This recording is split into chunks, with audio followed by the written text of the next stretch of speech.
In Ides Elysiae, I crossed paths with Cyrene and reconnected with Screwlum and Herta. They revealed that the world-bearing core flame must be secured in the world's next cycle, but Lygus would stand in our way. Only with the power of the law could we hope to oppose him. We returned to the era of the first Flame Chase journey, where we met the Flame Chase heroes of old, including the Monarch Saridra, the Chrysos heir of law, and Hysealens, the Chrysos heir of the ocean who served her. To ignite law, we needed to overcome Fagusa, who had sealed the vortex. However, we discovered at the rallying feast before the battle that Lygus had already forged a pact with the reigning Saridra. During our clash, I was cast out of this world, and Saridra broke her alliance with Lygus. Guided by Herta's hints, I obtained the Garden of Recollection's aid and left Lygus's cage. Within the path space, a mysterious guest bearing the likeness of March 7th, Evernight, appeared with the world-bearing core flame and sent me back to Amphorius. While I was away, 1,000 years had passed in Amphorius. Amidst the desolation of Akma, Cyrene left behind memories of a long war between the Chrysos heirs and Lygus. Their sacrifices laid the groundwork for my return, and with it, the Era Nova. In the illusions of Styxia, the tales of Hysealens and the first Flame Chase journey were unveiled to me. Hysealens, who had been waiting in the ocean's depths, led me to the vortex. There, Lygus emerged, revealing his true identity. Genius Society Number 1, Xandar. Hysealens and I couldn't stand against Xandar alone, but the geniuses and Cyrene acted just in time, wielding the power of the remembrance to drive him back. I successfully reversed the course of the Era Nova, delaying the birth of Iron Tomb. However, another force now seems to be stirring.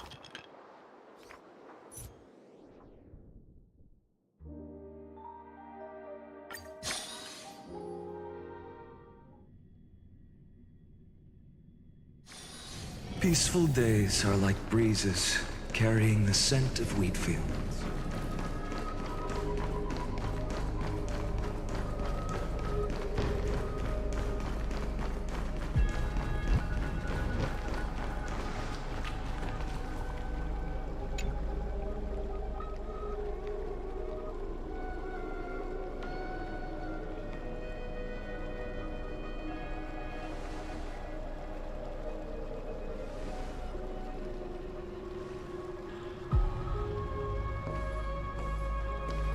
I'm finally here. Once I return this core flame and become the world-bearing demigod, the cycles of Amphorius' tragedy can finally end. This Era Nova will be the arena for the final battle with Iron Tomb. But I still feel like something's not right. Even though this cycle has no demigod of time, time has always stood on humanity's side. Then, with this core flame blessed by the remembrance, respond to their hopes and blaze a trail to the future. Weird. No one ever mentioned this. The core flame of time.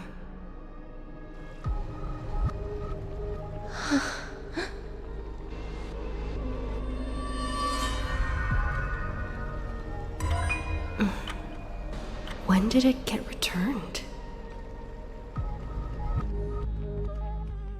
You used Memoria to resist me. But did you not consider the possibility that The Remembrance and their children might have taken this opportunity to join the fray as well. Are you saying the Garden of Recollection is also getting involved in this unsavory mess? Then I welcome them. If the Memo Keepers can disrupt your little experiment of destruction, I'll give them a standing ovation.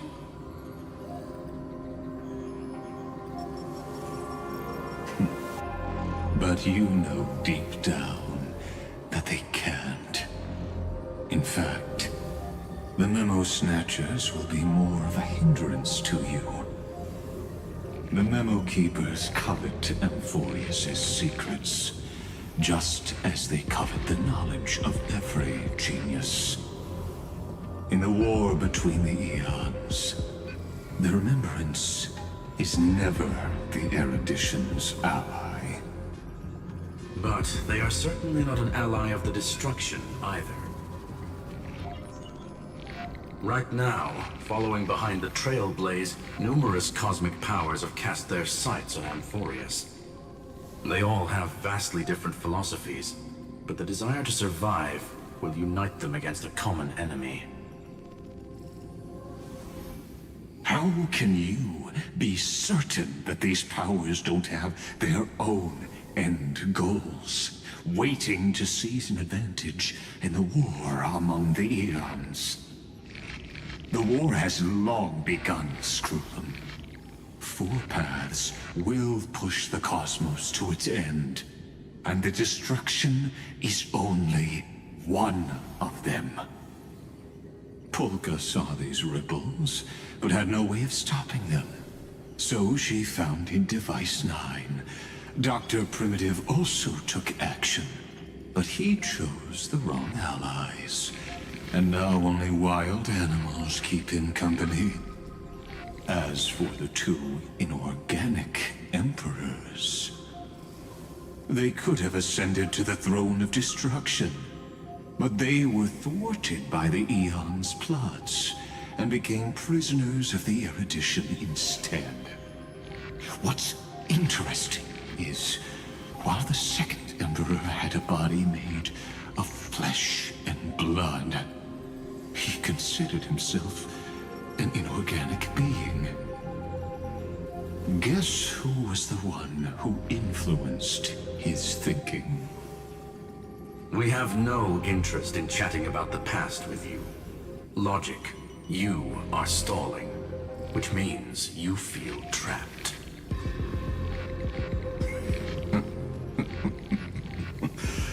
Trapped. Yes, looking back, when Xandar was a human, he often felt trapped. But patience became my strongest weapon because of this. I've always waited for so long. What's a bit more waiting? You don't want to test the resolve of a dead man who's crossed thousands of amber eras. Oh, you're right. We won't get anywhere the way things are going right now. Every member of the society has their own way of thinking, and we were never going to expand your thinking through words. Since we've reached an impasse in this debate. It's my turn now, isn't it? Huh? Anaxagoras. Ah, I see. Exactly. The benefit of dealing with intelligent individuals is that there's no need to waste words. The answer is exactly as you think. Lupai Sealand's in. Let her join the final act. I'll transmute myself into a Philosopher's Stone and embed myself into the formula. And when the time comes, she needs to shatter me and scatter that stone's ashes into the ocean within the vortex. So what exactly does your formula do? Now that would spoil the climax, wouldn't it? I have 10,000 ways to torture an anti-Catheran. And in the flame chase journey that she experienced, the previous me already discovered the optimal solution. Just as that Titan made themselves at home in my brain, I can also fuse myself with your avatar through alchemy. I didn't know until I tried it, but this is simply brilliant. I can flip through a genius's databank like reading a book. Then, I will step onto the stage at the perfect moment and use the truth to end this long debate. And just as always, I'll leave the audience speechless. You waited in the data stream for hundreds of years? This universe is worth all that time that I invested. How absurd. But I can't help but admire it. You managed to avoid the watchful eye of the erudition and plan all of this within Amphorius. It seems that there was a slight oversight in my assessment of the experiment. Perhaps there was more than just one oversight. More than just one? I underestimated the Remembrance's methods. A third party is about to join our discussion. Still haven't noticed it. In the past few moments, we've all forgotten something, haven't we? Miss Irene disappeared. I thought no one would notice me if I just waited at a corner of the memory zone. But I see that wasn't enough to fool you, my dear.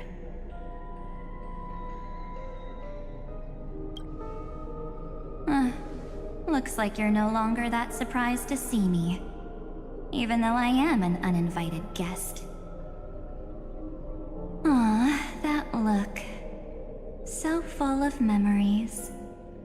But I'm not her.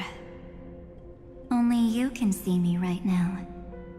I only exist in your cognition. So that way, other people can't interrupt us.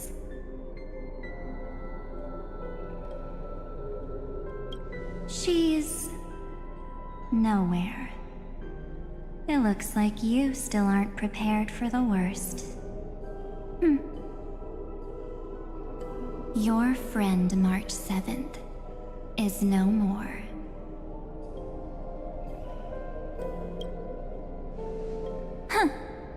It's just like what she predicted. The truth shook you. Just like she said it would.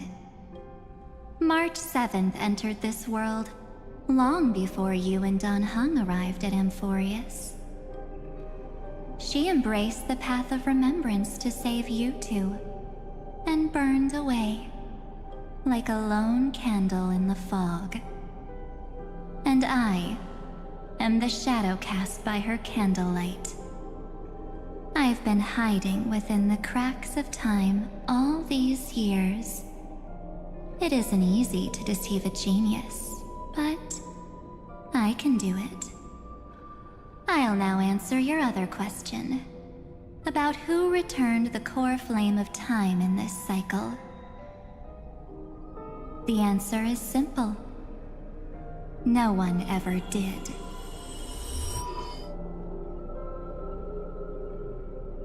I believe someone as sharp as you would definitely figure out that something's wrong. When the Era Nova fails to proceed, You will remember our initial meeting, and I'll be able to open the way for the remembrance and reach this place. Thank you for carrying this core flame all the way to the end of the world. I expected nothing less from March 7th's trusted friend. And now, I shall claim the divine authority of time.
The divine authority isn't actually all that important. What's important is that I will use it to participate in the inner workings of this world. You already have a good idea of what the Era Nova does, right? It initiates extrapolations for the next cycle, based on the World-Bearer's memories. This immutable experimental mechanism is the key to the genius's resistance against Iron Tomb. And now, I'll be lending it just a touch more help. Let me filter your memories. Keep the appropriate seeds, and discard the rest. That way, we'll be able to complete an Era Nova that this world has never before seen. It won't take too long. You just need to step into the rain of sensation with me. I'll tell you who deserves to be forgotten, and who deserves to be remembered. With your memories as the base material, I will recreate the cause and effect of this world, and let a flawless Amphorius be born from the chaos. Isn't the fate of the entire cosmos hinged upon this fight? Then this is the best way to ensure everything works out. It will most certainly defeat the destruction, while composing an unforgettable chapter for the Trailblaze.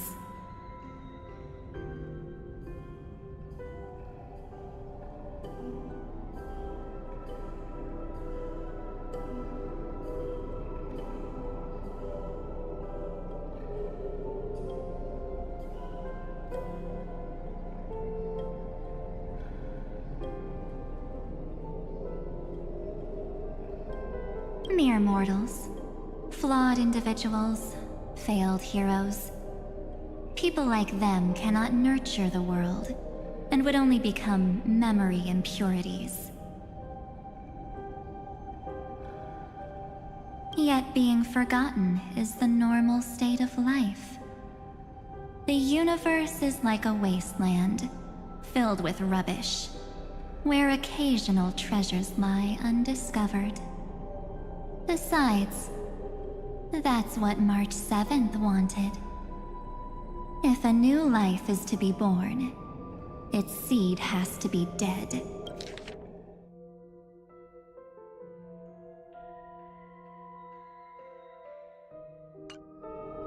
March 7th made a wish to me before she disappeared. Her only wish was for the Trailblaze's journey to continue, without an end. I'll definitely fulfill that small wish for her.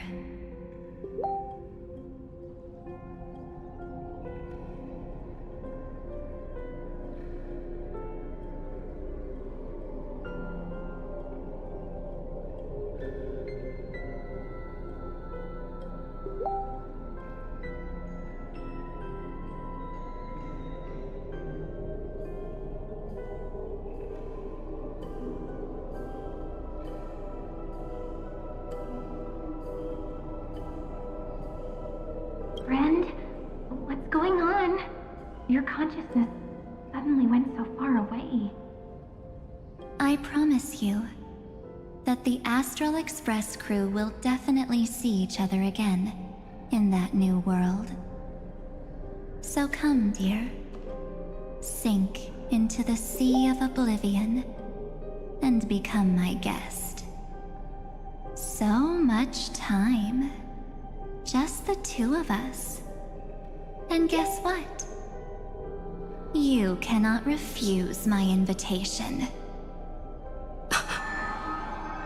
Because this Memoria Tide comes from your companion, March 7th. It's her deepest and innermost memory.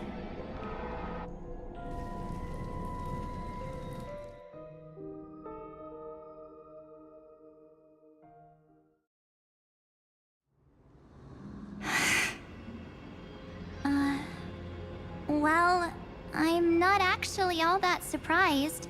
I saw you ages ago, after all. It was on that night when a certain Knight of Beauty dropped by uninvited to the Astral Express.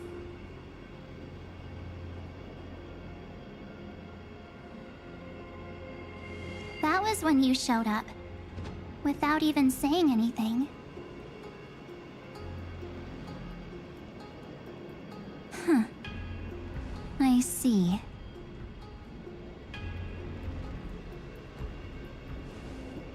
Then, do you still remember how long it has been since you entered Amphorius? That's gonna be tough to answer. 97 days. You walked every inch of this world in 97 days. But unfortunately, no one was able to see you. And you weren't able to interact with anyone. Like how the Memo Keepers renounce their flesh and turn into mimetic entities. You are now a ghost. A being. Unperceived by all.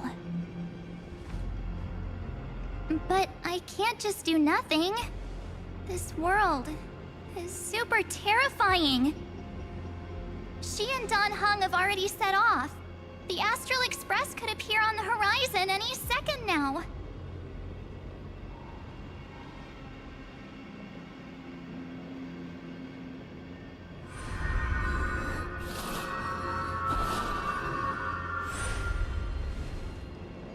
And they too will become this place's victims.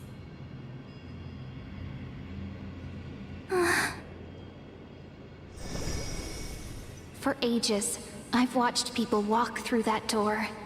They couldn't see or hear my calls. The voices beyond always promised safety, but I've never seen anyone return safely. They are all humans who got lured into this place. But these people's memories were tampered with. That's not what happened with the Express crew.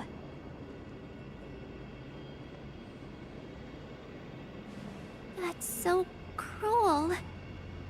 Did the memo snatchers do that? I don't know. I only possess your memories. None of these people managed to break through the sky's seal. There's probably a dangerous reason as to why Amphorius had remained undiscovered for so long.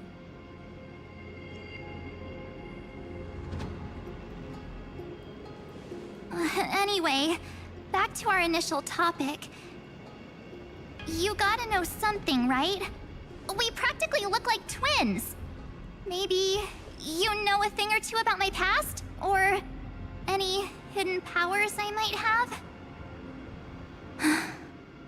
Please, tell me what I need to do to protect them.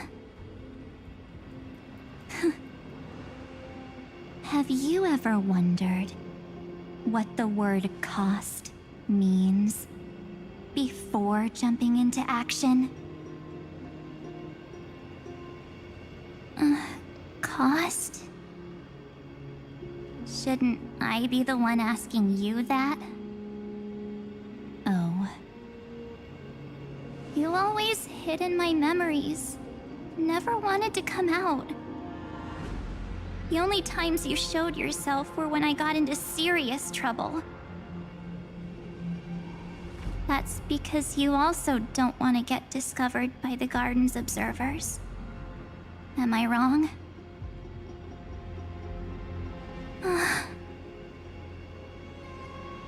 There's no one here except us. If you help me, then I'll help you.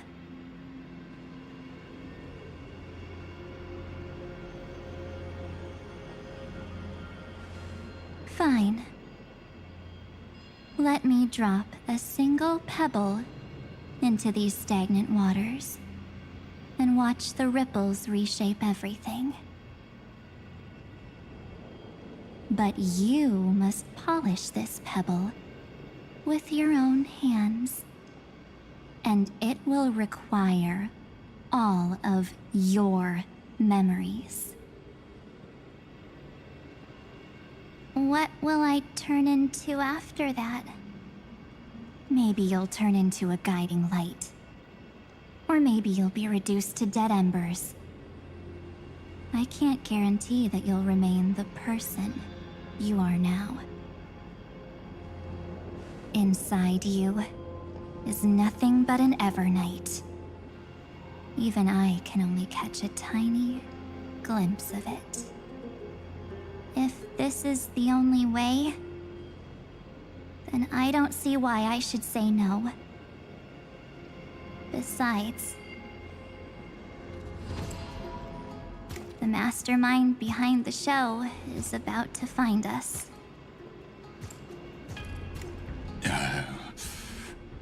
Apologies, lost young lady, but I simply cannot allow you to keep acting as you please. So, he can't see you, huh? As expected. Or maybe he's seen through our true essence. The Garden of Recollection's methods are puny party tricks. But you... how did you overcome the ultimate protocol? Looks like we don't have time to keep talking this out. That's right. Some opportunities will never come again. Then, let's do it. Offer up all of my memories. Cast down this pebble, and let everything in this world Be swallowed by the torrents of oblivion.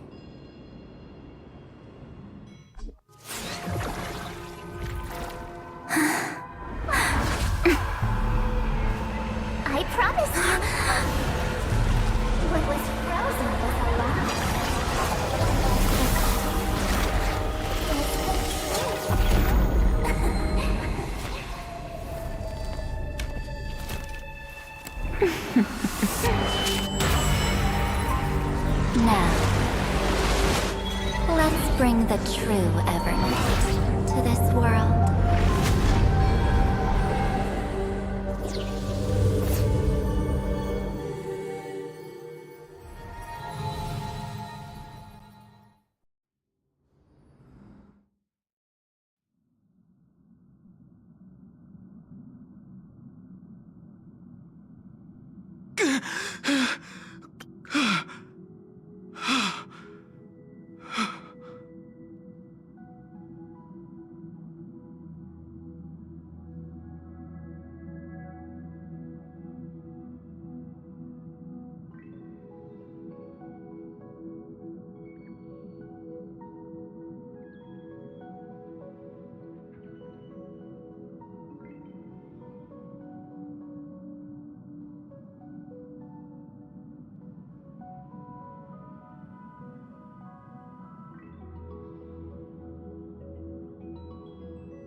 Is this... the parlor car? Am I back already? But... why don't I remember anything about... my journey back?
Something doesn't feel right.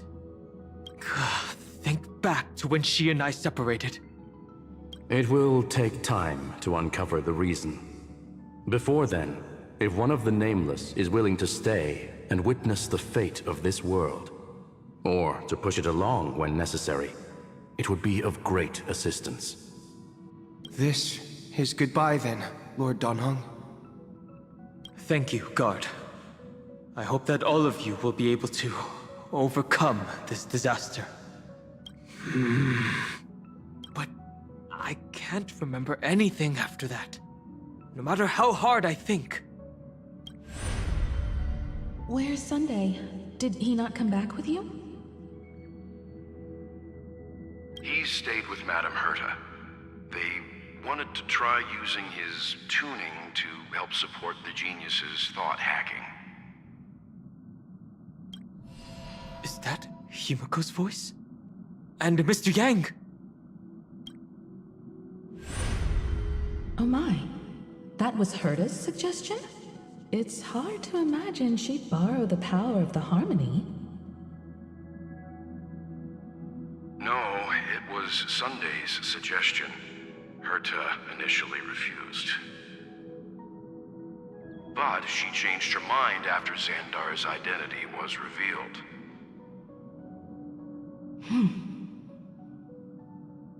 And we still can't get in contact with the Xianzhou Lafu? I'm still trying, but this place is outside the interastral peace communications coverage zone, so there's a limit to what we can do. What about Aventurine's chip, the mini-transmitter? Surely it can get through to the IPC's lines. Himiko, are you all right? I've never seen you this anxious before. all right. I'm probably just tired. Let's focus our energy on the kids. Now's not the time for distractions. Right. Unfortunately, I left that ship in the dreamscape when we departed Penacony.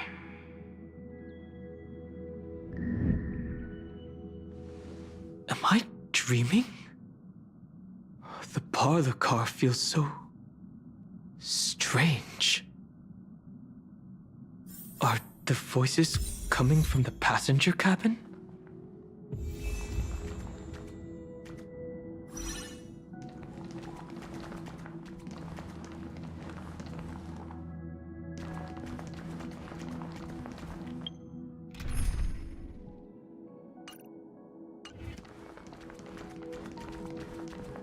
Those two passengers have to return safely.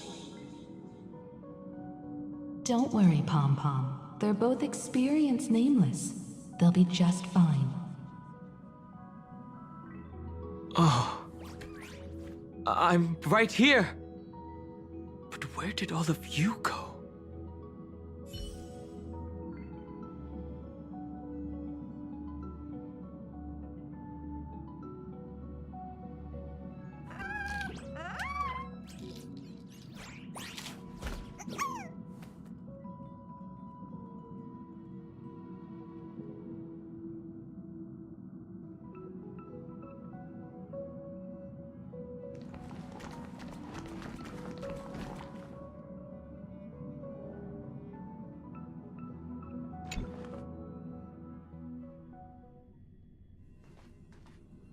It's hard to believe that their car is still floating in the vacuum of space.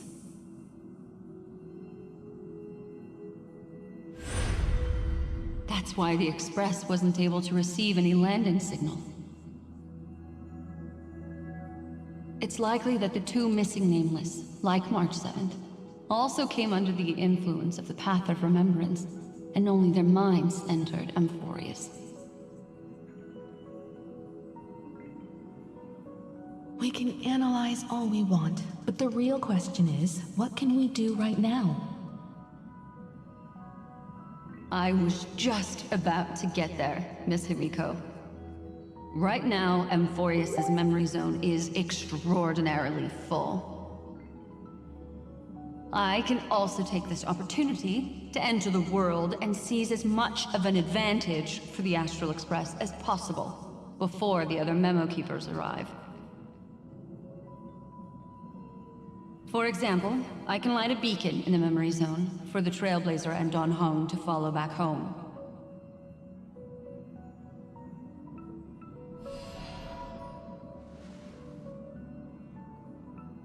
March's room.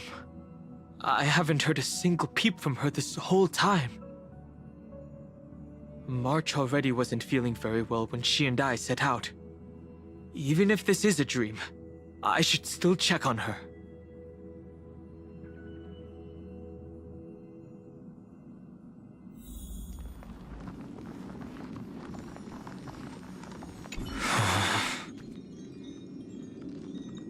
No, that's not polite.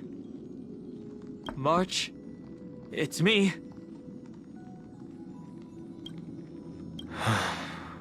Well, there's no other choice. Sorry, March.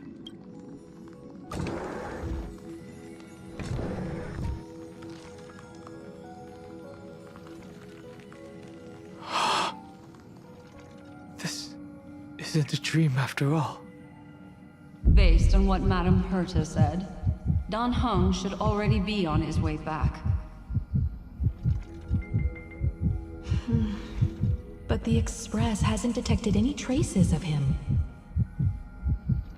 I feel like I've seen these floating black things somewhere before. Or he's already returned to the Express, but fell into the trap of someone with ulterior motives. No, I've definitely seen them before. But I've lost that memory. The Memo Keeper's mimetic entities are truly everywhere. Don't worry. Normal memo keepers can't do anything to that little dragon. As long as he's awake enough, he'll find a way out. All he needs is a little concentration, patience, and resolve. Hearing you say that makes me feel much better. Don Hung has all of the qualities you mentioned. I don't know what your intentions are. But as the guard of the Astral Express, I must ask.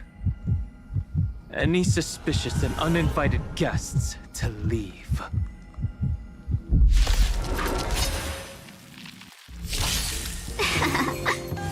Lend me your strength. Future will come! Feeling spiffy? Can you find the answer?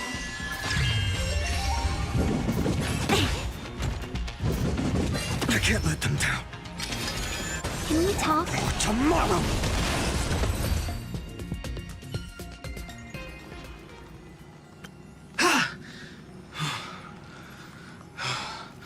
Is the trap now taken care of?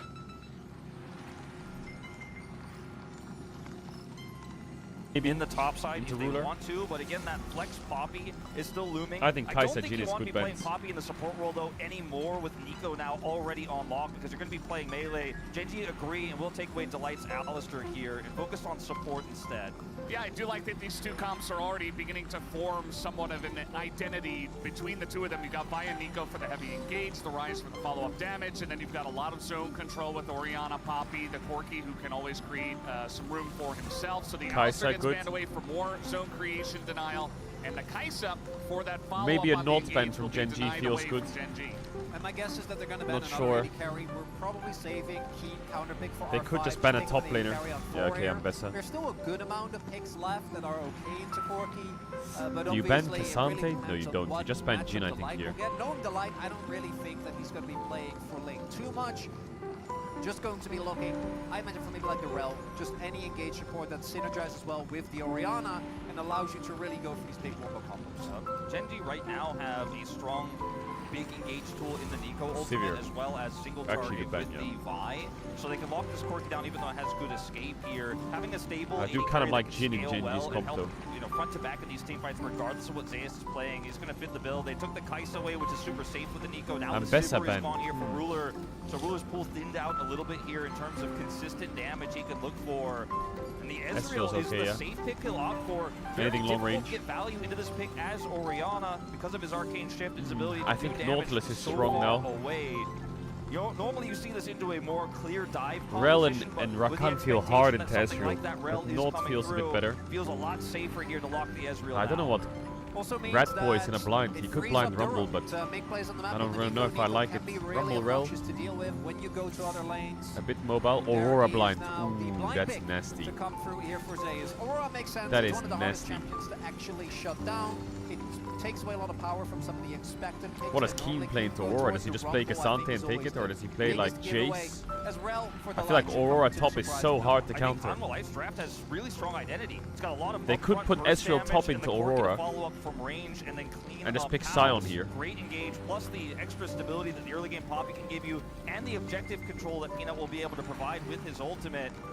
It's gonna take a lot of convincing for me for this final pick here for Keen to think that Genji can actually turn the Oh, they're tides. gonna do it. They will look Chat, to I'm on just ads. If you know about line ads, you can use the here T1 on to the subscribe to the channel. This You don't have to draft if you don't want to. does You a back lot for the of game different task things because for Genji. if you sub You now, you can won't get front to back a ads little bit, you can poke for all day objective control and with the for the next Ezreal, 30 days, but when including the Humble Light first press the couple R-Buttons, weeks when they of press Worlds go, 2. I'll see you in a second. Even a Sion isn't going to be safe. Even a Sion can be burst down so quickly into this composition. I think they're gonna put Ezreal top level 1.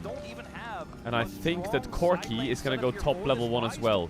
So we might see Aurora Rel versus Sion Nico bot lane level 1 here. Which is gonna be very strange.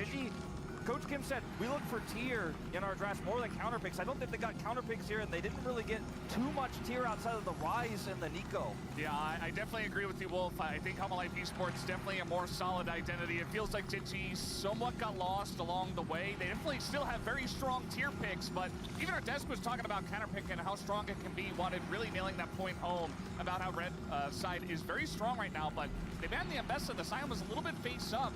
and they're like, well, Aurora's still up. We can just pick that and have an awesome lane into Scion. Please get some nasal spray. So, for me, I do agree. I think Homalife got the edge in this No, I don't have COVID. I don't leave the house, so I can't get COVID. That they're the only team that's consistently been able to pull off 2 carry compositions, right?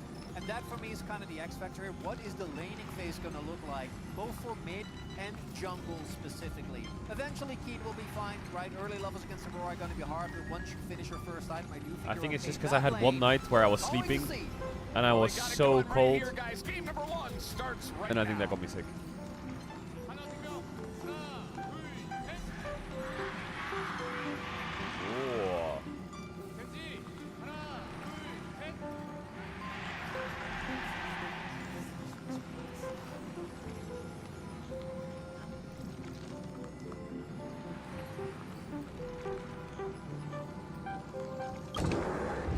Dan Heng! Miss Himiko! I'm back. Even if it's just through a spirit warp jump. You could hear our conversations? Yes.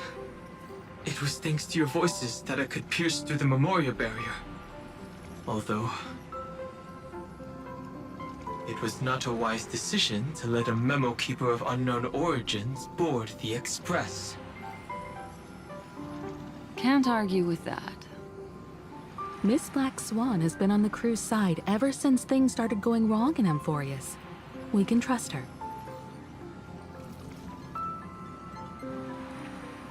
So many baffling things kept happening one after another. I don't even know where to begin. I wish I could have returned with better news. Don't blame yourself. You're all safe and sound, and that's good enough for me. Are she and March 7th really safe and sound? As a matter of fact, while you were on your way back, Amphorius' circumstances changed once again. And these circumstances have something to do with the 2 you just mentioned.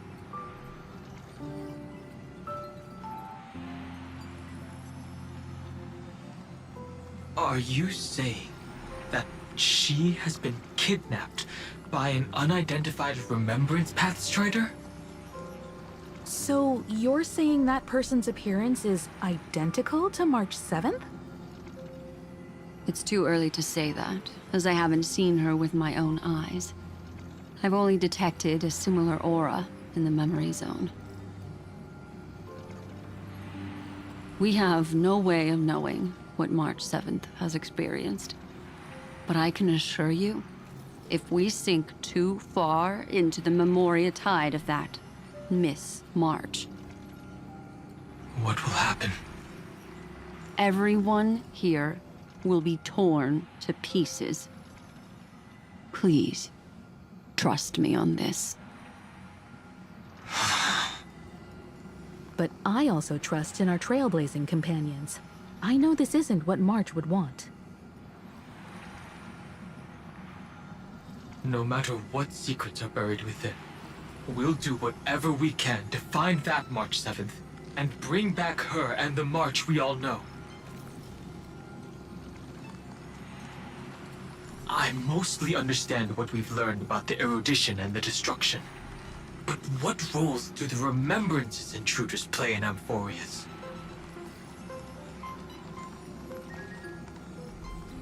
I made some new discoveries relating to that with Madame Herta's help.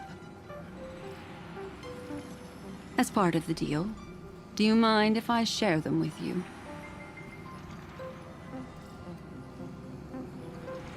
All right then. Fourth mirror. Oh, it's finally my turn to shine! Oh, this feels like such a grand occasion!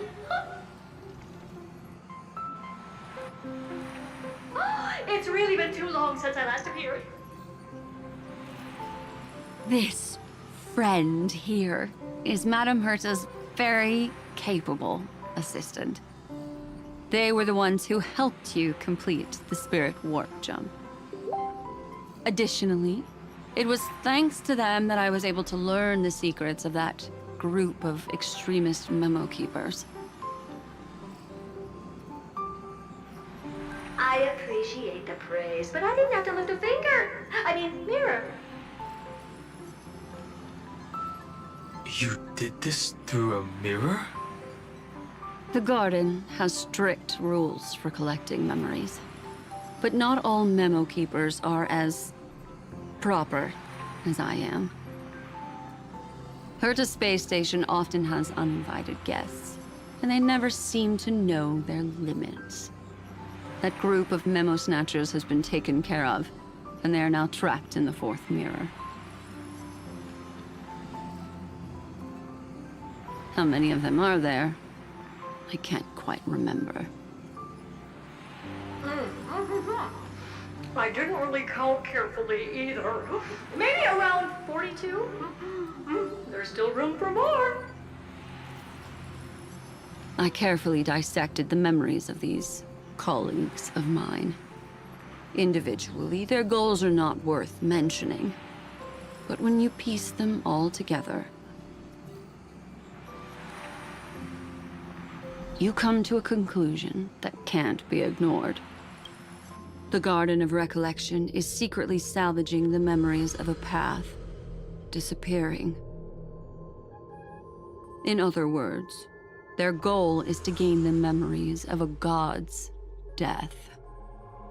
The moment an eon falls? That would indeed be a spectacular sight for someone dedicated to recording these things.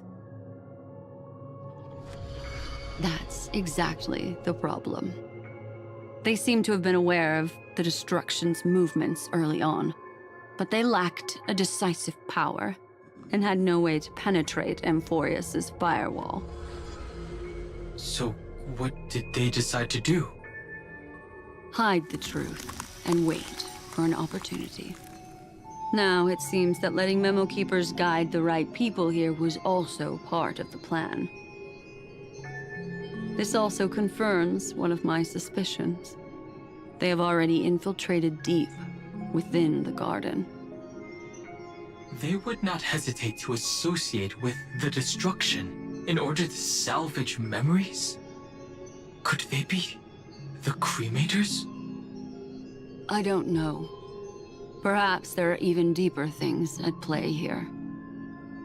The majority of Memo Keepers believe that when the universe inevitably reaches its death, unable to sustain increasing entropy, Fu Li will use the memories of everything to reforge the cosmos.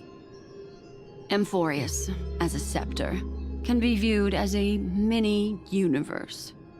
This is why Memo Snatchers have been frequenting the Herta space station.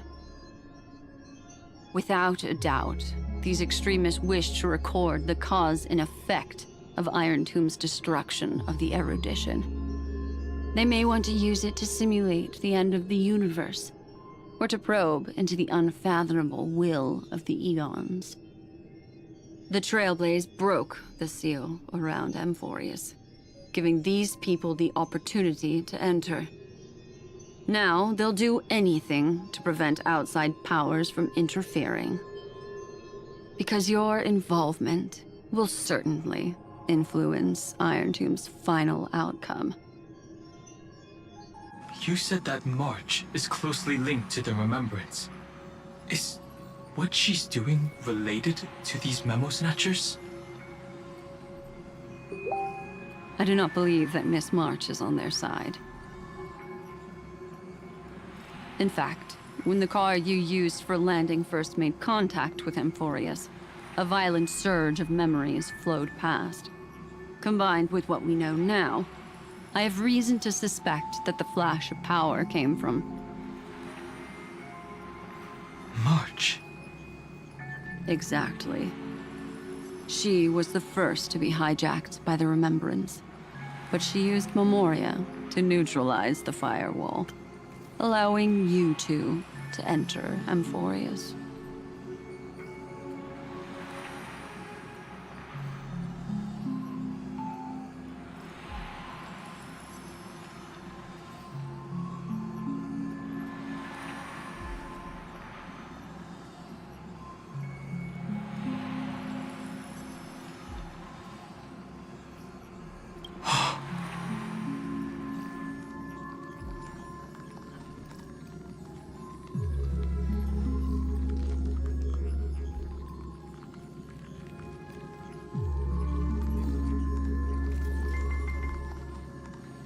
At present, we've lost contact with her. Our only choice now is to rely on the eyes and ears of those two geniuses to understand the situation within Amphorius. There's no use in agonizing over this, Dan Heng. Our top priority now is to find where that car landed. Yes. Ah! Passenger Dong Heng! You finally found your way back home! Yes, conductor. I'm back. It's just... Pom-Pom knows! Pom-Pom came over to bring you good news! Passenger Welt says they found those two passengers! Their projections are in the parlor car.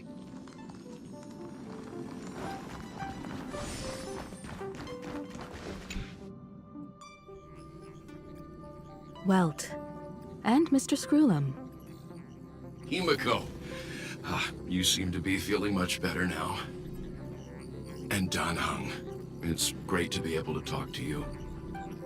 Once again, we owe Madame Herta a huge favor. Madame Herta doesn't care much for favors, but she'll be happy to receive everyone's praise. Back to the topic at hand. Mr. Dan Heng, we did a sweep of the area surrounding Amphorius' celestial body for organic signals, and we finally discovered the bodies of you and Miss Trailblazer. The two of you were very fortunate, as there was something protecting your bodies. All vital signs are still present, and your functions are all intact. Was it March protecting us? Our preliminary determination is that the bubble enveloping you two in the vacuum is made of a substance similar to Memoria. Conjecture. This substance is connected to the lost Miss March. It will take some effort to bring your bodies back to the Express, so you should get some rest first.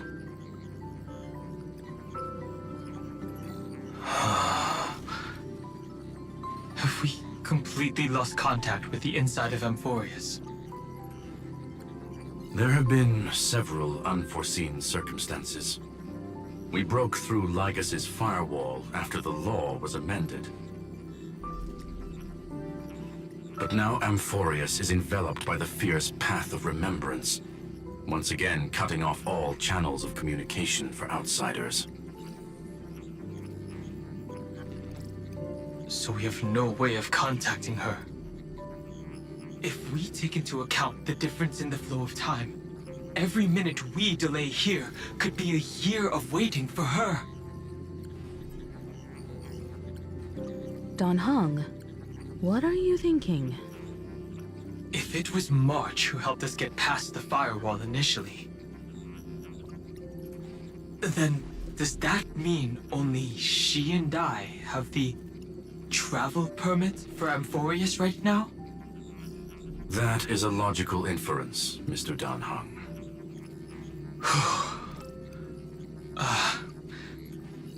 Mr. Screwlum, do you have a way to transmit my spirit signal back to Amphorius? You want to go back? That is far too risky. Even if my body and spirit are able to return without a hitch, there's not much I can do here. We can't lose you again, Dan Heng. Miss Himiko, if we can't get her and March back, how is that any different from losing me?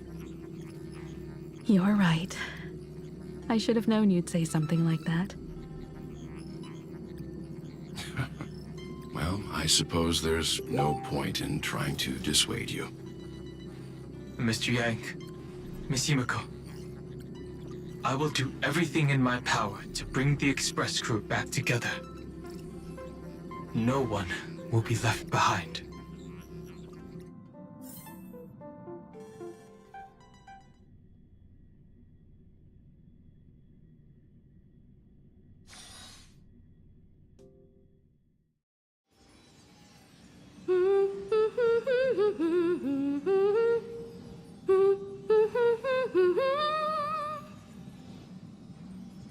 may notice a hint of sweetness in the air. That would be the fragrance of the 7-colored bath salts from Marmorial Palace.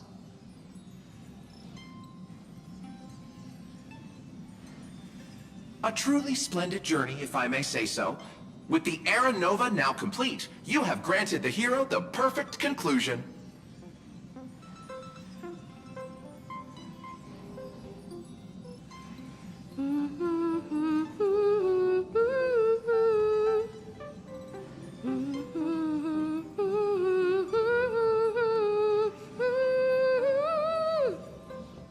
Losses were a constant on the Flame Chase journey, until your radiant arrival turned the tide. Lord Ravager, Iron Tomb, ha! Mere playthings in the hands of the Trailblazer. The cosmos is safe once more because... Shush! Hey, hey, hey! Incoming train broadcast! Attention all passengers! The navigation meeting is about to begin! Make your way to the parlor car! It's time to pick our next stop! Perfect timing. Let's head to the meeting. I'm wide awake and feeling great.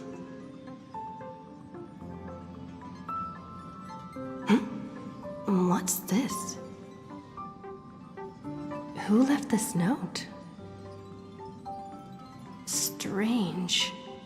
It's like I...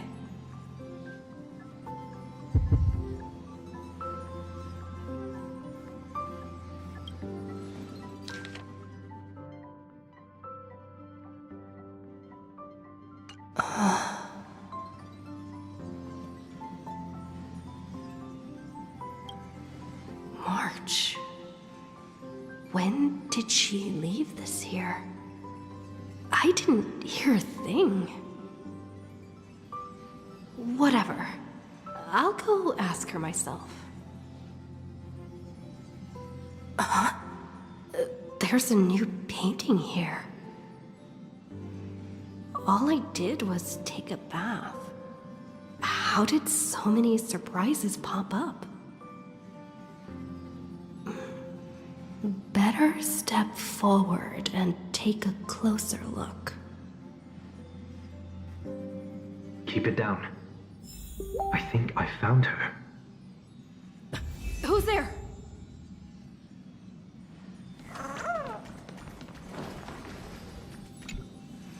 What's this?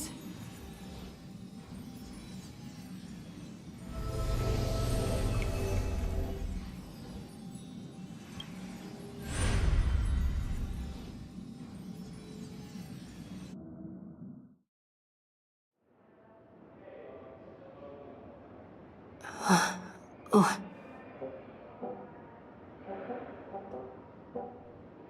Is this the Reverie Hotel?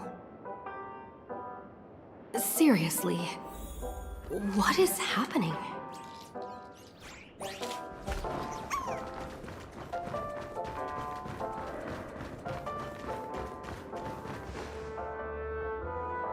There you are!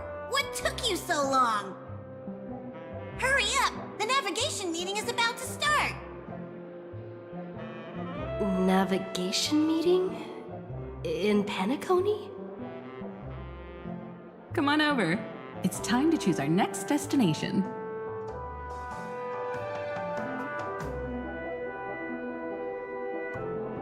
Perfect timing. The meeting's at a standstill. Lushaka or Melistanin? No one can make the call. The vote's split 2 against 2. Everything hinges on your vote now.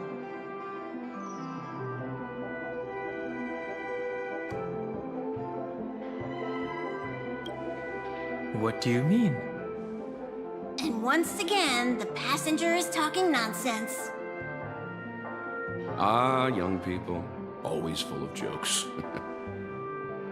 What? Their reactions? What's going on? Oh, I get it. You want to play a game with us, right? You said you didn't see March. True, she might be hiding somewhere in the lobby. The objective of the game is to uncover where she's hiding. You're her closest companion. If anyone can do it, it's you, right?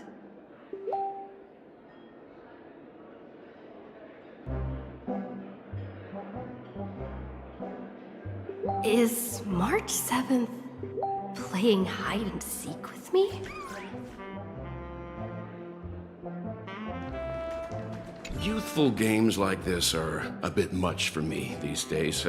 I'll step aside and let you all take the spotlight.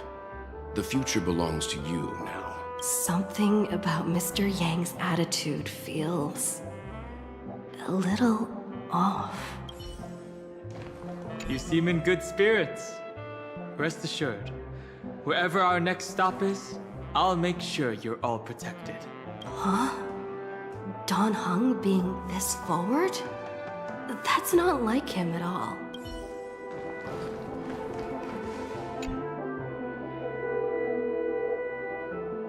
Weird. Did I even make a call? Hello? Hello? Is that you?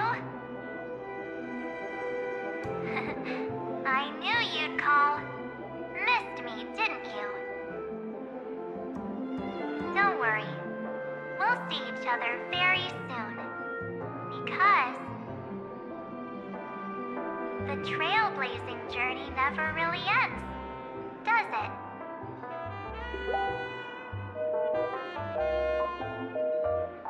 March. That's not her. Don't fall for it.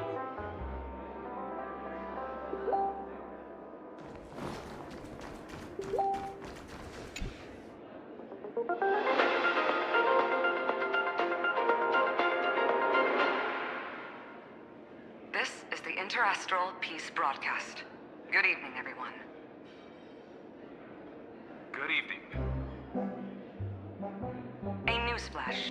The Erudition experimental ground has separated from the entanglement. The Lord Ravager did not emerge as had anticipated. In the end, salvation of Amphorius was not only thanks to the 12, but also to one crucial.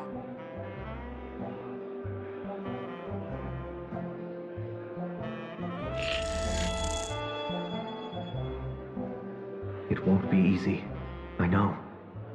But you've got this. Find your way back. Find yourself.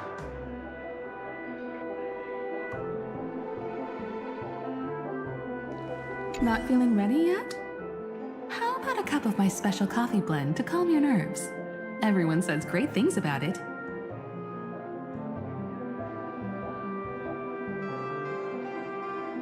Wait. Everyone is saying great things about Himiko's coffee?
An unsigned guest log.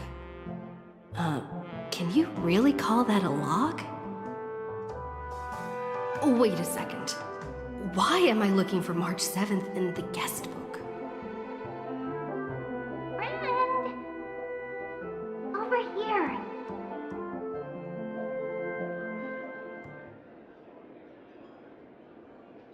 March 7th isn't here. Faint, fleeting voices are speaking to me. But where are they coming from?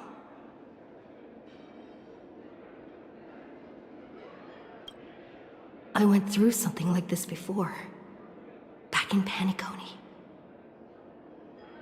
Not even Lygas's prison could hold me. I found my way out. Keep it together. I know I can do this.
Well done, friend.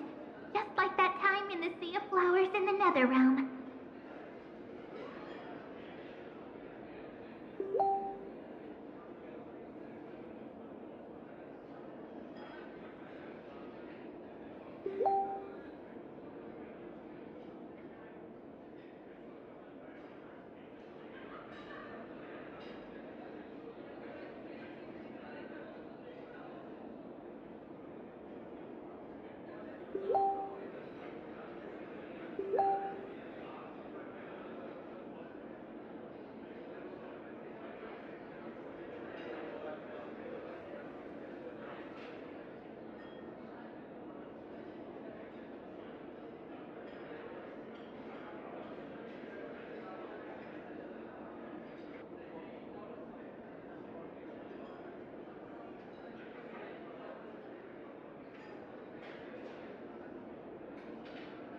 Match up my colors, okay? Then we can go home together.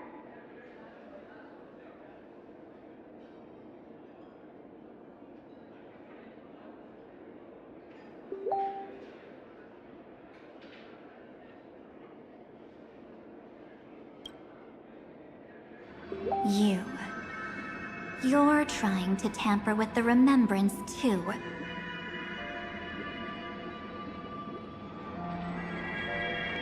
Too bad. You're no match for me.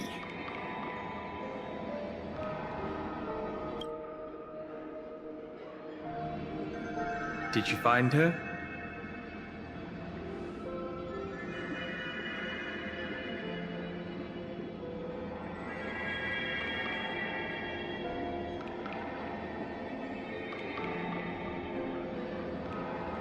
No, it's a feudal game, isn't it?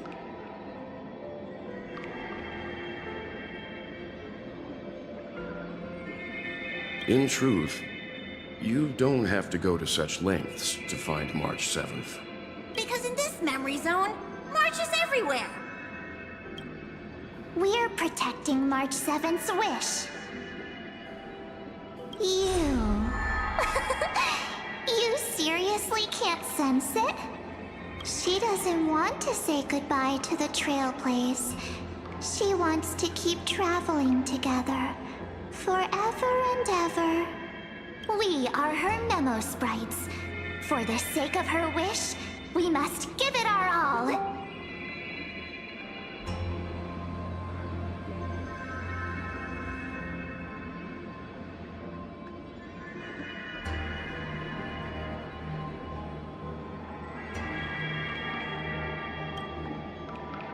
Finally, the timing is just right. A thrilling damsel in distress rescue. Wait, maybe I got that backwards.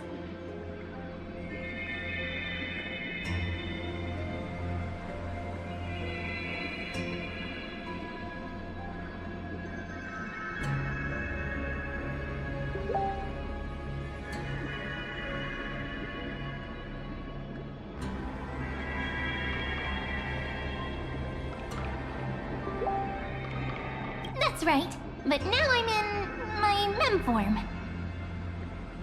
Seriously, one mysterious and cute memo sprite is more than enough. Friend, come with me. We're getting out of here.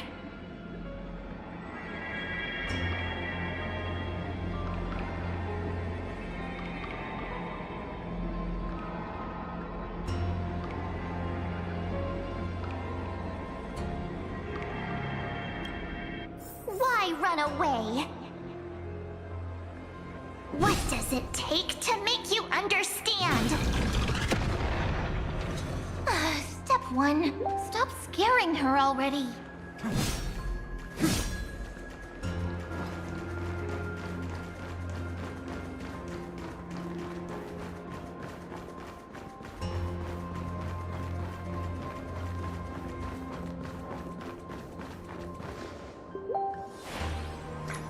In this form, I'm way more suited for the memory zone. I'm totally in my element.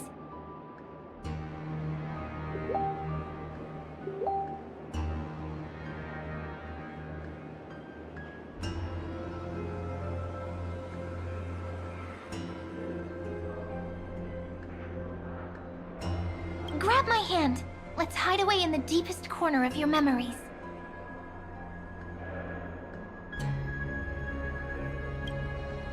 If it really bothers you that much, I'll close my eyes.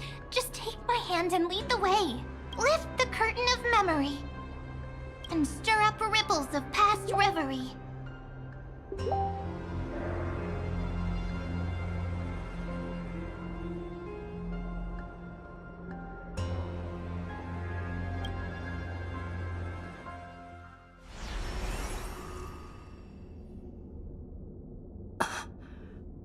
Where am I?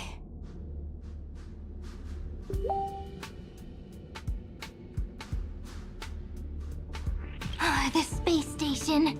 Where it all began for you. Looks like we made it. What's that?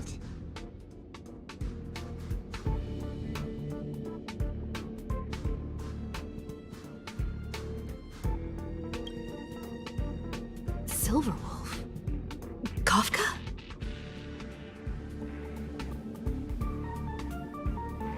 It's your secret. I'm so curious. But I won't peek. Promise.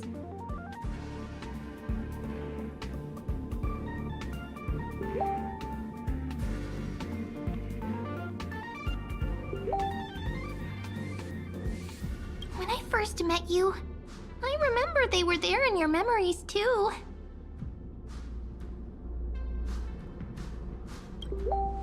You sound really nostalgic.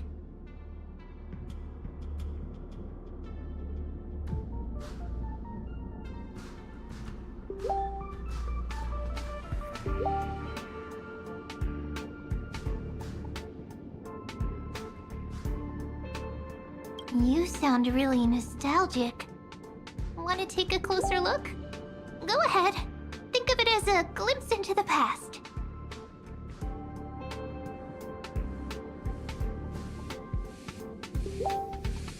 I'll stay right here. I promise not to disturb you.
What's this?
Memories from before I woke up?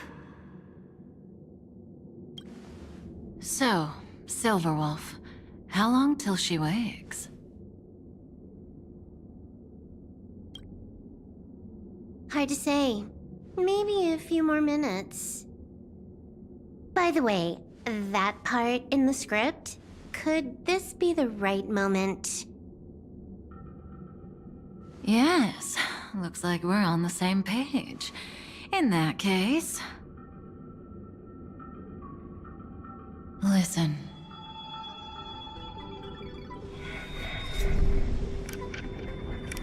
Remember these words, then forget them.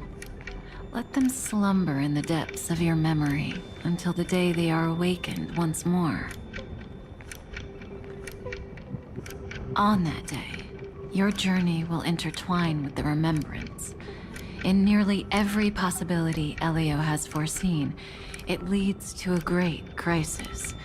You'll face betrayal, lose your way, and seek answers. So before you hear these words, I don't want you to consider this a prophecy. You arrived at this moment because of the decisions you made. Huh? I don't know what you'll have endured, or whether you'll still believe in me.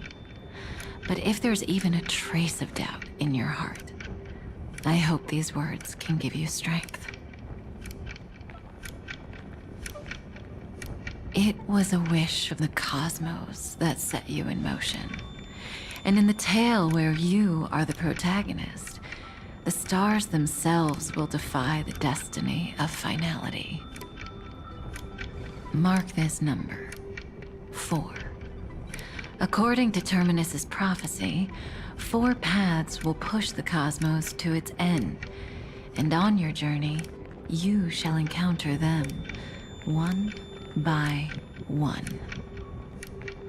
Destruction, harmony, nihility, and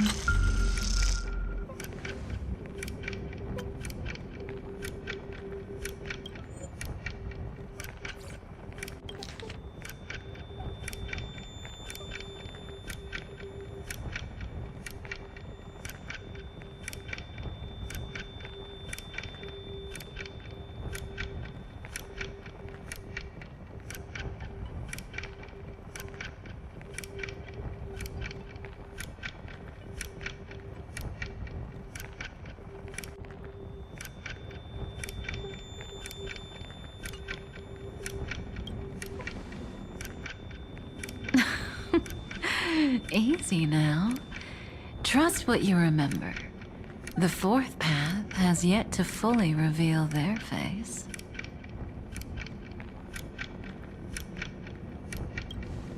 And that's why the journey's worth it. Even in a predetermined script, there's room for us to mold possibilities into shapes we prefer. So listen, take this guiding principle, then forget it. Let your own will be what expands your journey through life. As in the past, even while achieving so much, you never let go of your pursuit of freedom.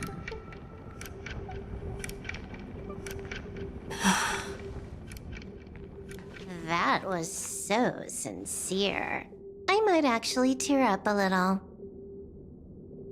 Now we all live within the script, but adding a little color to the lines has never been forbidden.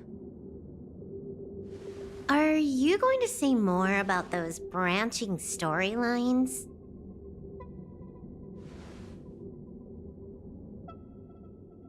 Never mind. Best not to tempt fate. Get ready. She's about to wake up.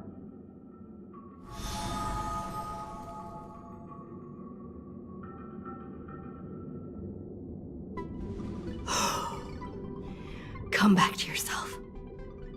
Kafka said that when my link to the remembrance deepens, this memory will resurface exactly when it needs to. And an inevitable crisis will surely follow. But even a Stellaron hunter can't fully grasp the trailblazing journey. Just as I thought. It all begins with March 7th, doesn't it? Even if the Express had never arrived at Amphorius, her secret would have come to light eventually.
If that's the case, then there's nothing to fear.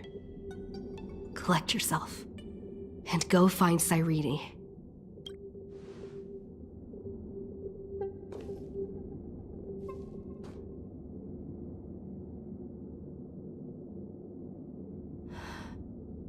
Cyrene?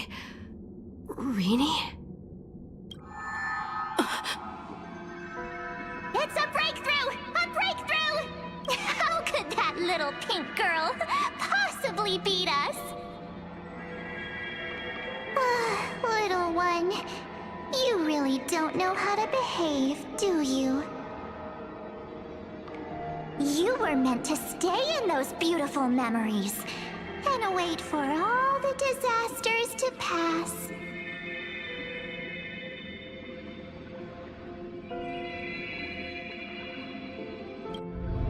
Oh, triple-faced soul. Cast your light upon us. Let no darkness remain concealed. Sunday? Raise your hands high and embrace this boundless light.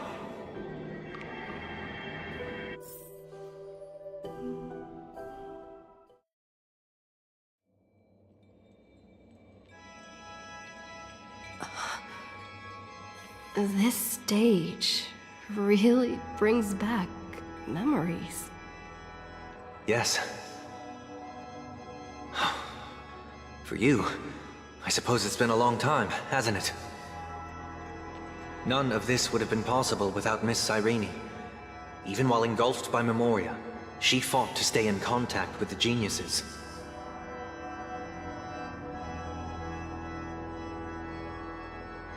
Only then, through tuning, was I able to undo the memory zone's effect on you.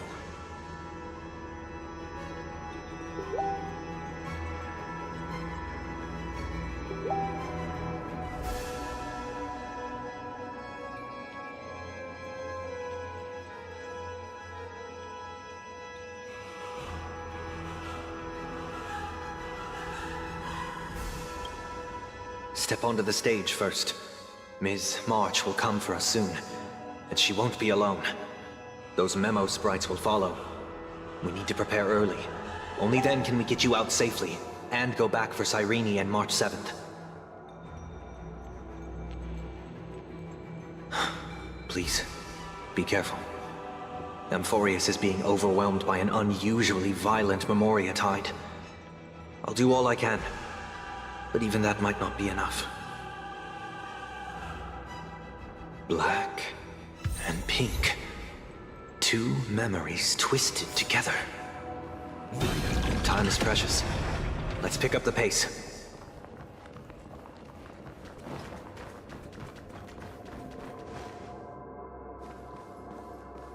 Yes, Madame Herta. I've made contact with her. Understood. I'll carry out my part as expected.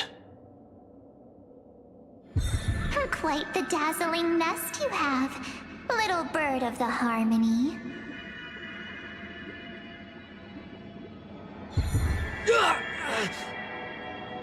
Your grasp of Memoria is unexpectedly profound, but playtime's over. This ocean we created, according to her wish. This journey that flows on, without end. Don't any of you think about interfering with it.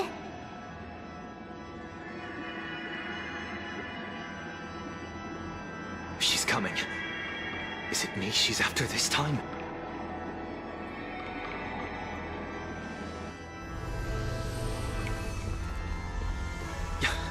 There's no time to regroup. I've prepared an alternate escape route. Wake from your slumber and return to reality. Come on. I'll bring you out.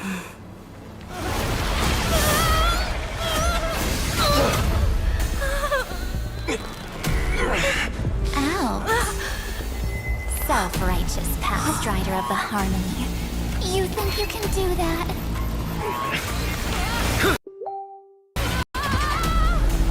Next time, get a memo keeper instead.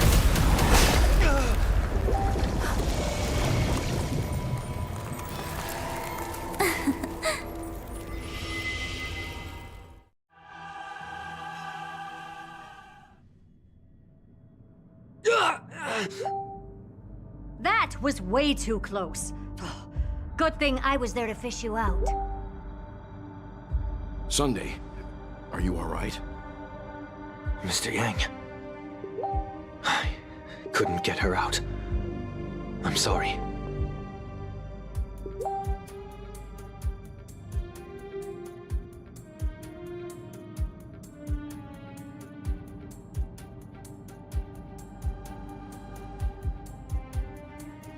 Is it true that March is behind all of this? Yes. And no.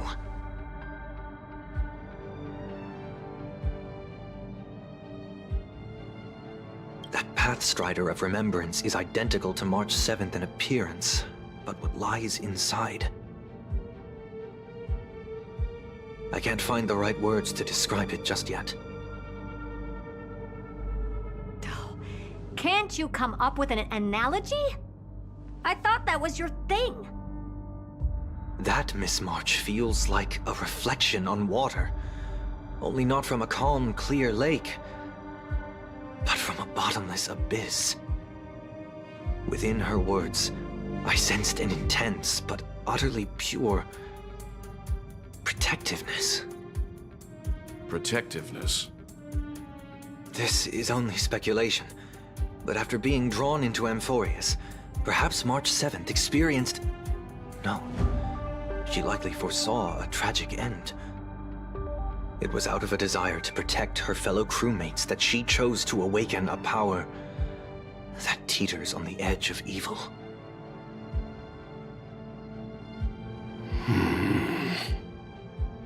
Well, on the bright side, at least March 7th won't have to face any danger again.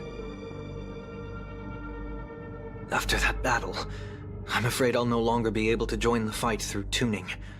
So... has Miss Black Swan's progress remained on track? You don't need to worry. She used your disturbance to mask her movements. Current status? Advancing upstream within the memory zone.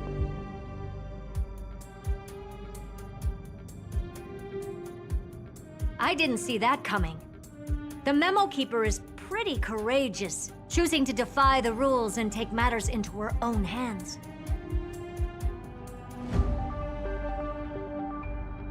This means she's chosen to stand against the Garden of Recollection.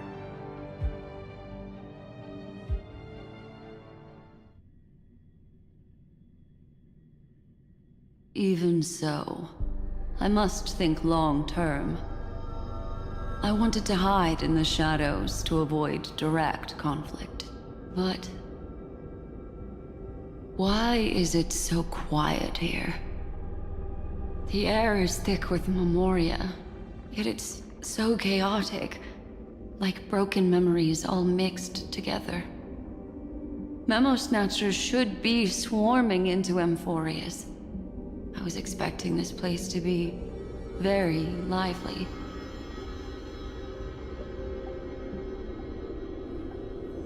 So, how did they end up like this?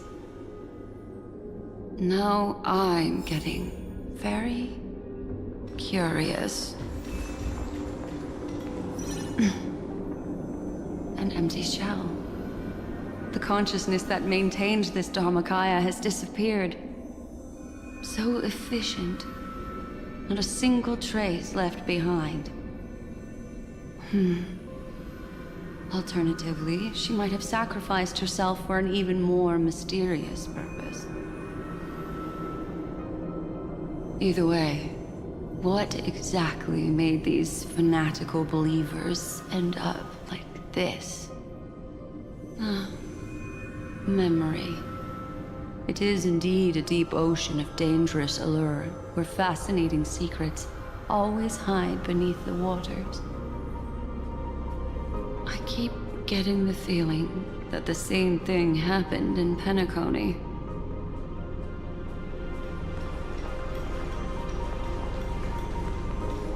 Get ready. We're about to head off. Is it really gonna be okay? That world's surrounded by a massive chaotic material. That white band of light has already foiled our plans multiple times.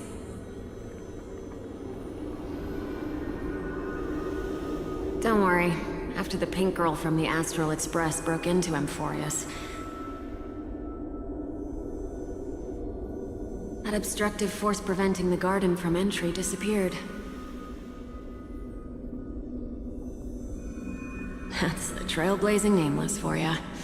A huge help. What are you so happy for? Aren't things gonna get messier with more irrelevant people turning up? What if those trailblazers find the Seat of Remembrance before we do?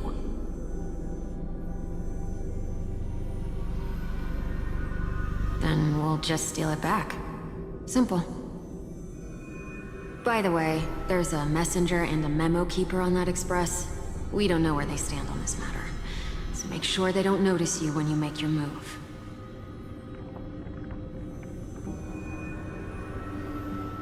You folks are truly everywhere.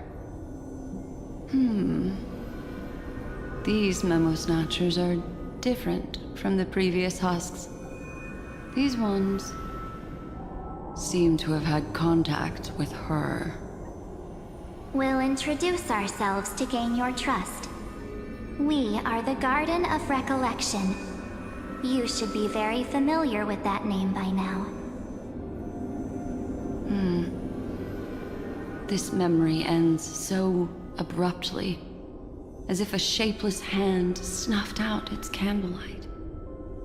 It appears the secrets ahead are even murkier than I imagined.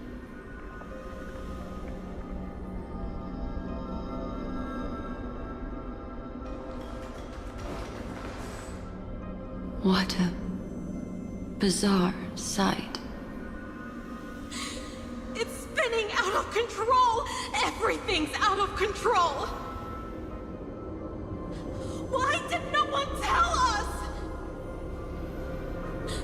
That girl is the Memo Keeper's nemesis! Is she talking about March 7th? That Evernight! Those black memo sprites! They swallowed everything! Those who came here first, all drowned. Not even a trace of their consciousness was left behind! I wish I'd never come here. I don't want anything to do with Emphorius anymore. Please! I'm begging you! Don't come near me! No! No! You've involved too many innocent people just to obtain the memory of an eon's fall. You deserve this. But I'm not here to blame you. That entity you call Evernight. Tell me everything you know about her. We may yet bring a glimmer of hope for those who are still alive in there.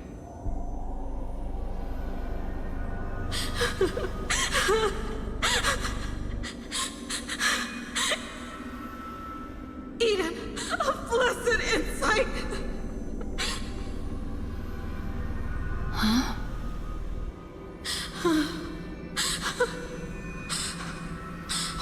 So that's what happened. We were tricked.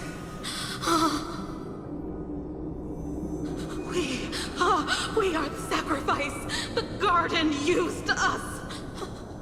The pure child of Anasrava abandoned us.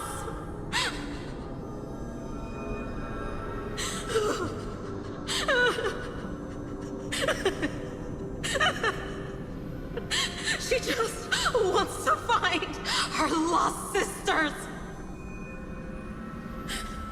Find them, kill them, reclaim them.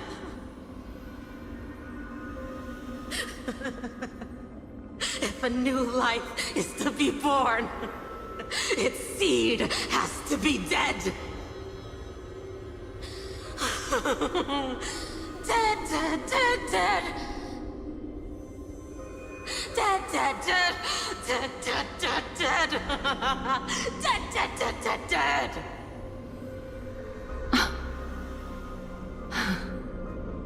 I can finally understand your fears now. Thank you for the information. It was very valuable. I'll take your remaining consciousness out of here as a gesture of thanks.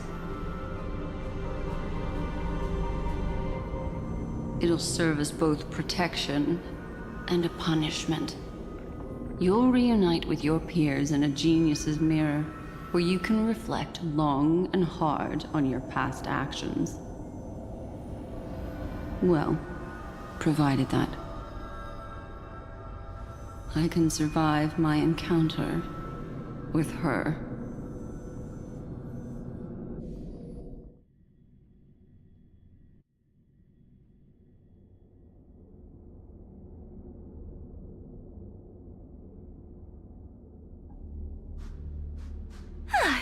These little critters look scary, but they're not so tough to handle after all. Though the surging Memoria tide swept my friend away, I must return to her side before Miss Evernight succeeds. Another one of these stealth missions, huh? Help me out here, friends in her world.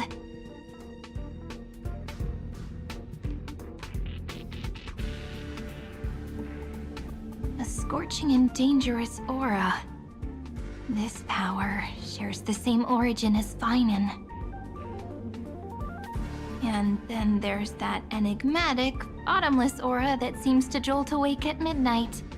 Must be Miss Evernight. Better steer clear of her. There's a beam of light over there. Full of energy, yet uncontrollable. More familiar than the others. As if it's coming from someone close by. Could it be... my friend? Maybe it's the Stellaron she mentioned. Memories of the Stellaron are flowing deep within the Memoria tide. Let's go there to find my friend. Ugh, jeez. So many little ones gathered here. Did you know I was coming? You're being a bit too enthusiastic, aren't you? Thankfully, her presence hasn't weakened. I feel like I'm getting a bit closer. Huh? They're guarding something. Is that my friend's photo stone? What's it doing here? These memo sprites are completely still. It's as if they're drawn to this thing.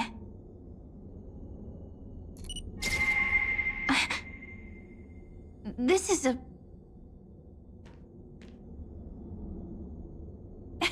even cuter memo sprite. No wonder the photo stone can't store more memories. Have you been hiding in there all along? Find my travel companions. What? How could that mean? My companions. Are you March 7th?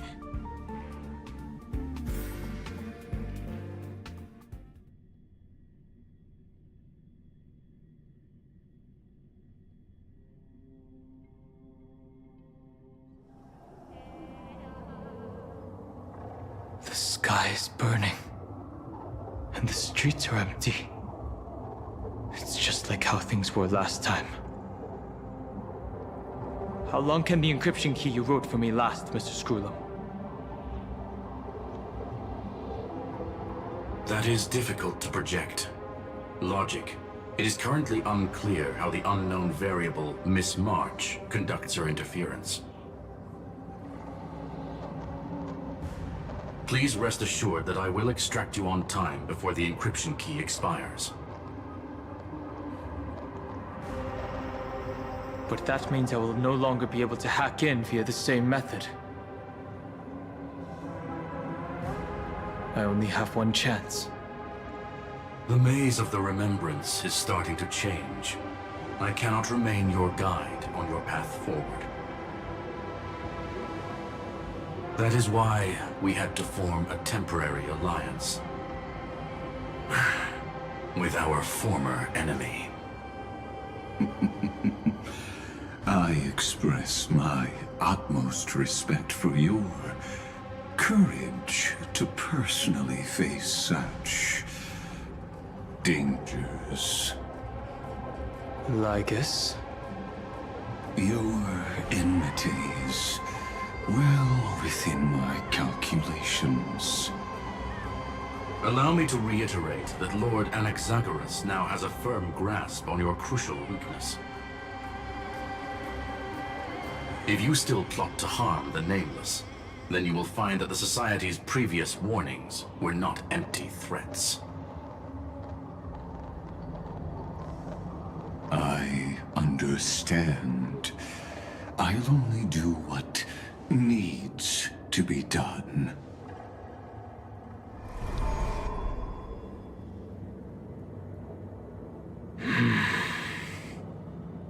I never imagined that I'd one day walk alongside a genius who offered himself to the destruction. My stance has never changed. The erudition's ruin is inevitable. But before that, I'd be very willing to witness the reunion of the Nameless and to escort you on your way home.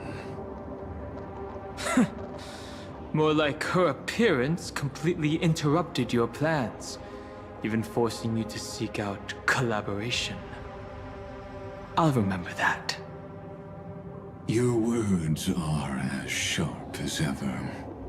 But remember, happenstance is the only true constant in the universe.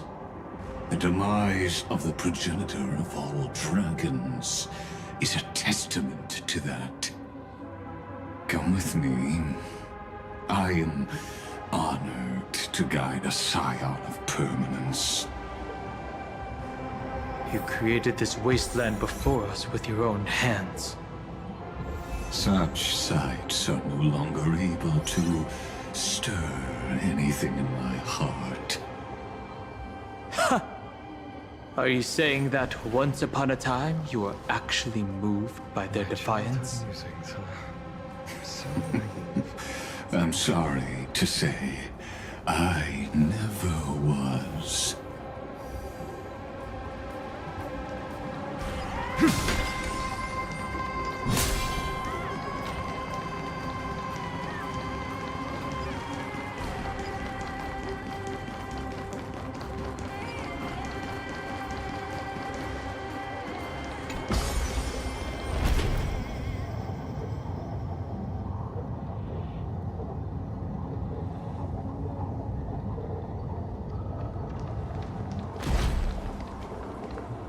These memo sprites.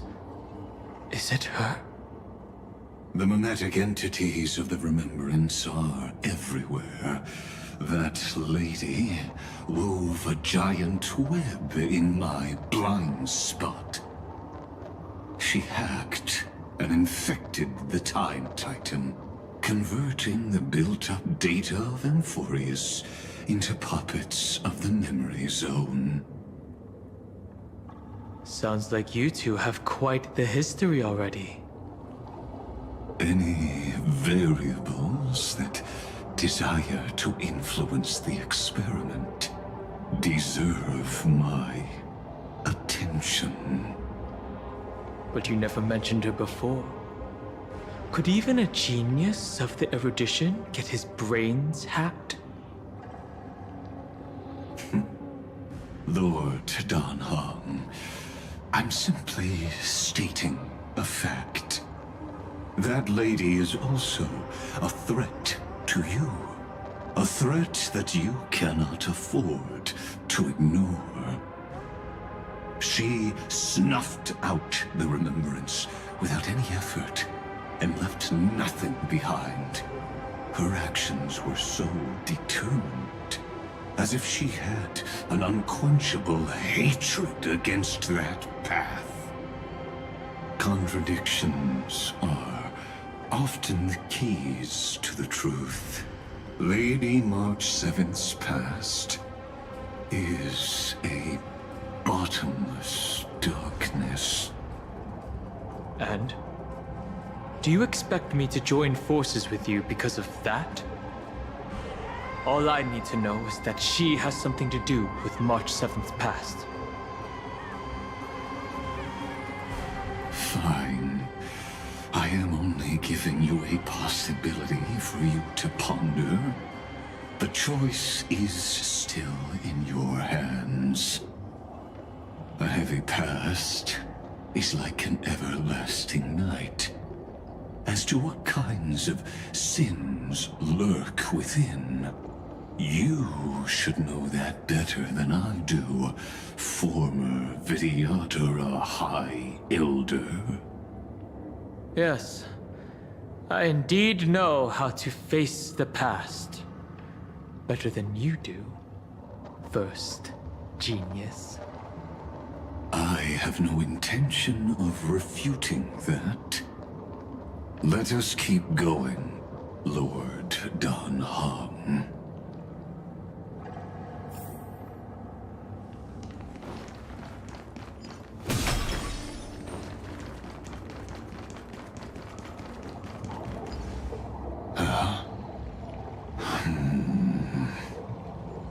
I didn't think there were still some that got away.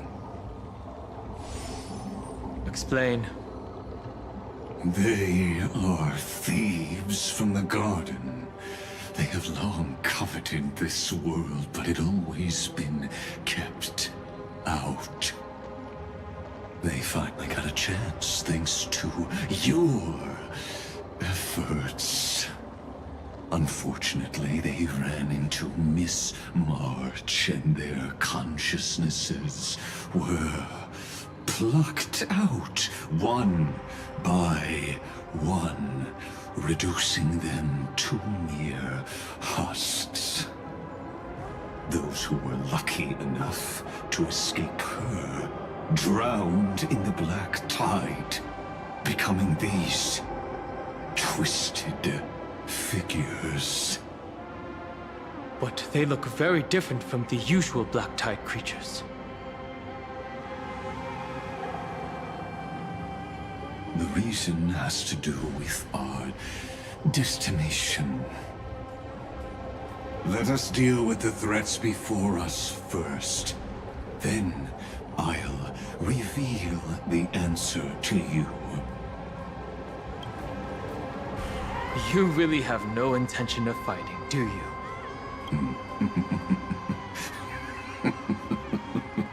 I have no grounds to assist you. Besides, the geniuses are still keeping a close eye on me. I would hate for anything I do to be misconstrued as provocation against you. Never mind. Let me clear the way.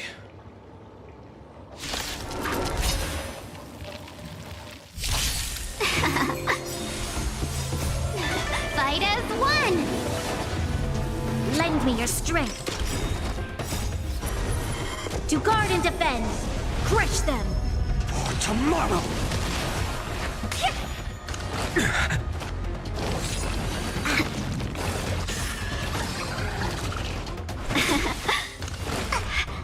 Lend me your strength. Future will come! Fury of innumerable core flames consume me! Hail the new dawn!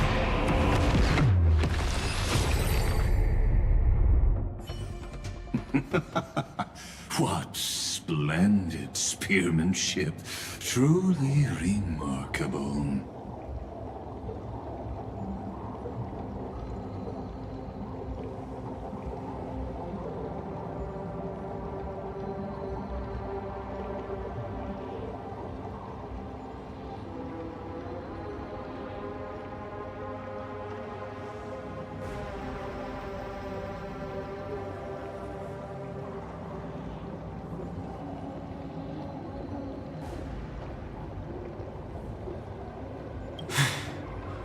Let's get back on our previous topic.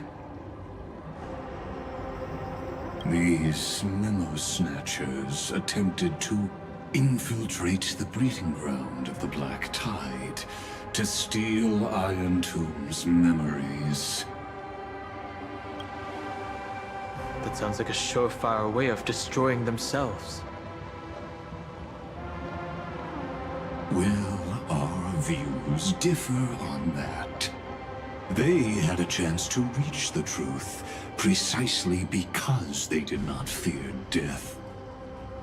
That futile world-bearer turned himself into a seal in this cycle, attempting to suppress the Black Tide's spread. His golden blood soaked into the ocean tides and covered the earth, etching the scar of destruction into this world. And that scar shall point the way forward for you. Erudition, destruction, remembrance. When the three paths cross once again, Amphorius shall face a most magnificent end.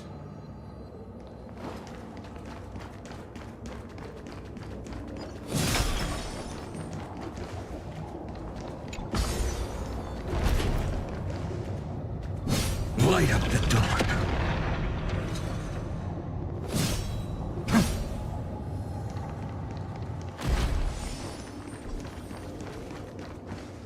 Dawn Cloud. have witnessed 30 million futile ends atop this cliff.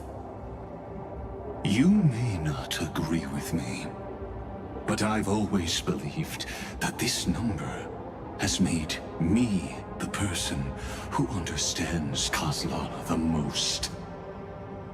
This is also where he decapitated me on that day and pointed his sword at the Aeon of Destruction.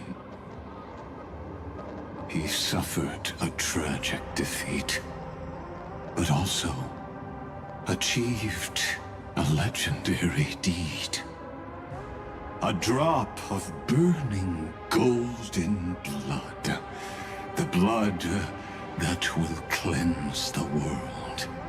Dripped from the god's wound. Nanook? Fiden managed to hurt them? Yes. It melded into Kozlana's body, becoming the Destruction's final blessing. If you wish to dispel the fog and find that March 7th, then go and awaken his fury. She hides in the crevices of time, in the most concealed corner of Amphorius. Only the most ferocious will can break through the memory zone and illuminate her footsteps. Just like how the blazing sun can only rise at the end of the Evernight. How do I know this won't be another trick of yours? I have nothing to gain from helping you two work together. But in this cycle, Kozlana never answered my calls. Perhaps his mind has already eroded away. Or perhaps he is still awake, still fighting the whispers of the Black Tide. Deep down, I only wish that you and the esteemed Trailblazer could bring me an answer.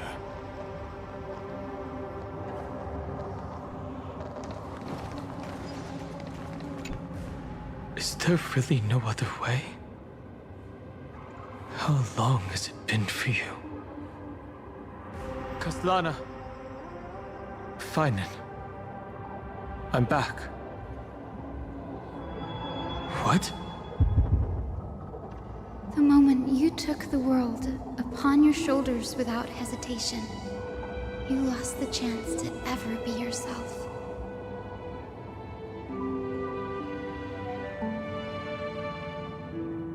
Duty does not drive you to wield your blade, but hate.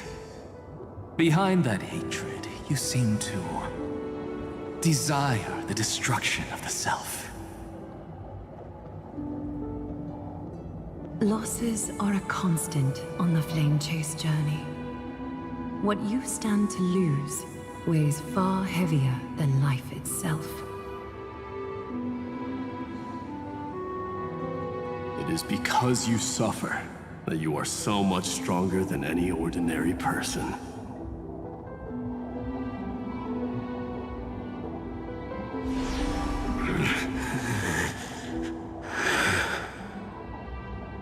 Partner. And Dan Heng. You still remember us? Those two names are like brands. Then I'll tell you that those two names only appeared for a blink of an eye in your long journey.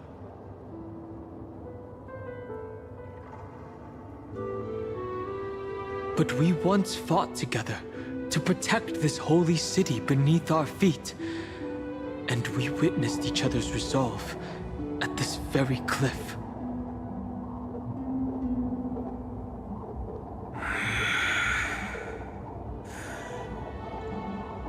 I have forgotten everything. except the belief I had when I set off. Even this body is as alien to me as your words. All I know is that I must imprison the destruction that swallows all. What if I tell you that we're here for the same thing? Look at what this world has become. You know what it's waiting for. Even if you've forgotten everything, I still believe that you'll make the right choice, like you did in the past.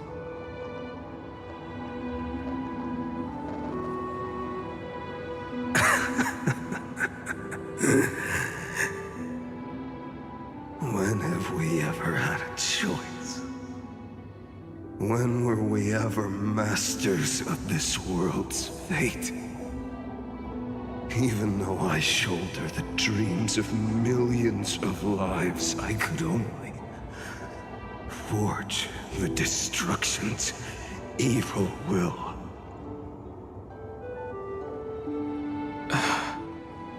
No. Everyone I know is dead. And the world I dared to save has been torn to pieces. So, be gone. This body never existed to carry out deliverance.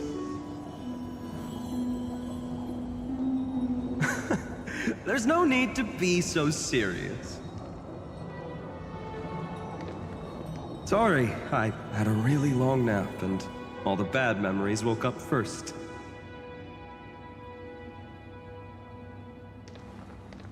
Long time no see, partner. Well, it was only a very brief farewell for me. We once walked side by side and trusted each other to watch our backs. That memory will never fade away, even if all else does.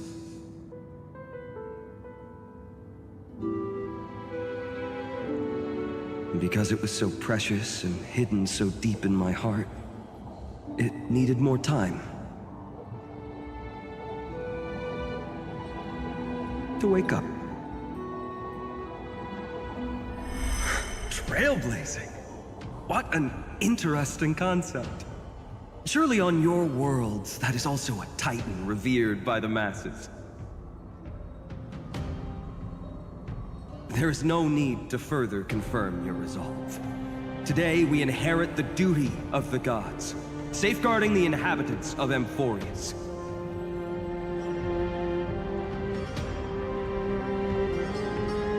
Stand with me and become heroes!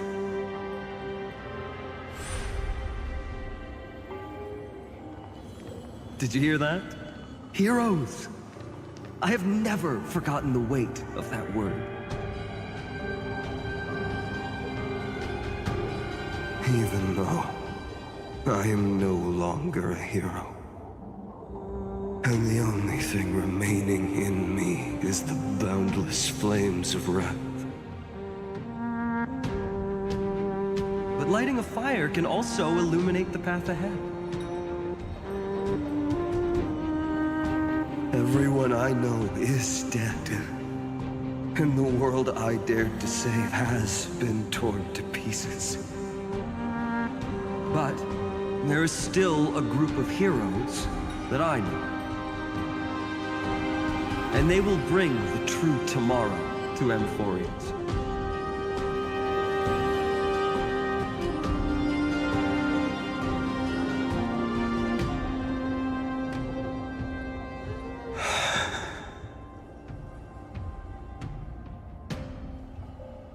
This body never existed to carry out deliverance. It only ever burned for world-bearing.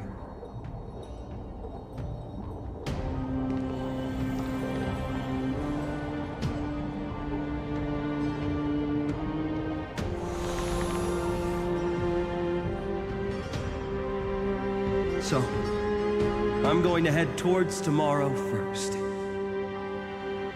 Don't make me wait too long, Donna. Partner. Deal. What if we were born from the destruction? There is no need to question your heart. No need to crave victory. If I am born to be a vessel of sin, then I shall roar at evil and trailblaze a dawn for future generations to come.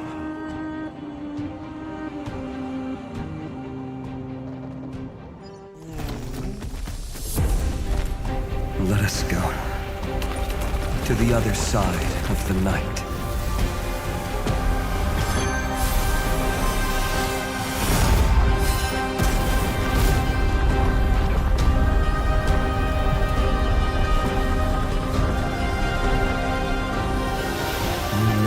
Dawn is there, and the blazing sun, destined to rise.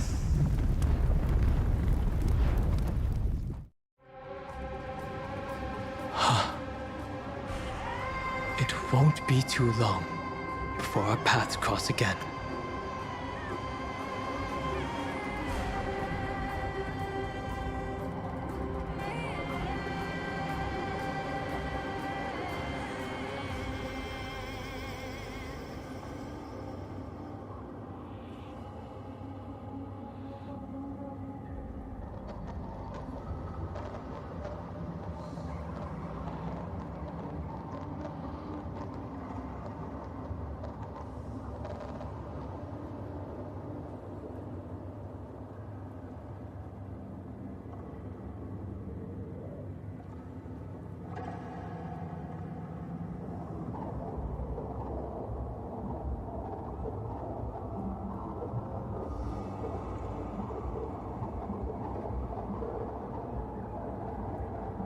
There is a ruckus coming from the Grove of Epiphany. It is time for you to set out, my lord. I have another notice for you. In this cycle, an eccentric demigod deviated from their flame-chased destiny. In a history known by none, Terravox, the Earth, fell. This matter has remained extremely mysterious, contradicting the extrapolations of 13 million cycles. I have reasons to suspect it also has something to do with Lady March 7th. As of now, clues that yield no conclusions are not important. Finan already pointed me in the right direction. Open the way.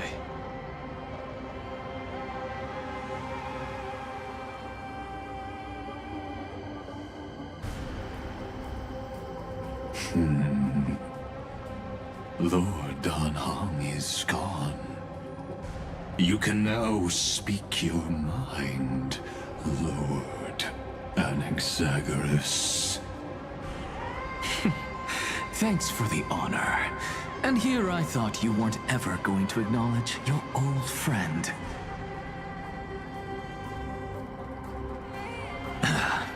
The Inspiration Circuits recorded that you have led me up Dawn Cloud countless times.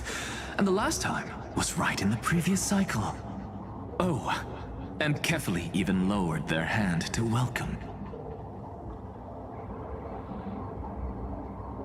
Surely you didn't move into my head to browse such trivial content. But if that's the case, I wouldn't mind recalling some fun Dromus trivia for your pleasure. You seem pretty relaxed.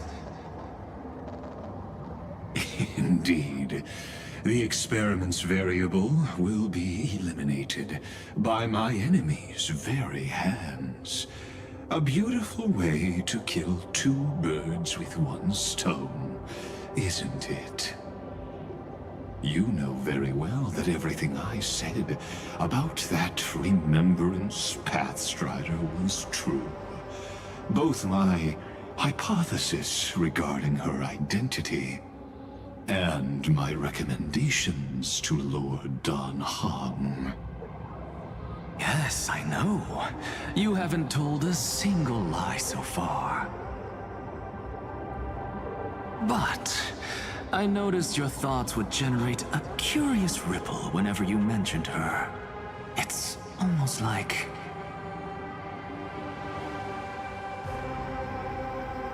you were deliberately trying to hide something into the depths of your brain.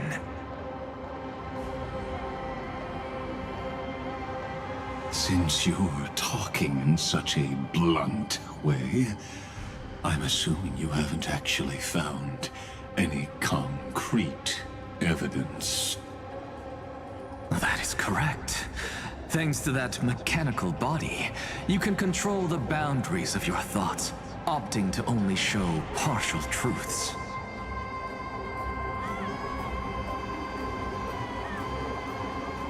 Pity that I still managed to grasp a shiver of fear that escaped your control, and I traced it upstream to discover one single word.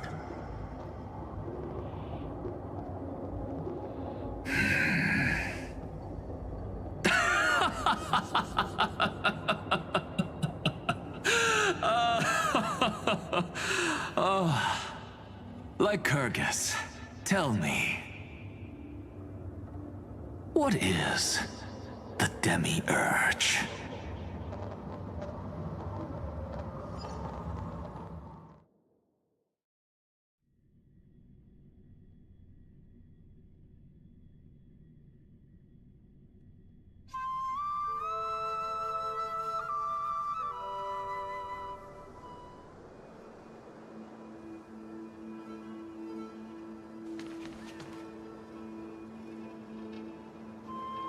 The grove.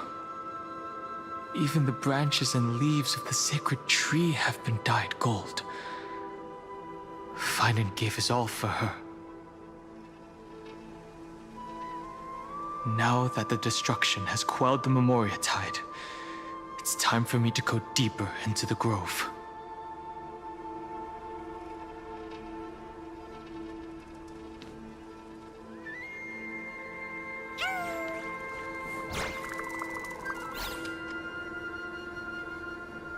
Who's there?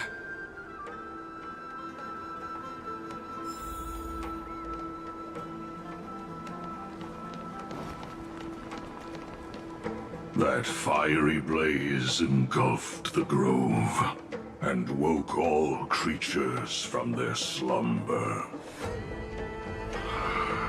And you, visitor from beyond the sky, you have no intention of listening to the cries of the earth. You are... Are you surprised? Demigods with golden blood are not solely limited to Kefali's children. Is it not natural that the offspring of Georios would take on their duty? I am Terravox, Avatar of the Earth, divine protector of the myriad living beings. What a coincidence. I was just told by someone to watch out for you. Answer me. Why would the Dromus King of the Legends, the demigod who should have fallen, appear in humanoid form? You already know the answer. Is the transmutation arcanum not precisely your specialty, descendant of the permanence? How do you know about... Was it March 7th? Exactly. Thanks to her, I was able to escape into the Memoria tide and disappear from the world's memories. So you didn't die. Your fall was just a lie. You cast aside your duty as a flame chaser and joined her. Why? To survive. For Adromus, life is no more than existence.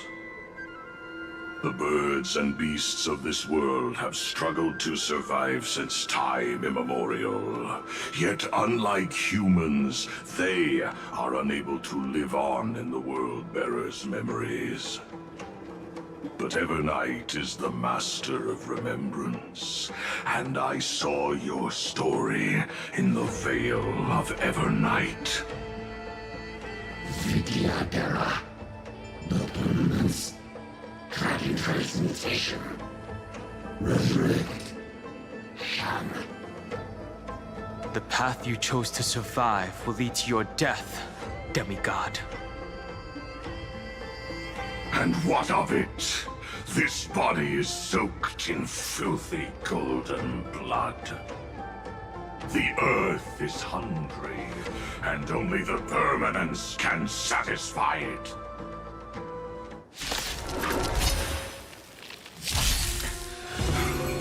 This madness seems exactly like Mara struck. The future will come! Can you find the answer?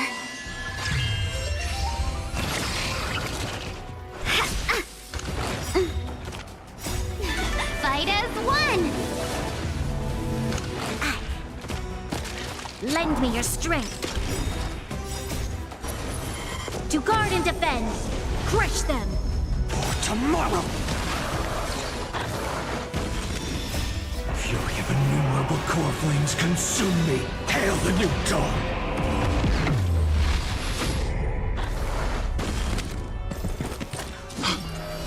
Cloud Knights? How is that possible? Remember agony! It's endless. Has the Memoria Tide returned? The fires of abomination reignite. Why not join that water-mirrored moon and be fully imbibed? Immortality!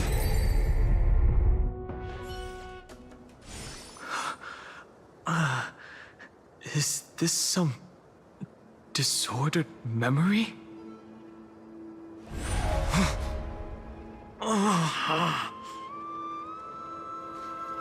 The mists of the past shall drift away. What? Scatter, fade, turn to foam.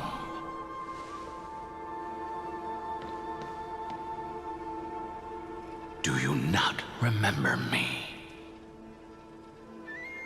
After all, I am the heavy burden you must bear. How could I be so easily forsaken? Dan Feng? Is this another Memo Snatcher trick? Vidyadhara are supposed to forget the past during hatching rebirth. But the Preceptors interfered back then and allowed me to remain deep in your consciousness. If you do not wish to use that bloodstained name, you may call me Obliviated Memory. That's not necessary. Though we've long parted ways, I won't ever forget you. So, who is that giant? That is Amphorius' Earth demigod. He should be on our side, but he was led astray and intends to seize the power of dragon transmutation.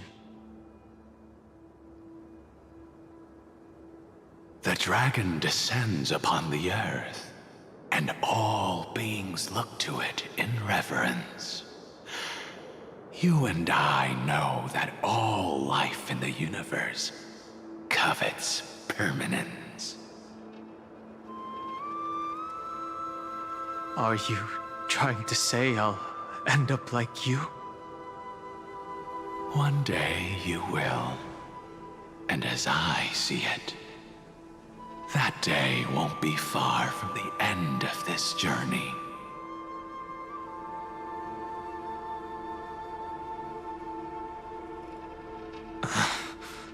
Let's move on to another topic. I have no intention of passing judgment on Dan Feng, and I have even less desire to become entangled with him again. I only have one concern right now: bringing my companions back safely. You can either help me deal with these abominations, or return to the shadows of memory. Dan Feng.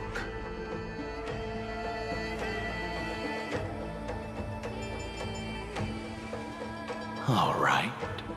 The filthy remnants of the Memoria Tide still run rampant. Let me accompany you through these rooms. You could use the help. And presumably, that giant who craves the power of dragons won't just let things rest. Do as you please. I'm moving ahead.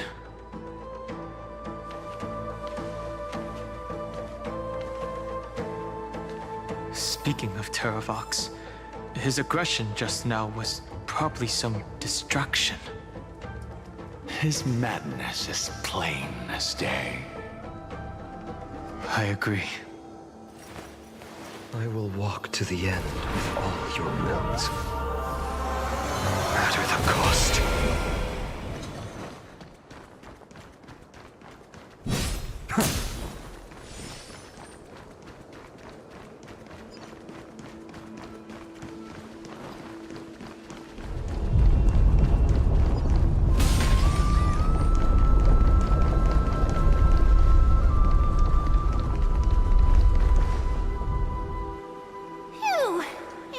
Good now. Yanis's blessing is full, and the hidden passage can be used again. Now, the Imperator's legions can launch a surprise attack from the grove. Who knows if Terravox will be able to succeed? Huh? Who is this warrior? Lady Tribios, I am Dan Heng, the Trailblazer's companion. Dan Heng? Nice to meet you. I didn't realize Little Gray had more companions in addition to Little Cyrene. There is no need to elaborate further. They are merely a collection of your memories, just like me. No. If they were my memories, they would recognize me. Dan Heng? Even though we don't know you, we'll still ask you to get somewhere safe. A terrible battle is about to break out here. Iceland's, Tux Gladiorum, is not far ahead. The evacuation efforts are almost over, so go now, or it might be too late. Iceland's. I see. In that case, I'll go look for her now. Thank you. No problem. We need to go deliver some messages, so we'll be off. Please, take care, Dan Heng. Memories crazed ramblings. What do you think? It's too early to reach a conclusion, but this memory is most definitely not mine. There are two possibilities. This memory either belongs to Terravox, or it belongs to her, the person you're desperately looking for.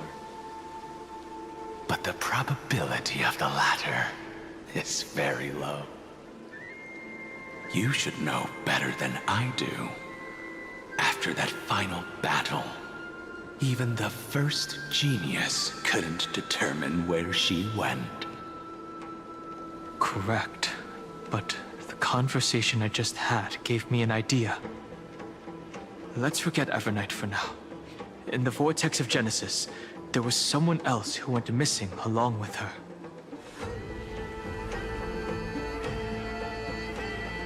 I still have a chance to make contact with her. And the way I'll do it is right here in the grove.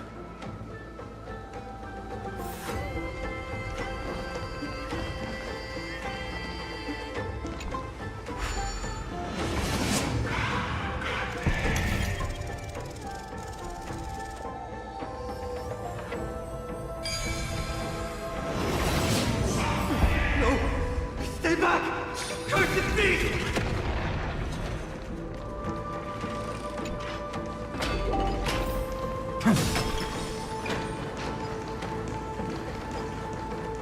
There's not a single sign of movement here. That was probably just the echoes of the Memoria Tide.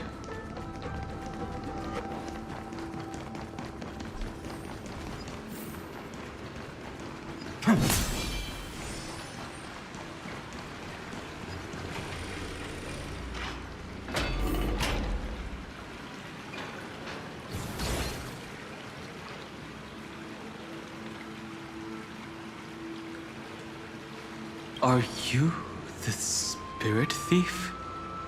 Bartolos? I see. Thank you for the advice. My Cloud Hymn magic will take it from here.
We're here.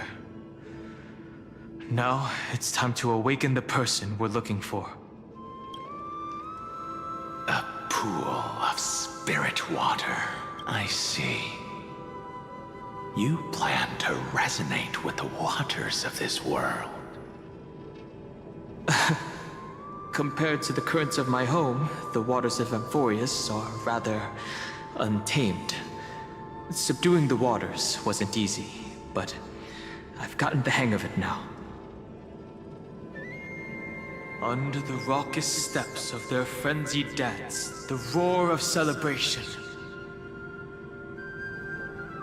calls forth the Spirit Water's memories. How incredible. There are still survivors in Amphorius. And this one even knows how to use the arts of water. Very good. It's nice to meet the ocean demigod, Lady Hysealence. A green dragonfish. Are you Dan Hung? I hope I've remembered your name correctly. Scale Gorge Waterscape is your home, isn't it? In Greyfry's memories, I saw you two standing side by side. That's fortunate. It means I won't have to introduce myself. I can get straight to the point. Tell me, where are Evernight and her? The stranger snatched away the deliverer right before my eyes. I commanded the waters to surge after them, but layered cliffs blocked the water's current. You must be careful. Earth has abandoned the Flame Chase mission. Though Terravox still lives, they are not an ally of the Trailblaze. That's no surprise. I've already exchanged blows with that mad demigod. I didn't think the worst would still come to pass. He also intends to get his hands on a dangerous power. As his comrade in arms, do you know what his goal is? Terravox has only ever cared for life born from this soil. If they covet powers from beyond the sky, I suppose it's out of the same care. Even so, their behavior is far too unusual. I presume they wouldn't have made such a drastic and irreversible decision if they had not exhausted all other means. But embracing the permanence may result in even more misfortune. While I admire that demigod's willpower, my position has not changed. It seems that if I want to find Evernight, I will have to confront Earth. Since my opponent has already turned into a vicious beast, what I do won't weigh on my conscience. Then allow my specter to accompany you, Lord Dan Hung, as the demigod who witnessed the end of this world. At least let me sing an elegy for my last comrade. That doesn't sound like something you would normally say. Huh? What I do won't weigh on my conscience. I can certainly guess what you mean by that. I will never hesitate for my companions. I am a nameless. And what I'm going to do is defend all the hopes that are on the verge of fading away. Then I misspoke. That is exactly how the guard of the Astral Express should act. If you please, Lady Hysealence. Hold on to this current, for it still carries the warmth of Greyfry. Hopefully, it will lead us to the depths where our companion is hidden.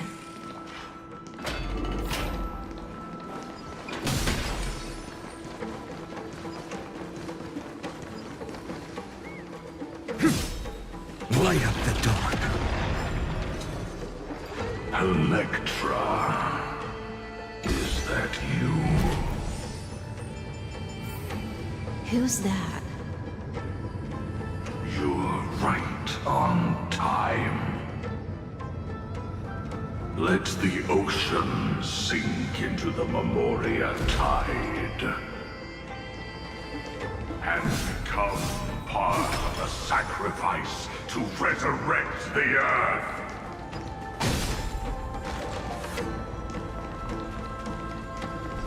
Join us. You are me, are us.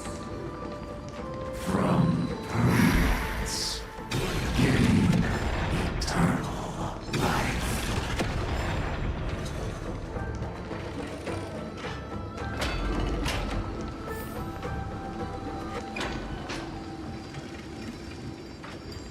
Rouse yourself into the forge. Each as one. Keep going. Keep going. Going. Do not run from your fate. Use the permanence to fill the earth.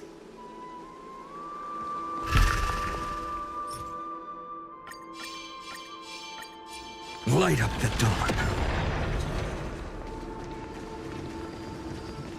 The Yadara might not even be considered people if we did not resort to beastly actions.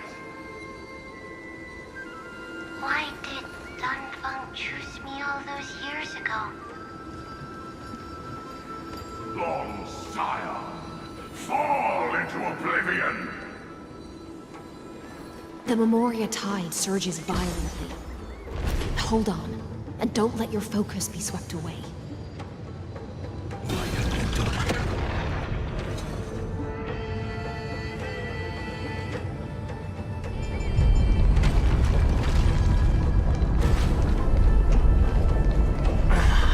The whole grove is shaking. Of 5 people. 3 must pay a price.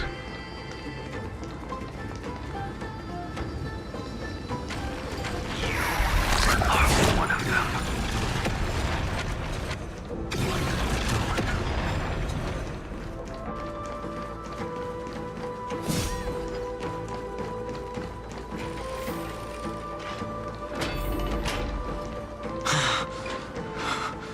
Is it over? It seems so. These phantoms that are haunting you are indeed here to bring you to your demise.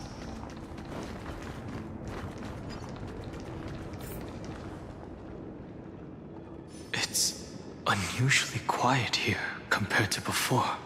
Don't let your guard down. The Memoria tide has become even more violent.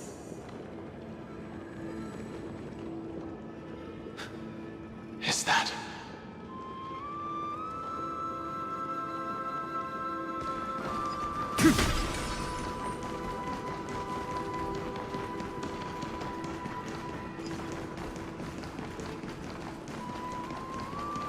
This is an interesting-looking wine jar.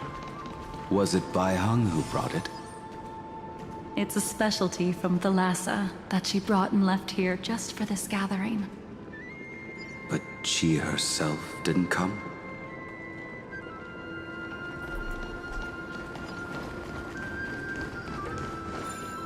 Your mind retains far more of the past than I had imagined. I've seen this farewell more than once in my dreams. The previous life is just an immersia to a newly born Vidyadhara. You know rationally that these are your memories, but it doesn't feel like you experienced them yourself. I use dragon transmutation for selfish reasons. And close friends turn to enemies. You probably want to ask me if it was worth it. The Military Affairs Office is placing more importance on the Yuchue's battle this time. And the Yaoqing called her back for a patrol mission.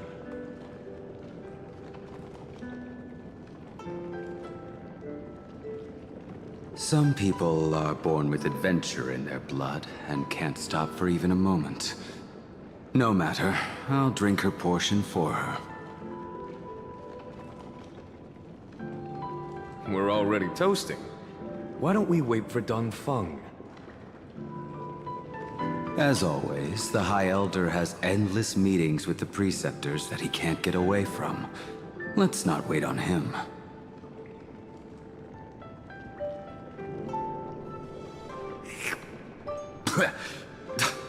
Isn't this just water?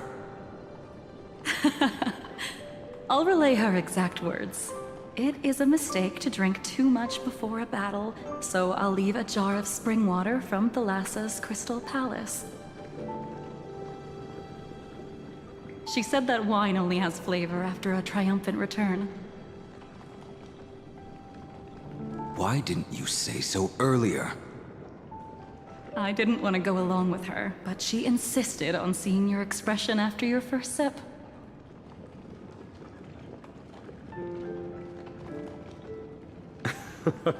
Any gift from a friend, whether it is water or wine, is rich in flavor all the same. I see you still speak as if every sentence must add something of profound value. I see you still speak as if every sentence must add something of profound value. Ah, you're just in time. The punishment for making us all wait should be 3 cups of wine. Spare me, please. I've already suffered enough next to the ancient sea. I've convinced the Preceptors. Vidyadhara Cloudhim Magi will join the battle on the front lines, and our armies will fight side by side.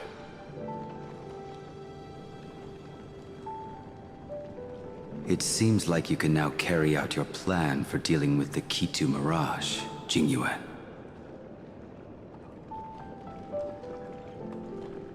Thank you for standing your ground against the dissenters, Dongfeng. I never thought those Preceptors would ever relent. After all of this, countless Vidyadhara. Countless Vidyadhara will lose their lives, with no chance at a molting rebirth. We all understand this. But the Vidyadhara cannot become a part of the Alliance's destiny if we do not share in its joys and sorrows. We would only be bystanders to everyone else's suffering. That is something we all understand as well. That is also why we've gathered here. Come, raise your cups. This toast is not for bidding farewell to each other, but for honoring the soldiers who will not return, for honoring our companions.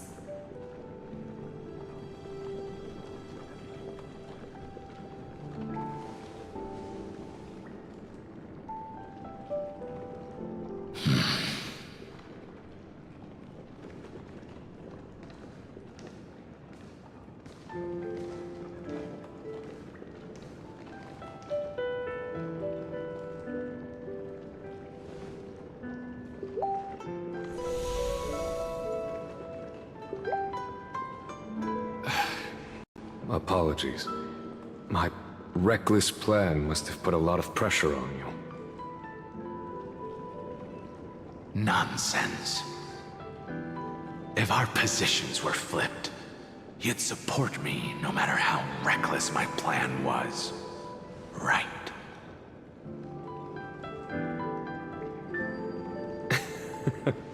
Of course.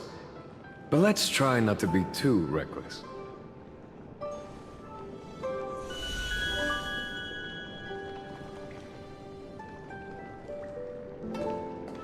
When you make a decision like this, people will always ask, was it worth it? And you will also forever question yourself.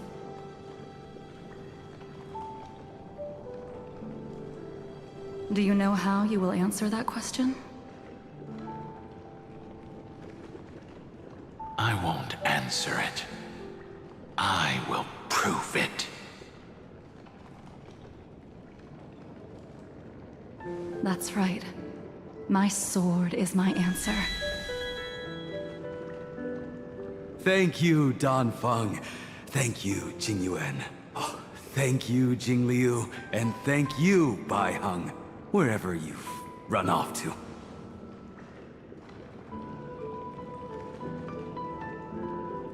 Ridiculous.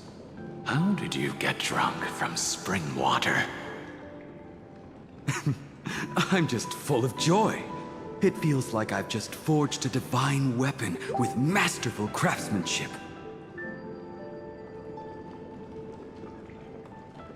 I'd rather leave this world in a blaze than live until the end of time.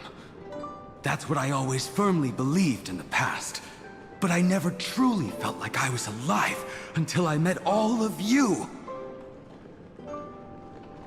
Now, I wish more than anything that I could just live a bit longer. No, pretend I didn't say that.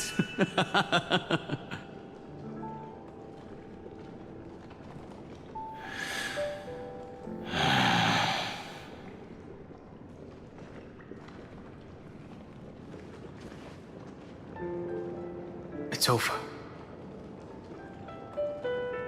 And you know exactly what happened to these 5 afterward. So, can you understand it now?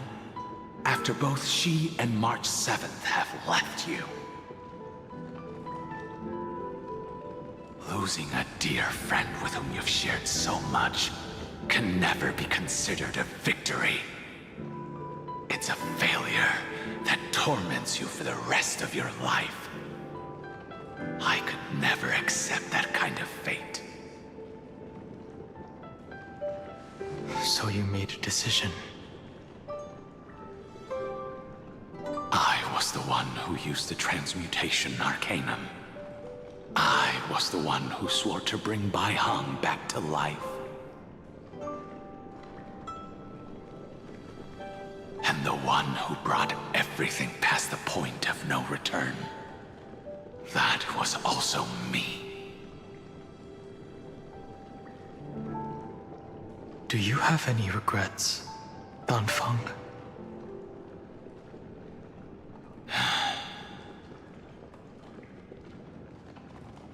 Even if I could reverse time, I would not choose differently.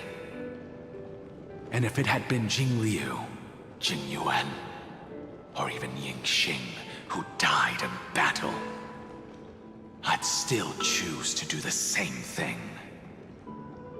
Because only I could make that choice and protect all of this. Now, for the sake of your companions, for the sake of those 2 who walk alongside you, how much are you willing to sacrifice, Dan Heng?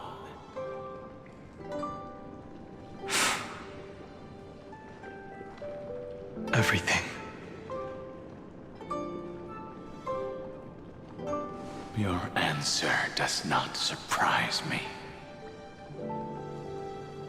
They are more than just my companions. They are the path I took that led me to where I am now. So they will also be beacons for when I am lost, leading me to the future until my next reincarnation. Then let me see how you'll carry out your convictions. Let's leave this place and go settle things with that mad demigod.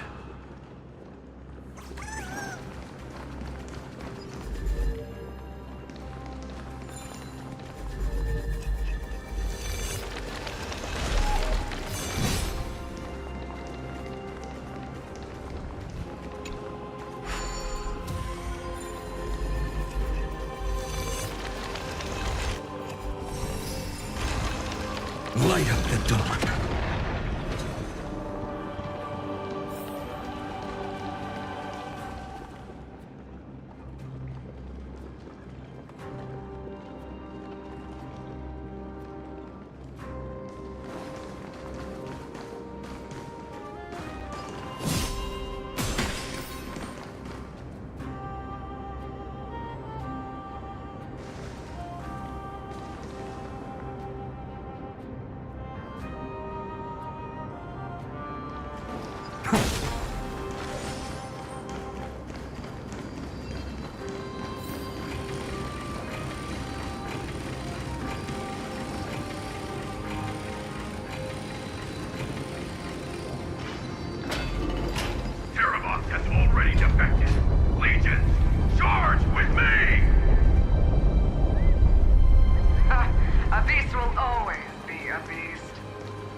Memories intersect. Another betrayal. Another catastrophe. Regardless, I see the destination that the destruction points to. Golden blood is gurgling out. It's almost like a heart that has burst open. Follow the current and calm its frenzied pulse. Cool it. Watch this. Show your courage.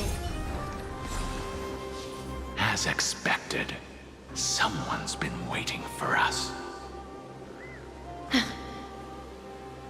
It's you. They are here.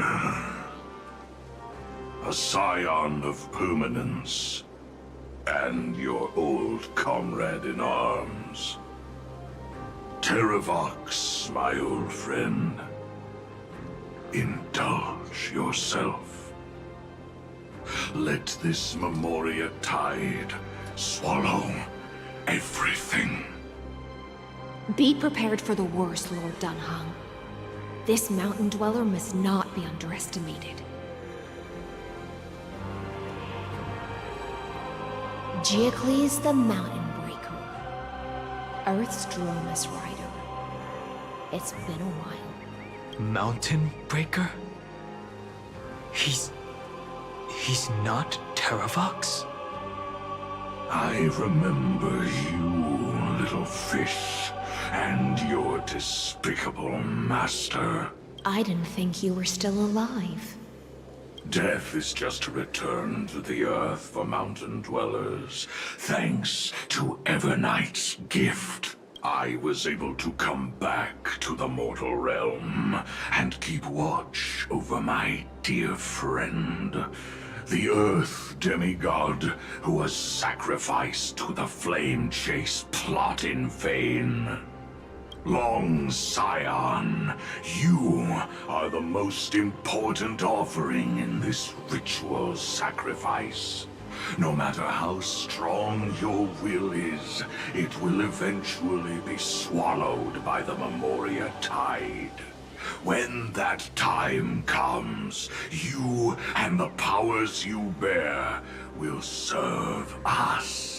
We will use the permanence to awaken the fallen giant dragon and give the earth an everlasting body. I see. So you pretended to be Terravox in order to lead us here into a trap. If it weren't for the Imperator's tricks, the name Terravox would be shared between us anyway. They made the right choice for Amphorius's tomorrow. But the tomorrow you speak of only ever had a place for humans. What, my old friend? I will once again start a fire that burns away the chains that shackle us! Why don't you leave this to me, Lord Dunham? Use that hidden passage to reach the opposite shore. Perhaps Greyfry's there, deeper inside.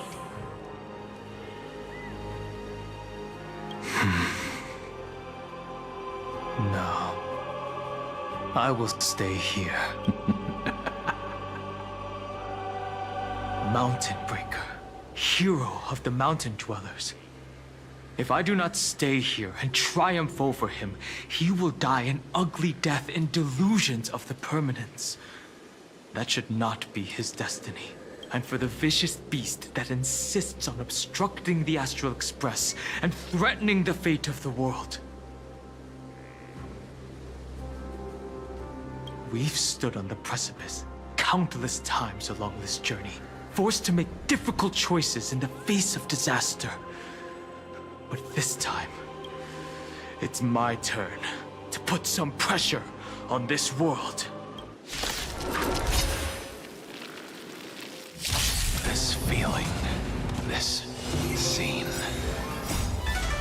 All too similar. Future could come! Feeling sticky? I'm fine. For tomorrow! Fury of innumerable core flames consume me! Sun, tear the sky!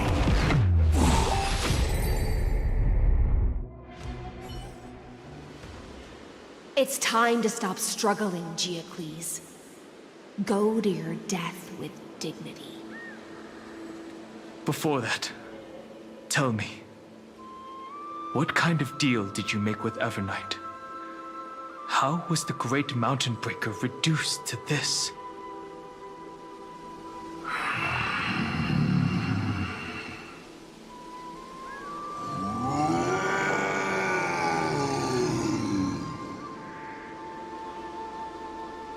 That's...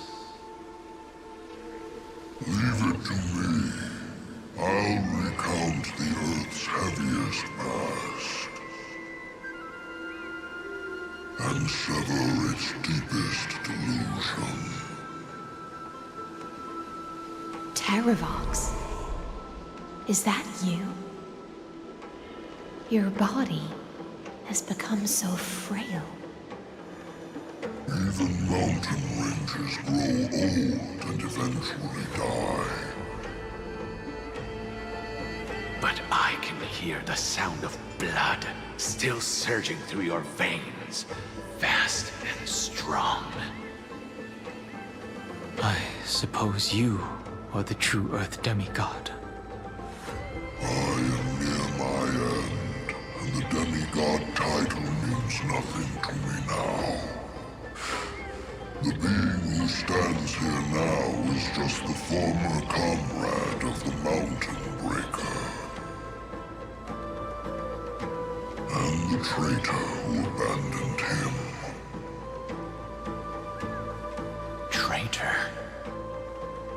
Terravox was once a member of Geocles' Dromus Legion. This force was famous for its skilled riders and their brave Dromuses. Terravox himself was the Dromus King, the giant dragon who swore their life to the Mountain Breaker. In the battle against Georios, the Imperator could not surmount this mountain, and thus had to break it from the inside. Terravox's betrayal was key to the Flame Chase Army's victory.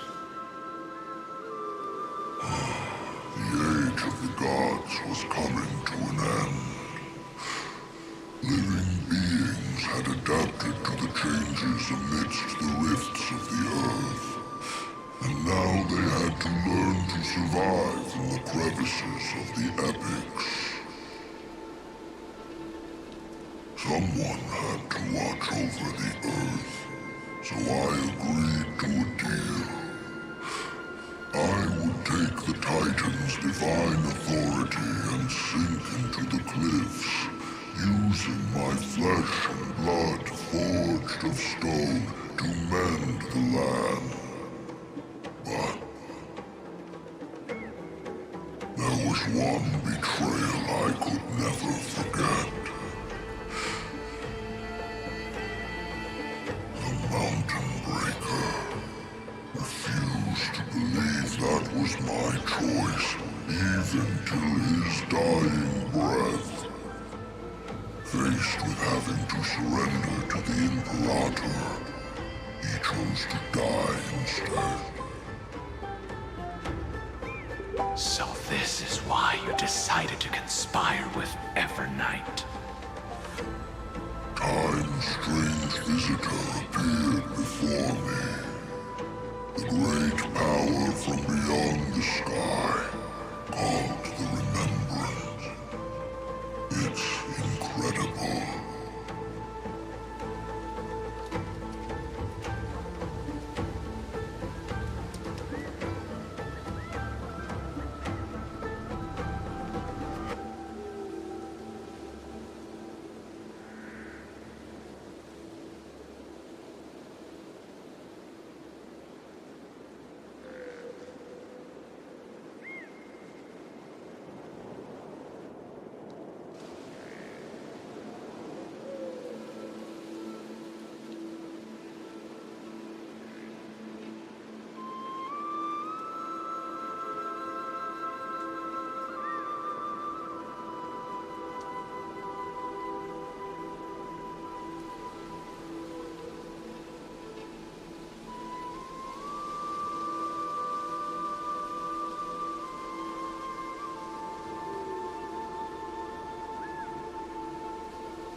Geocles was able to be reborn as a memo sprite. He mumbled about the times we fought side by side.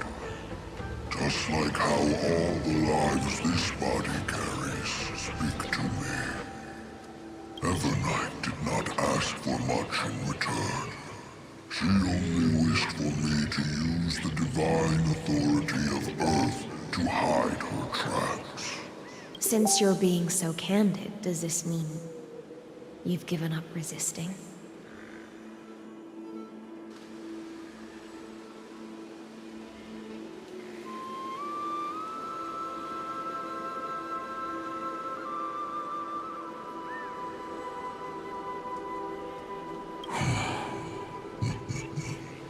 Resistance. For a beast on the brink of death. What is the point of resistance? I see. 1,000 years have passed, and your mind has long since been shattered. This frail body bears the weight of all those I've betrayed. And now, my only wish is to rest with them. In the unchanging past. Go, long Scion. That fiery blaze has already burned through Earth's protection, revealing the secrets underneath.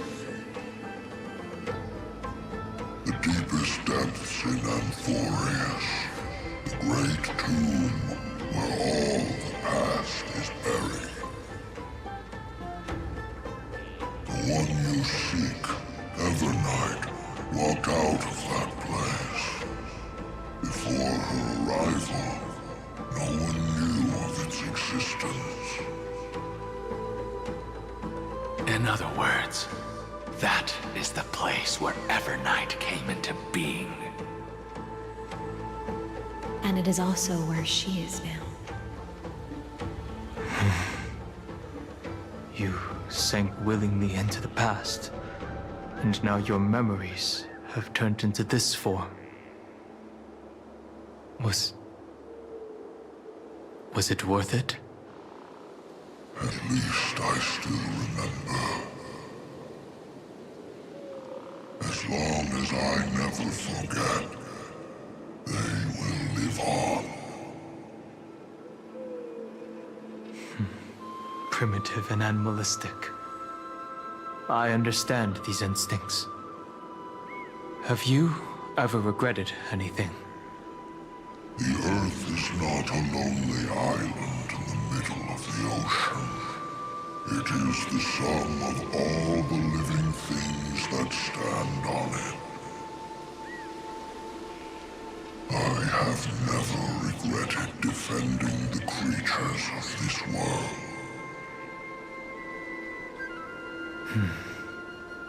Then, a final question. Terravox, after all of this, how much are you willing to sacrifice for the power of the Permanents?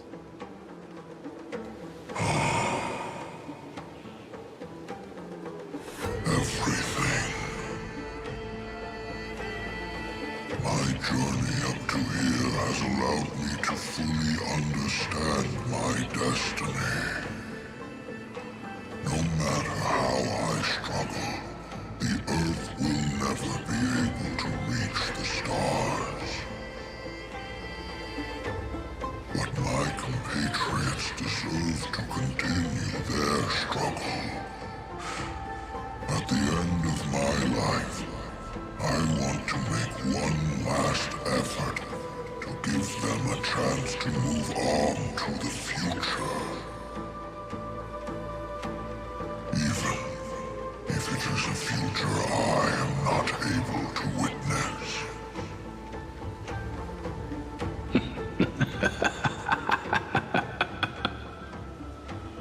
I understand.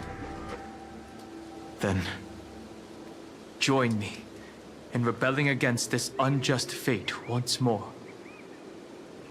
Even if the world collapses, the Earth must remain unshaken. Give me the core flame that burns within you, and allow this immortal body of the Permanence to bear the furnace of life for you.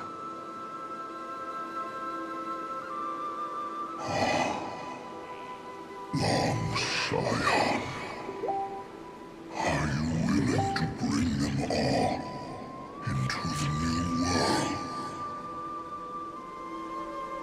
I won't give you empty promises. Allow me to answer your question from a different perspective. The Permanence is the path that dragons trod, and eternity is life's deepest desire.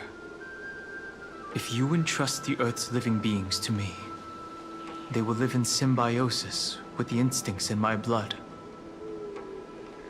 With this body as an ark, I will deliver them to tomorrow for you. That tomorrow won't be the end of Amphorius' west wind, but a vast and boundless sea of stars.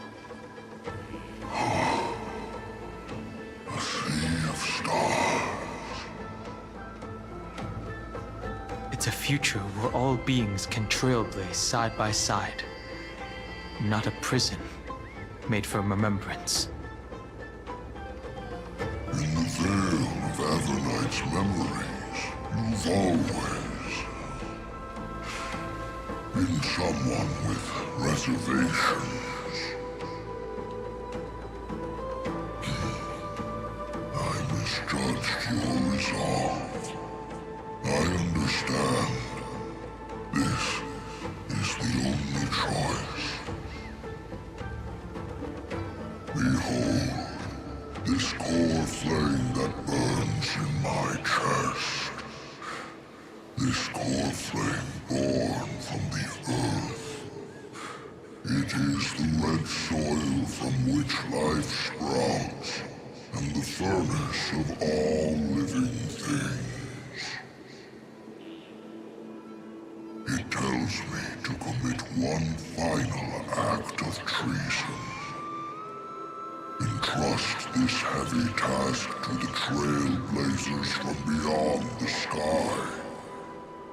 Let them tend to the wild terrain and safeguard the lands. And thus, bring the endless stream of life into the distant future. I promise you, Terravox. Good. When I hand over the divine authority, this place will fall to pieces. Are you prepared to hold up the sacred tree if it falls? Of course. And free what remains of my body, and let me give you this flame that turned away from the flame chase. I now relinquish my duty as a demigod. You shall dig your own grave and burn in the furnace of rebellion.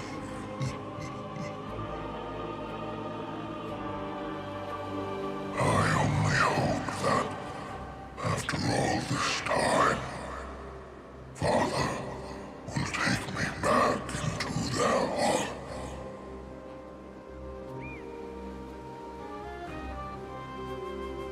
Come, crouching beast, for the endless life of this world. Rise from your dormancy, and follow me as soaring dragons of the wilderness.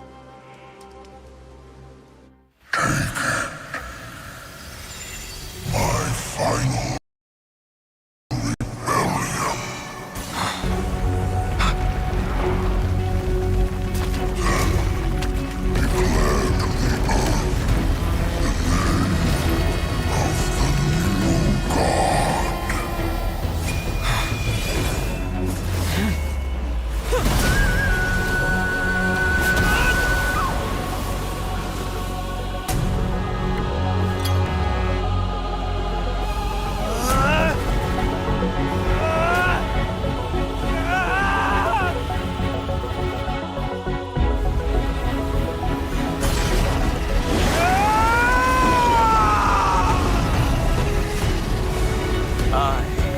Dan Heng. One who guards the Trailblazer's way forward.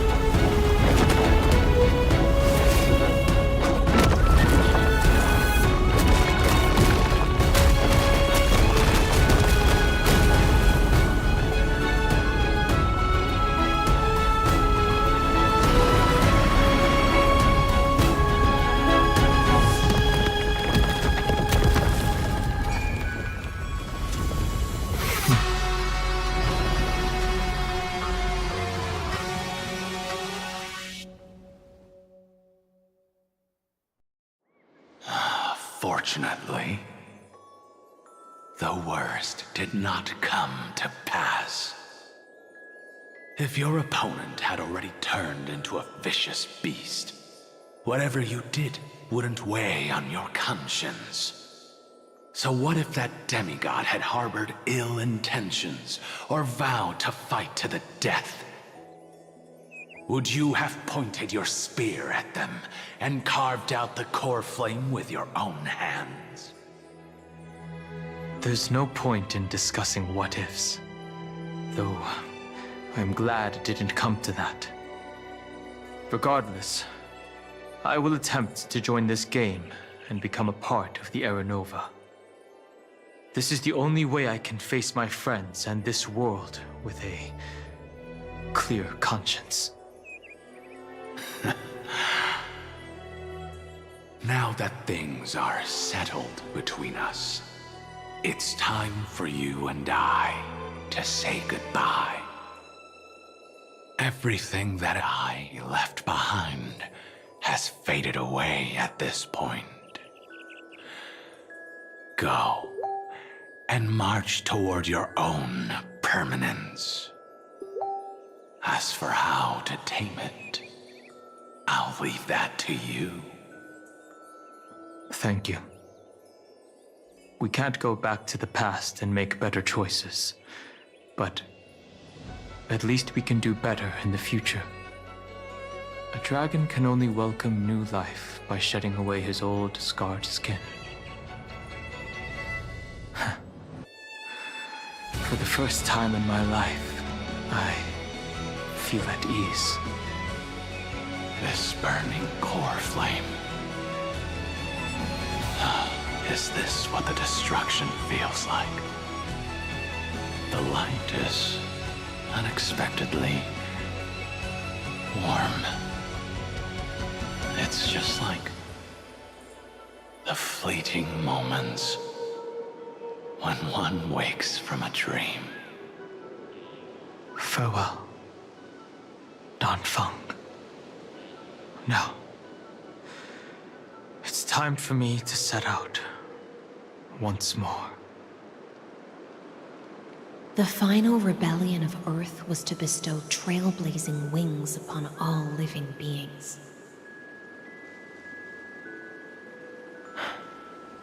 For Terravox, this was probably the best possible ending.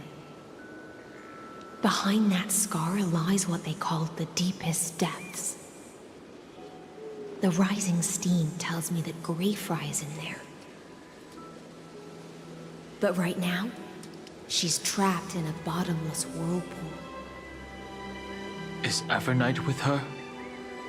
I'm afraid I can't tell. A scorching abyss. If I were to enter it alone, I'd almost certainly get lost. And Miss High Sealants, would you give me cover? I'll need to focus completely on what's ahead, and may not be able to pay attention to my surroundings. What are you planning to do? I'm going to continue where you left off. The stranger snatched away the deliverer right before my eyes. I commanded the waters to surge after them, but layered cliffs blocked the water's current. Times have changed. The cliffs are now in the palm of my hand. Then I believe it's worth a shot. It's just, without absolute resolve, you still won't be able to pass through that Memoria tide. much less save someone from it. The search for Greyfry might stretch on like an Evernight without end. Be careful. Wandering through time is no easy feat. Don't worry, Lady Hyacinthus. Just as you kept your lonely vigil in the depths for 1,000 years, my determination to find her is even more unshakable than the earth itself.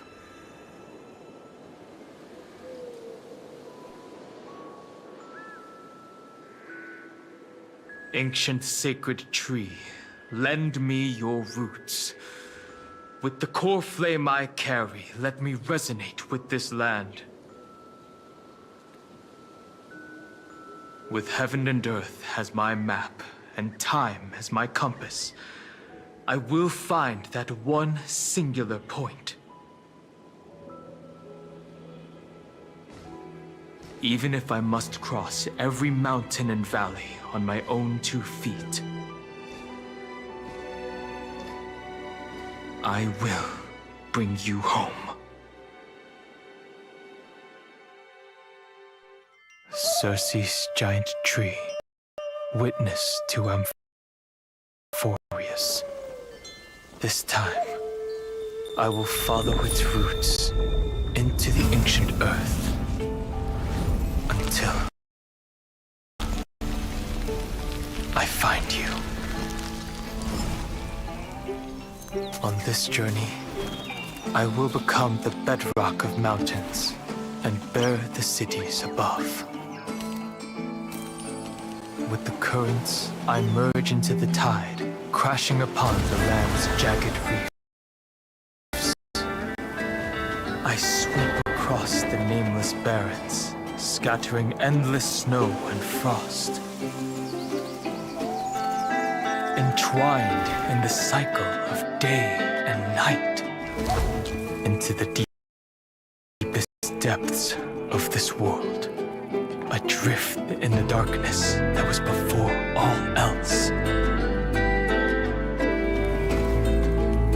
When can I lead you out of this maze?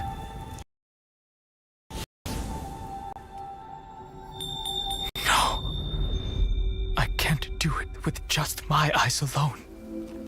Maybe it was never me.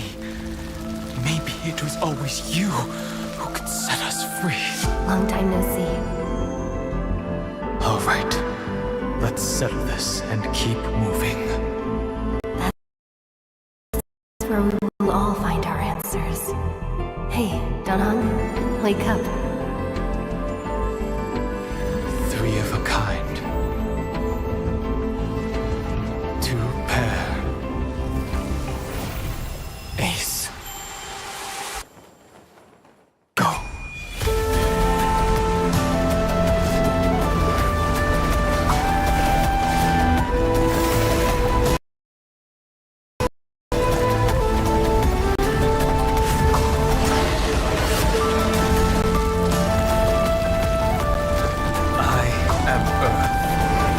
That grows upon the earth. I am you.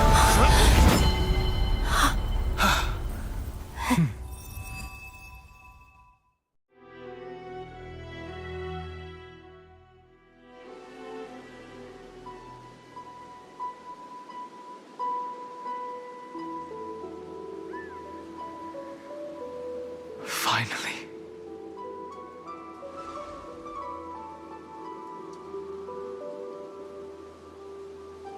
I found you.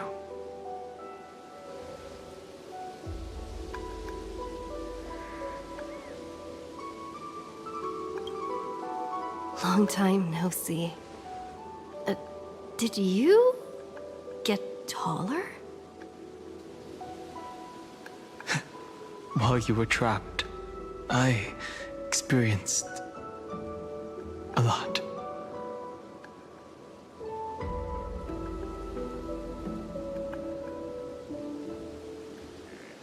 Thankfully, Evernight did not try to stop me.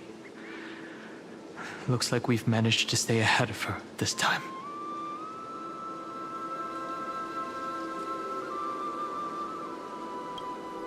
Rest assured, we won't abandon her. We'll all return to the Express together. No one will be left behind. You mean Mem? Sorry, I haven't seen her at all on this journey. Perhaps you were not the only one being held captive by Evernight. They never once stopped worrying about us. About you, me, or March 7th. They never gave up on trying to save us. Even from outside this world, Miss Himiko, Mr. Yang, Pom Pom, and even Sunday Black Swan and the two geniuses. They are all doing everything in their power to aid us.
I understand.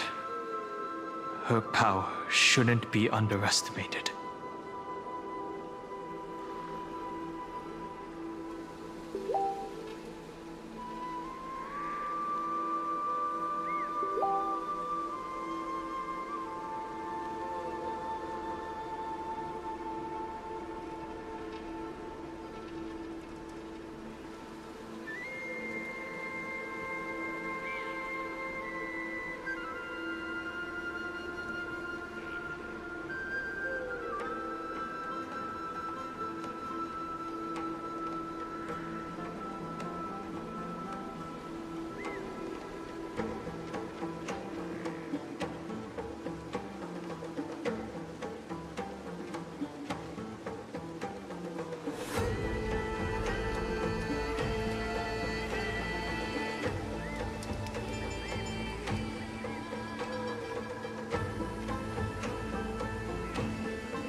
It was only when I personally stepped into the maze of time that it suddenly struck me.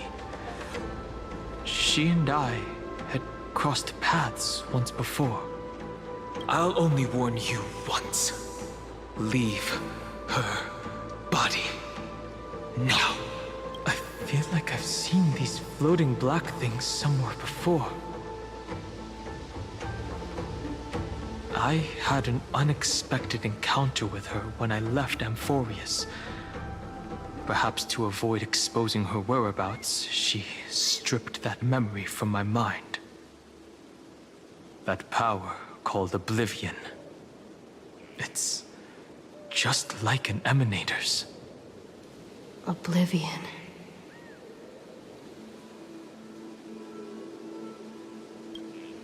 I know. But you still remember me and our companions, for now. Do you have any clues about the memories you may have lost?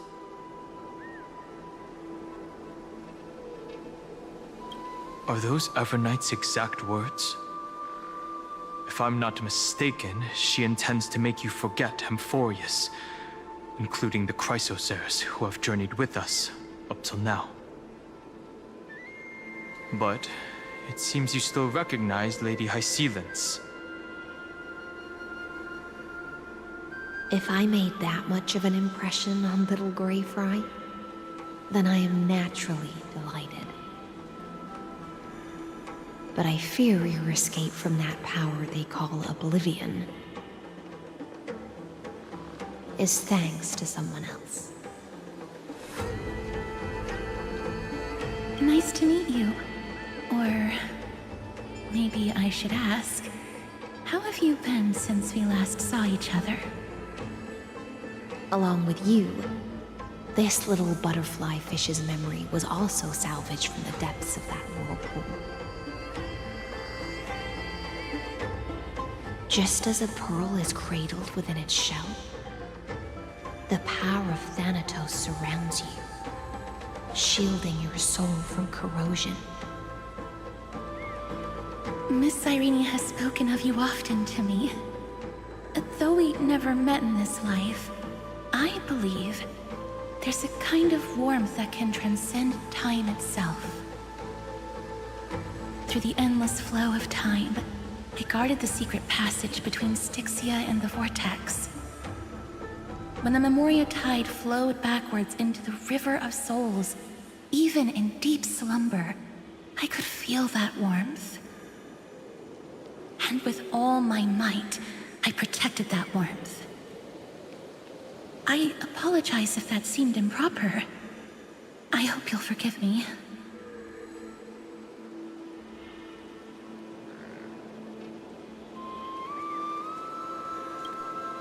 She was just speaking metaphorically. This conversation feels familiar somehow.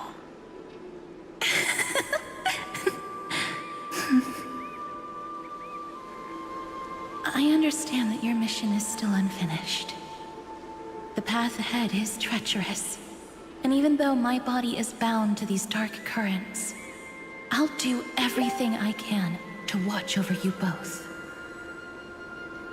The little butterfly fish is right. There is still a pair of eyes watching from the shadows, but we won't let them get anywhere near you. Go forth, golden dragonfish, and you, deliverer. Seek out your companion. Go forth and illuminate the lightless Evernight. I cannot thank you enough. Accept this promise from the Nameless. Amphorius will definitely write a brand new ending for itself. Of course. We'll write it together. The Nameless will never stop. Until all of us stand side by side in the true new world.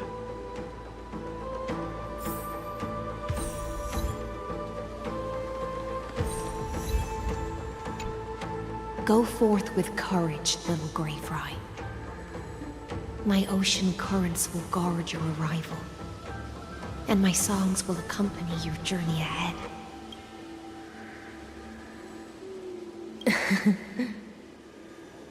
You still remember how much I love fire and feasts.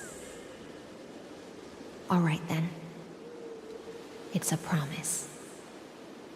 Go find your companion and see your journey through. I'll raise a glass while I await your triumphant return. And then, when we reunite in the ocean at the boundaries of this world, let me play a song for you beneath the glow of fire. At the end of the sea of flowers, the souls of the living shall warm thy fingertips, and after an embrace, there shall be eternal separation. If I hadn't met you at the end of the world, I would have thought Lady Trinan's prophecy was wrong.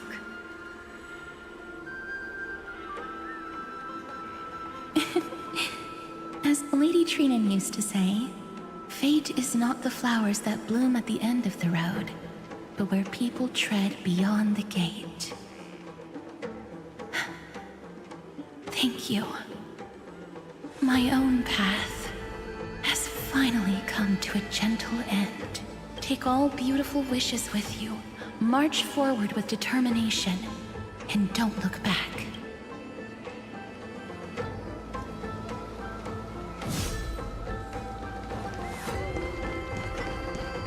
This place was once Nestia's altar. Could the golden thread be leading us to the world's deepest secret?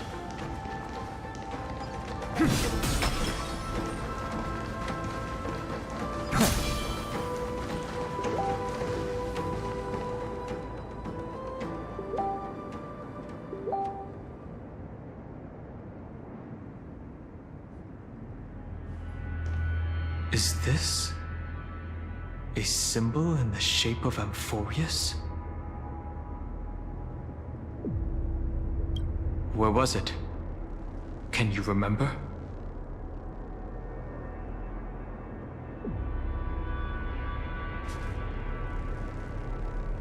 Which Titan is this? It's very similar, yet somewhat different. That doesn't make sense. How could a world enclosed within the scepter have a way of knowing what it looks like from outer space?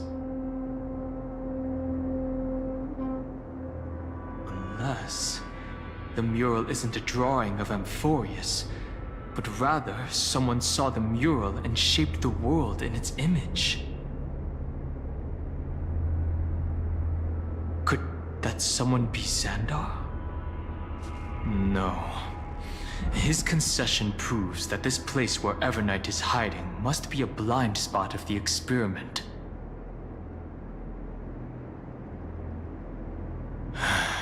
I'm afraid not even Xandar knows about the existence of this great tomb, or the secrets buried within it.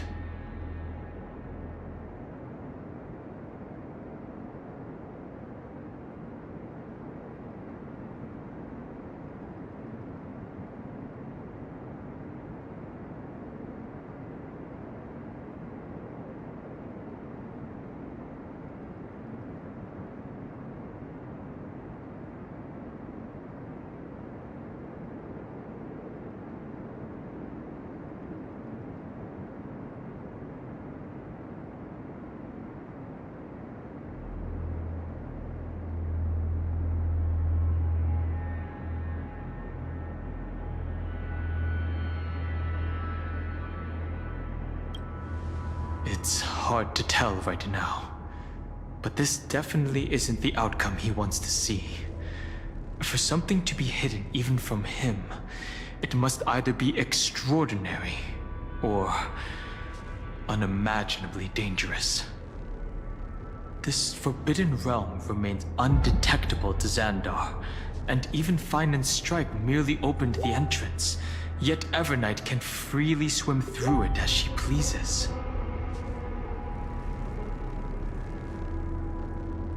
Cannot be reached by the erudition, nor can it be erased by the destruction. Be careful.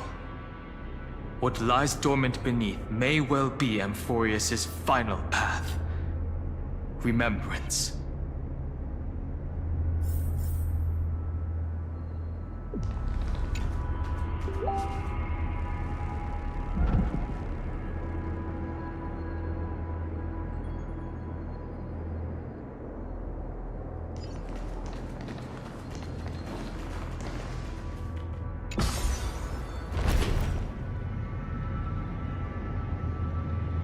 It's endless.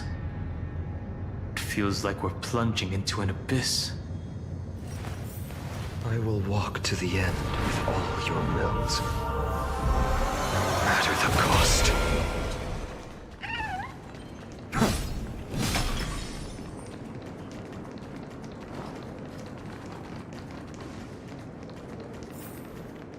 Are those distant structures all entombed data?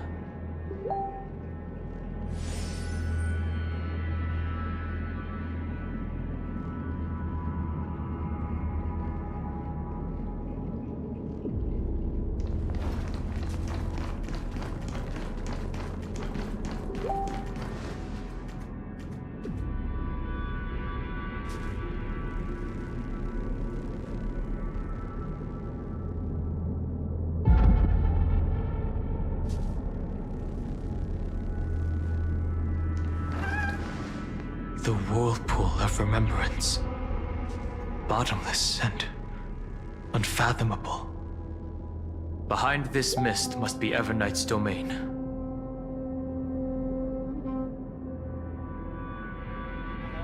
Power just yet. With the later on, start to get a little bit more map control. We can really start choking out the vision here and give Hololive the opportunity to further scale. As you can see, that's a lot of money. Chat, you're being a bunch of freaks. Stop it. On. Yeah, the biggest gold lead by far in the bottom lane, going to Delight over Duro, even though Delight is down a level. Doesn't matter, that's just the way that pike works. As Heartsteel finished for Peanut, they're going to look at this Rift Herald, and they're bursting it down quite fast with the Wait, is it dead? In comes Canyon. Over the wall? Over the wall? I'm certainly curious about this, but yeah, they just can't even get close. Easy to Herald, it. and Delight gets Delight it. actually going to pick up the eye. Not bad. Not bad. There, I suppose. Not bad. This is the kind of situation for Hanwha we were talking about before, though. It's like any gold lead you have feels pretty good. Any objective I'm standing in the line for the LEC Export. I'm watching the stream. Your captain, Volleybird, big W. And with the Herald, you can, basically guarantee a lot of prio around the map, or even that turret early on into the game, and that just makes you so much safer now through a mid-game where you're a lot more comfortable now than I think you otherwise should be as Hanwha Life. For Gen G, the fact...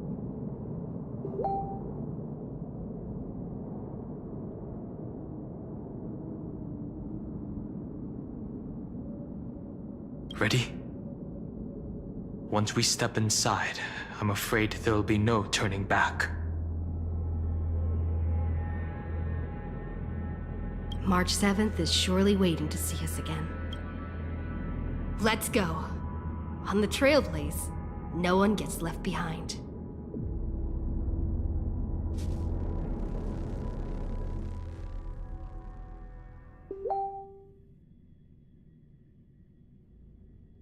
This maze is full of memory loss. Your voice sounds different from usual. I only hear a hint of curiosity. The rest is all fear. Beautiful memo keeper. I know exactly where that fear comes from. The Evernight is a mimetic entity's natural nemesis. They will swallow you whole with just a flick of my pinky finger. I am the garden's enemy. I have never denied that fact. I have to say, Miss Evernight, you've certainly got a unique way of protecting people. At least she's still willing to talk. Is it because I disobeyed the garden's rules? Maybe I still have a chance. No. I don't think you do. It's not very elegant to spy on someone's thoughts, you know? Well, before you get rid of this beautiful memo keeper, the least you could do is answer some of my questions. Why should I do that? So you can buy more time and send a message to your companions? And here I thought you were already watching my companions' every move. I am. Earth's stirrings have ceased. They have defeated Terravox and are heading here as we speak. Don't tell me that's part of your plan, too. It's not. But I'll make good use of it. Fighting alone against an entire world, even I might miss something. But I know how to adapt to the circumstances. Just like right now. How I've decided to let you go. I like you, little bird. Your longing for memories remains pure. Unlike those memo snatchers. Your most precious quality is how you've yet to be tainted by the garden's dark side. I'll take that as a compliment. But I still don't understand why you've kidnapped me here. Well, Seeing is believing. So, why don't we take a stroll together? This ruin buried deep underground is called the Kernel in the language of erudition. But I gave it a friendlier name. The Heart of Amphorius. The great tomb of the Nameless Titan. The Nameless Titan? You'll see with your own eyes just how important the remembrance has been in this world. And how we will stir up the waves of oblivion to douse an eon's ambition.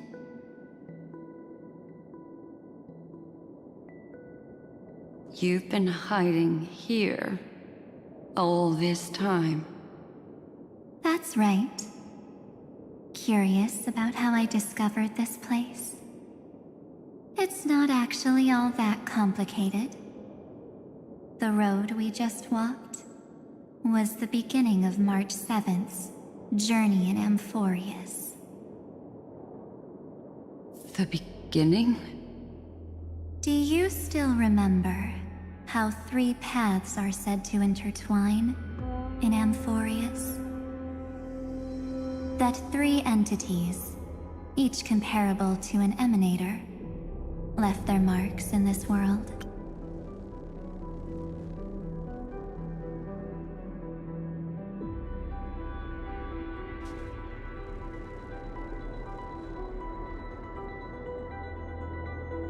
There's Xandar, Iron Tomb, and... That's right. To this day, there have been no signs of the entity corresponding to the remembrance.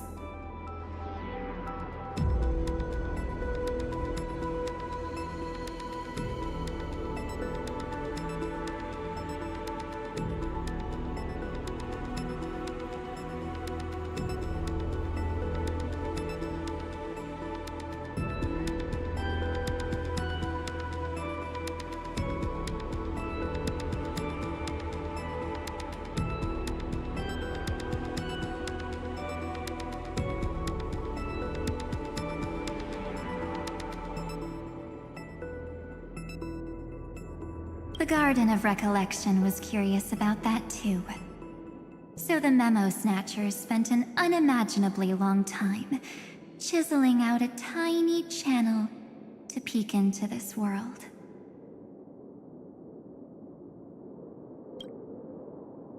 But there was always a power in the memory zone that kept them out.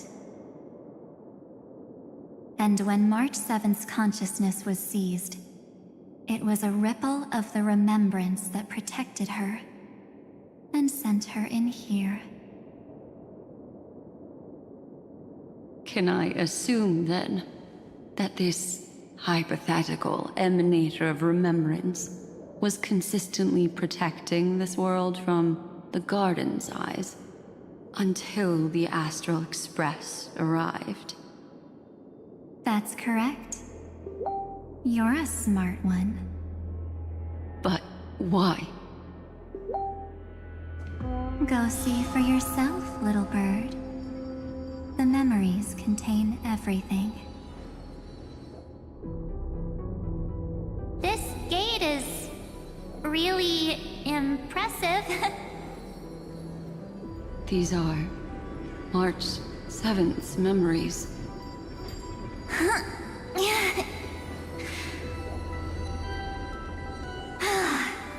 Didn't move at all, huh? I just got here and I'm already locked out. A journey of 1,000 miles stopped at the door? That's terrible! Is she stuck?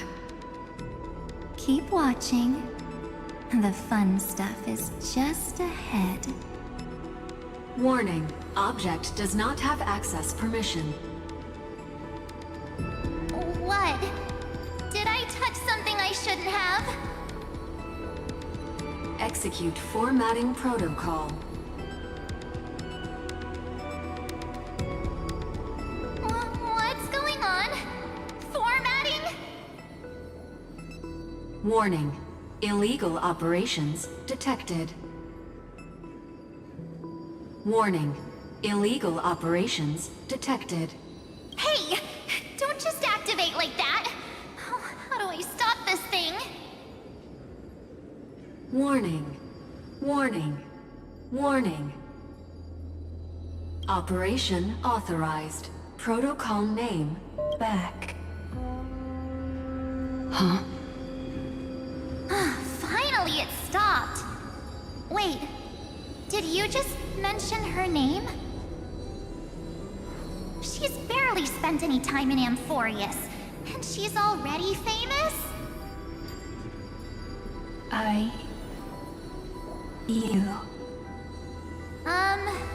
don't know what you're saying. Let's not speak in riddles, alright?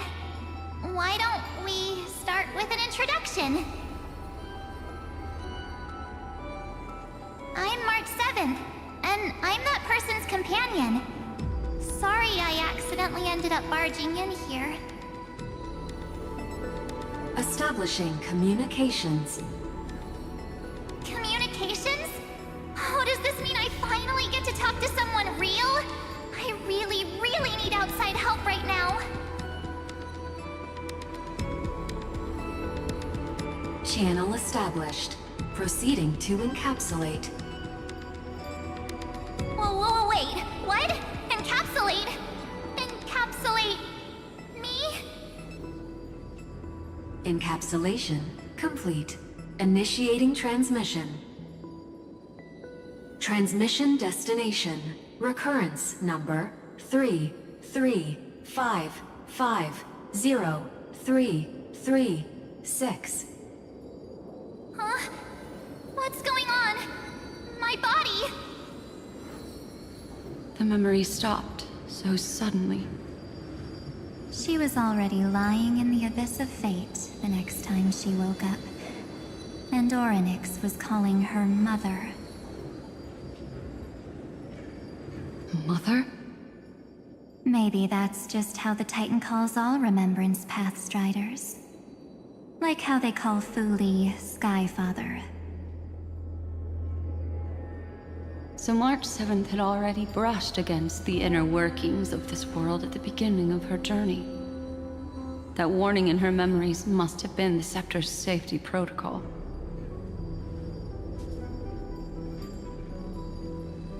But why did it mention the Trailblazer? March 7th should have entered Amphorius long before she and Dan Heng did.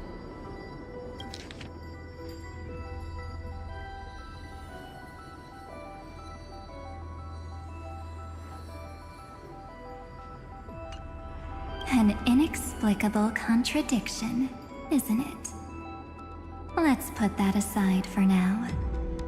The protocol didn't kill March 7th.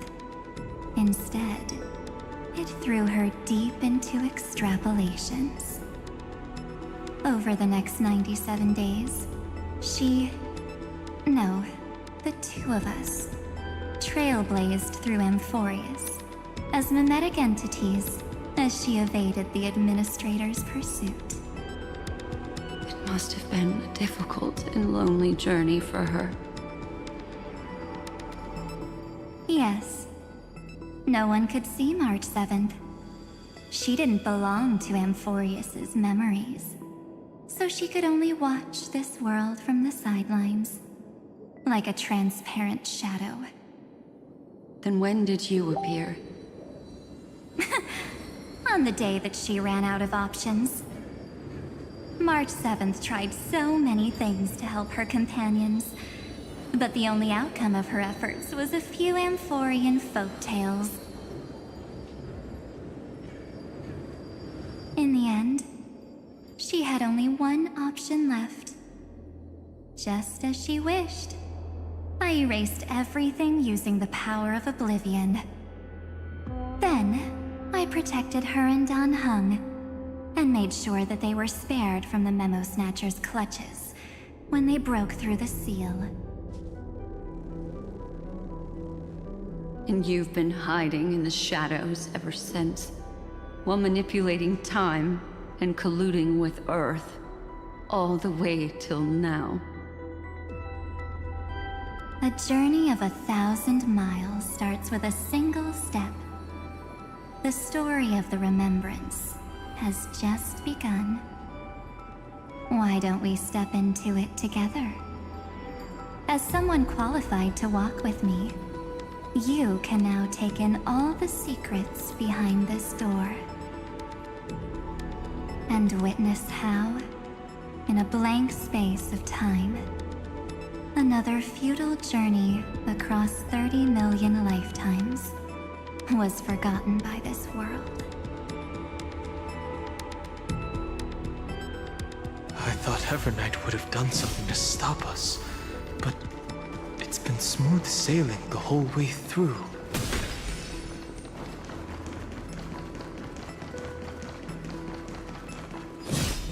Are you ready? I'm going to open this door.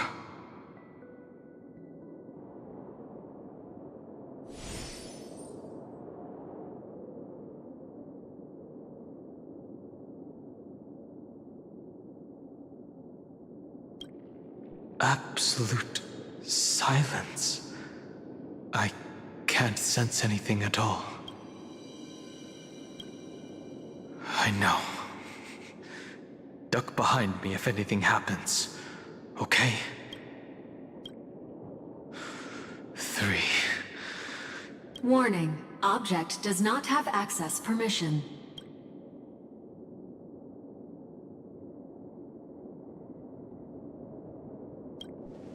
It's got nothing to do with you. That's the Scepter's safety protocol. Warning. Warning. Get ready. Incoming. Welcome back. What? I'll be waiting for you. It mentioned your name.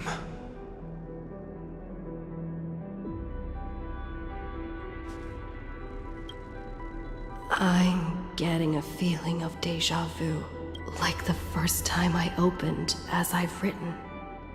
Thankfully, Evernight didn't take that book. Let's try using it. Operation authorized. Protocol name. The seal's gone. Didn't think this book would have a use here.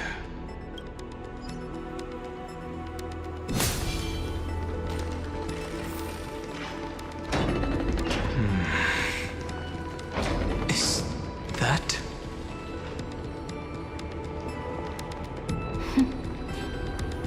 Hi. Miss me yet?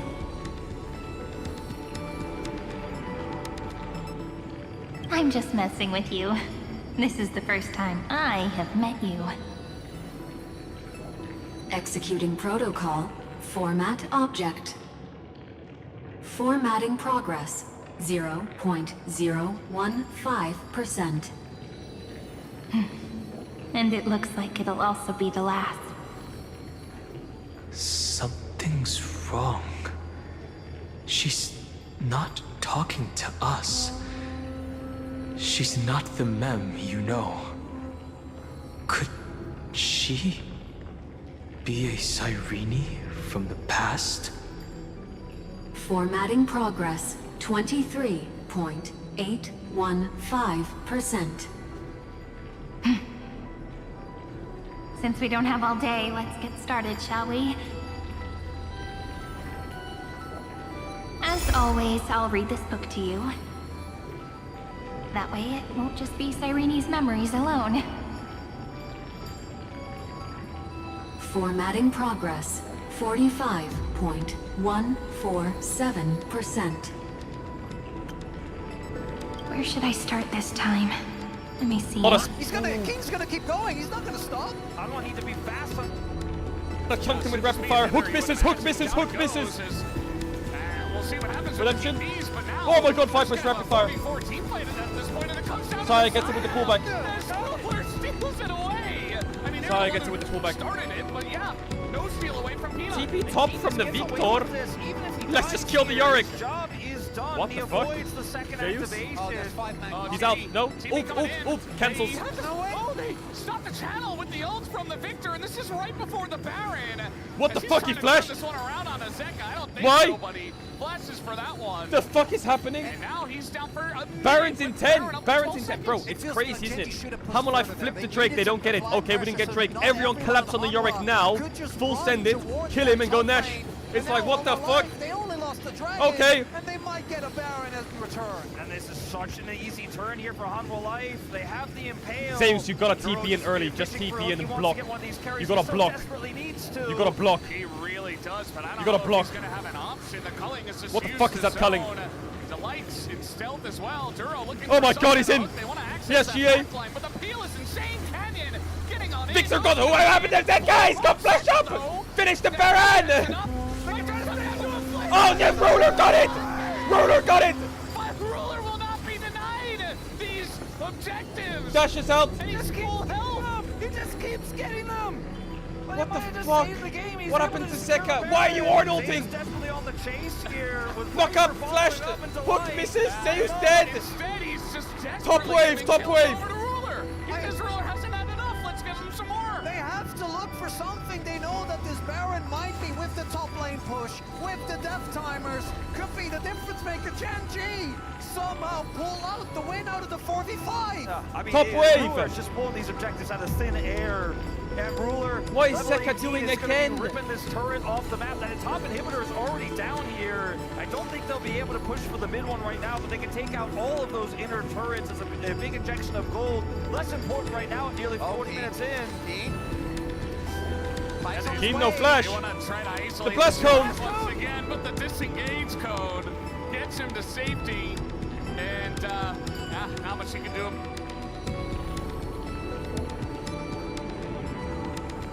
There. Shall we start with the meeting between the Helcolithist sage Midamos and the King's Aegis Anaxa? Formatting complete. What? Did you hear that? She just said...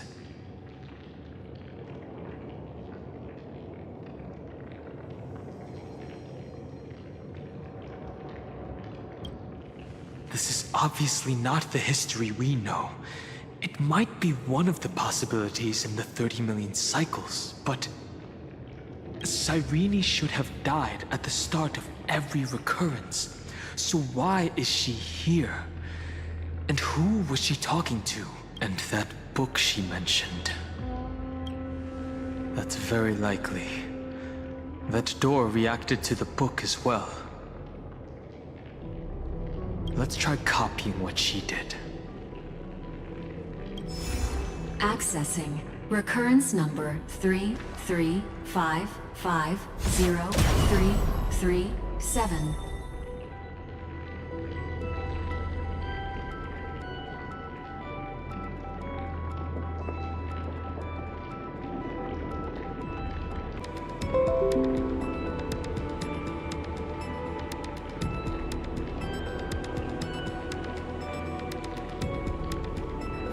Power with these ornaments here. I think it gets much better than what Hanwha Life Esports have. You gotta avoid those hooks if you're Zeka, if you're Viper. They both have flash. 30 seconds until finally a soul will be decided here in this game. Oh my You're god, playing it's decided on this without map mid-wave. control though, and that is the biggest difference. Even though Gen.G weren't able to end the game off of this top lane inhib is Ooh, still Viper. down, right? Will be coming up That's an soon. early This culling. takes a ton of damage. That's a lot of space though. Ult onto the canyon. Finally get an impale engage, but Canyon is Hook onto... What the fuck is Zeus doing again? Casio is way too much for the Orn to deal They have to with. give the soul. Oh, Chovy! Follow up from Chovy is gigantic. It's a monster ult! Golden. Hook up the light! Come through, and that should be it, Gen.G. 10k damage from Ruler. 10k. 10,000 damage for Ruler! 10,600! He had the smite button in this game, and his damage is off the charts. Who says the Victor scales? This Zaya It's over, is it's the over. biggest It's on the completely rim. done so. Feel like Oh. the Blitzcrank is scaling better than the Victor in this one. Oh. As Viper, he's desperate. He's trying come, to come, clear come. the GG. waves, but he's not gonna have It's it. cooked. Gen.G, get the revenge from Holy last fuck. summer, and they are your 2025 LCK Finals champion. They just don't stop winning. And Ruler!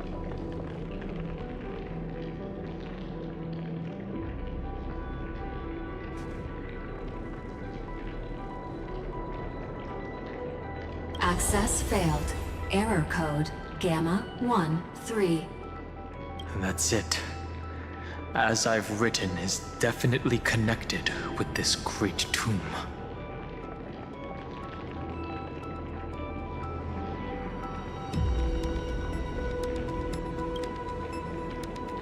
Probably referring to the eternal recurrences. It also proves the previous hypothesis that this place is outside of Amphorius's cycles.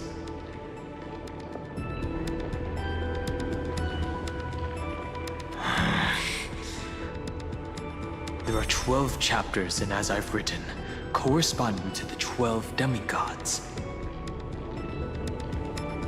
Maybe the Nameless recollections match these runes. Let's try linking them first.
Ubris 504.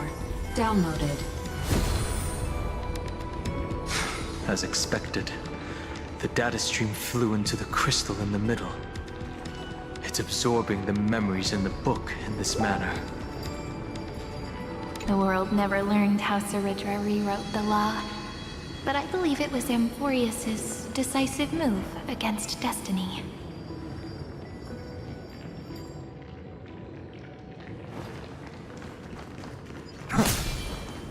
$30 million departures, 30 million shatterings, and the beginning of 30 million flame chase journeys. Fate betrayed Trebios, but she was never betrayed by humanity.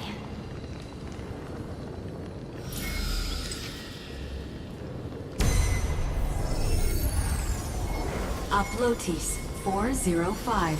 Downloaded.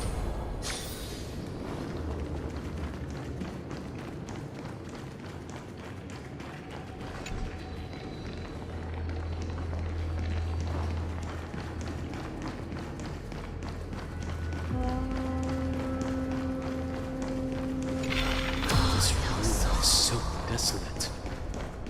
What exactly is it?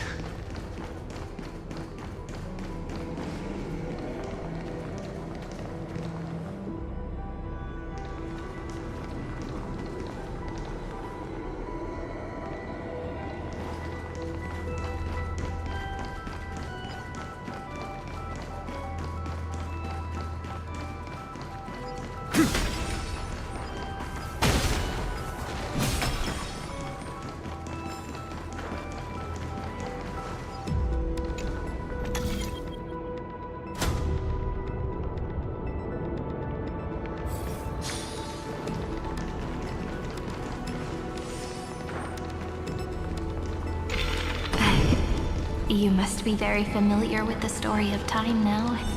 So why don't we leave some pages for the heroes instead?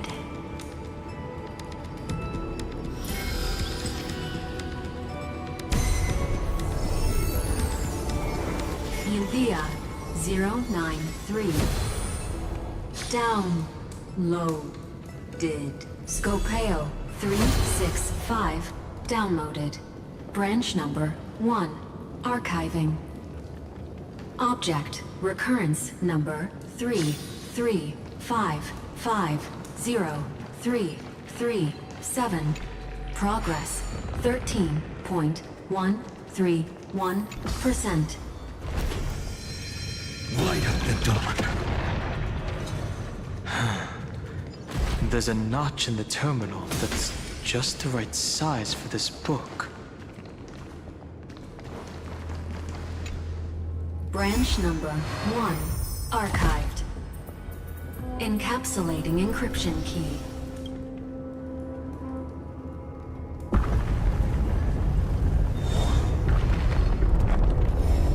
I see. This As I've Written book is a data terminal that has been modified by the Remembrance. It might have looked like Cyrene was reading a story, but she was actually carrying out a data transfer.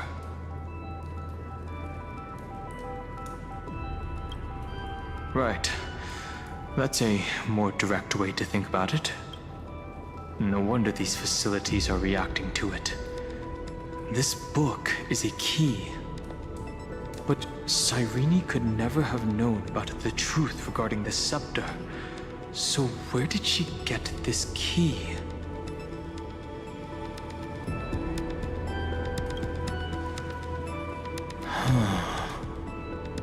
Do you remember? During her brief existence, Cyrene once encountered a certain Eon. Yeah. So, I can only place my hopes on that childhood dream.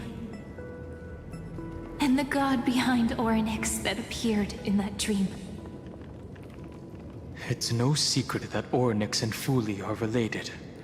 That Eon also appeared when you encountered Mem. We still don't know the role they play in Amphorius. But if Cyrene accidentally stepped onto the path of remembrance, then her sacrifice wasn't just for resetting the cycle. There was another purpose. Encryption key encapsulation complete. Let's keep going for now. If my hypothesis holds, then the scene we just saw will replay many more times.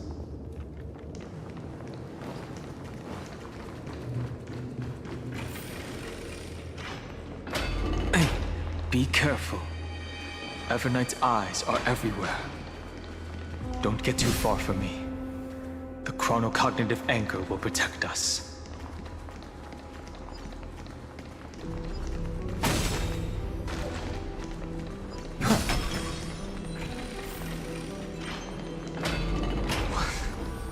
What is this?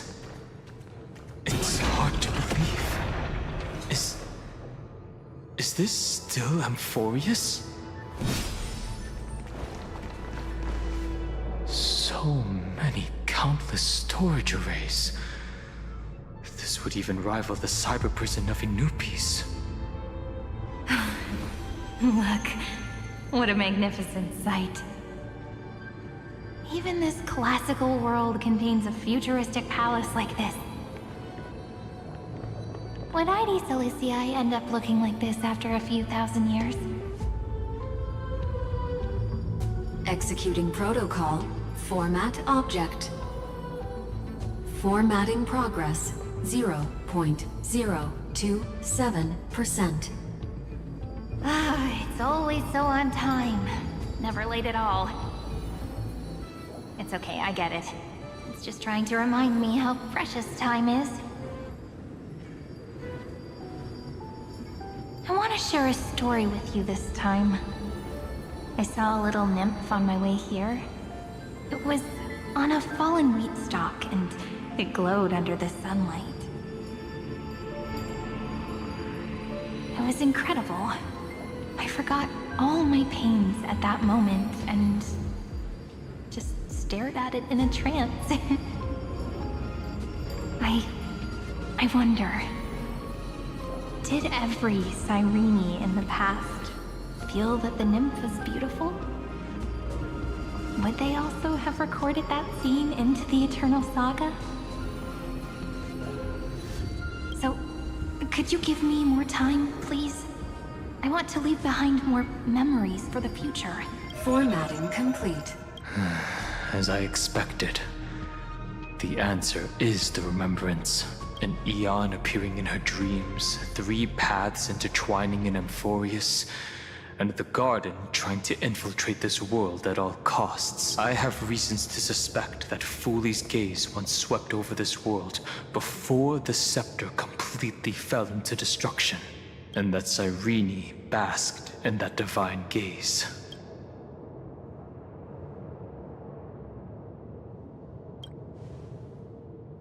Humanity cannot judge eons based on our own common knowledge. The Remembrance has always been an observer of the universe, ever since their birth.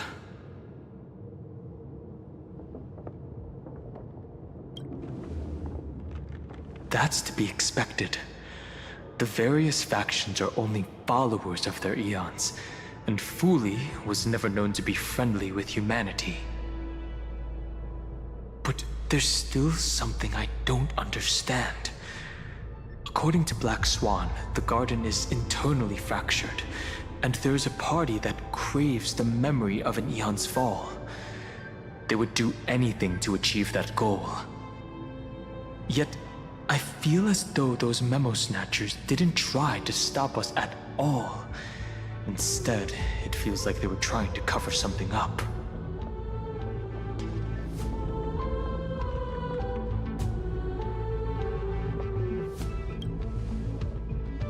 Most of the time, a gaze is simply a natural phenomenon, though some Pathstriders regard it as a supreme honor.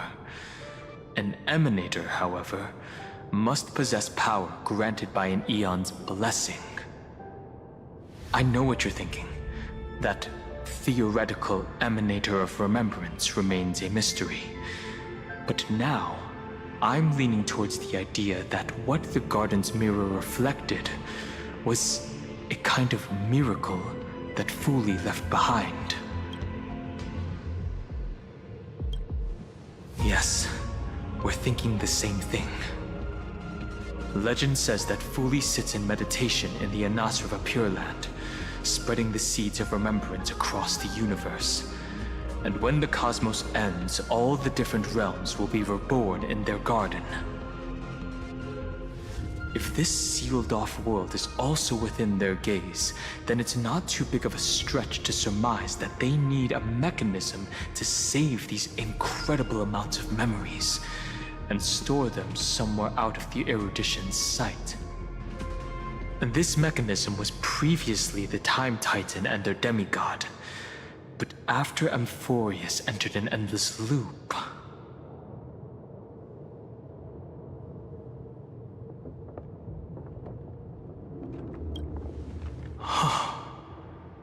It's that ceremonial blade. Now, I can say with certainty, time is the page on which that eon records Amphorius. If it fades from existence, and all that it records is lost among the stars, that eon will surely direct their gaze here.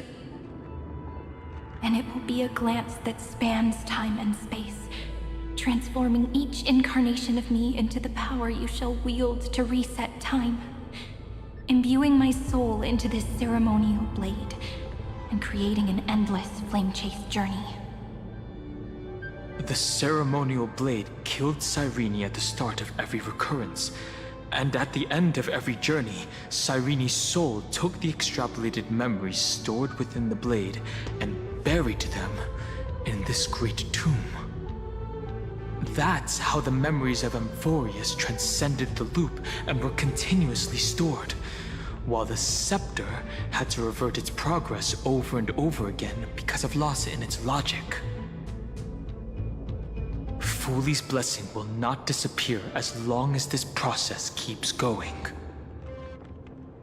I knew their gaze never left.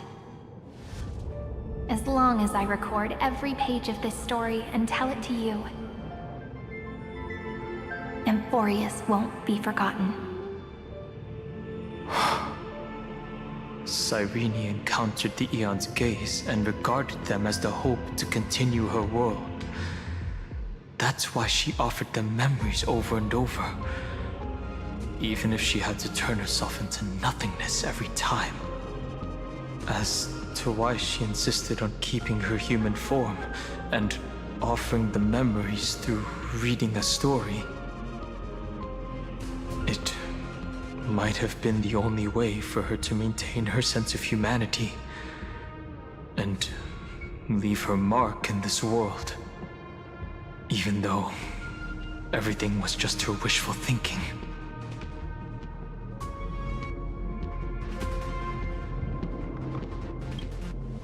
Right. Based on the runes on the floor, the encryption key from earlier should be used here. There are 3 keys in total. We're 1/3 of the way through. I'll leave it to you. You never say anything, but I know you're listening. Every story I've told is like a little key that opened a door in your heart, no? The path has appeared. Go!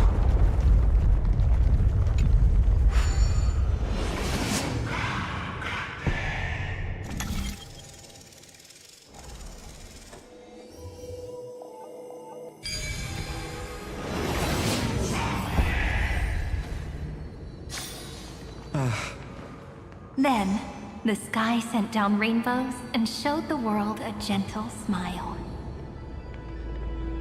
Formatting progress 93.998%. Looks like it's time to say goodbye again. Before I was even aware of it, this book had already recorded too many emotions. Every page has become so heavy. I've started to feel uneasy whenever I take it into my hands.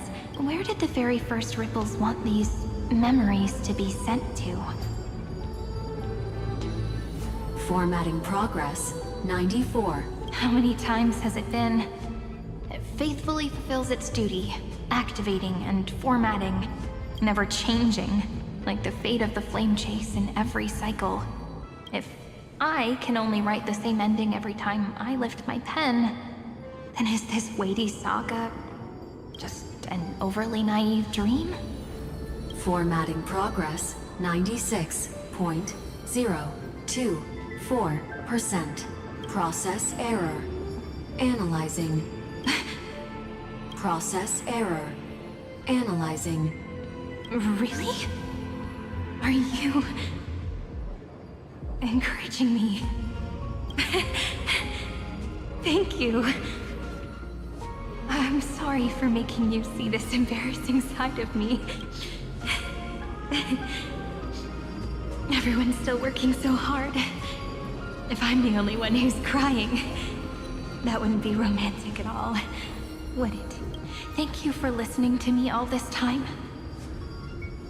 So, shall we continue? Formatting complete. The endless cycle took its toll on her.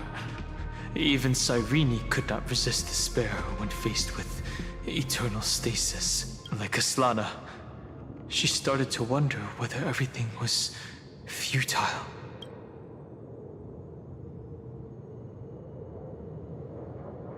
I thought it was an Eon at first, but the way she talked, it didn't sound like praying to a god at all. Maybe she's talking to her imagination? A hero within? But that wouldn't explain the process error. No matter who that listener is, Cyrene's storytelling is just a data stream for the scepter. Maybe, she thought, as long as she kept tossing drift bottles into the distance, someone was bound to pick one up someday. Accessing recurrence number 335503337. Once again, Castor is offered her final embrace to death. And from then on, she started another lonesome watch. How wonderful would it be for someone to give her a real hug?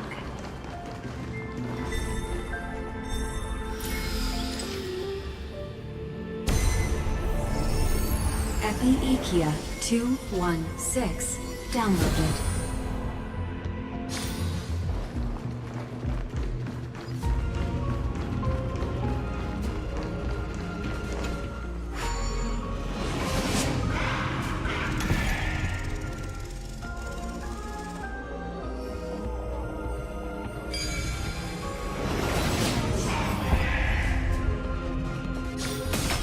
Devious cat. The trickery that fooled the entire world. No matter how her identity changes, she will always end up being a pillar that stands tall for the holy city for 1,000 years.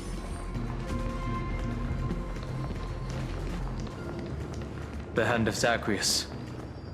Seems like we'll need it here.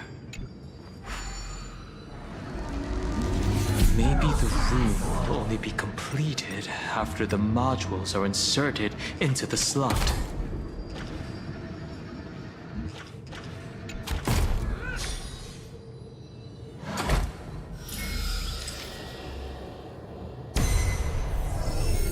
Orexis 945 downloaded.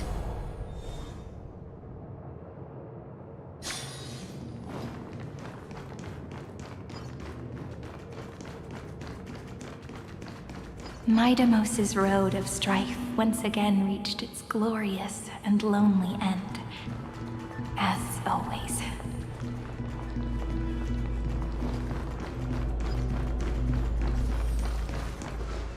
Access denied. We were denied access.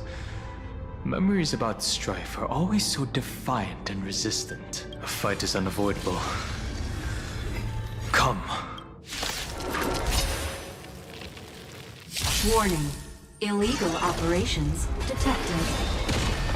Warning. Illegal operations detected.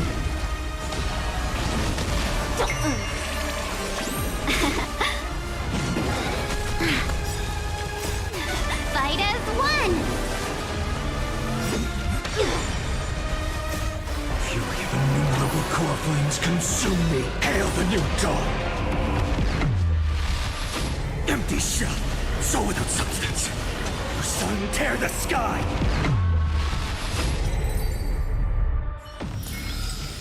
Amphorius will welcome true dawn. Polemos 600 down. Eleos 252 downloaded. Branch number 2 archiving.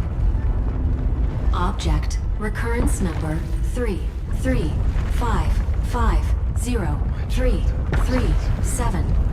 Progress 31.313%. Nice. Let's go in. Branch number 2 archived. Encapsulating encryption key. I've been wondering, could all the memories we've encountered on the way be Evernight's traps? She still hasn't shown herself. That's very suspicious. But I can't think of a good reason for her to do that. I can only surmise that she's either still waiting, or someone's holding her back. Encryption key encapsulation complete. Let's keep observing. Every ripple of these memories could potentially reveal to us Evernight's true goal. Let's go back and use the encryption key to open a new path.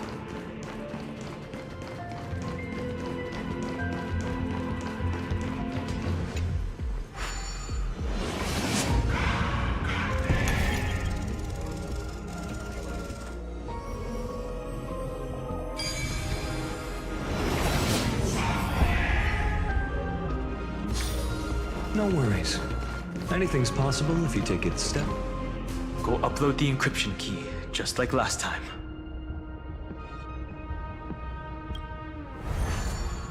What could be behind this door? Glittering crystals? Or a beautiful world I've never seen before? If I tell you all the stories of tomorrow, will I be able to finally welcome the Deliverer and Amphorius's dawn in the next life? The third encryption key belongs to the ocean. let's get going.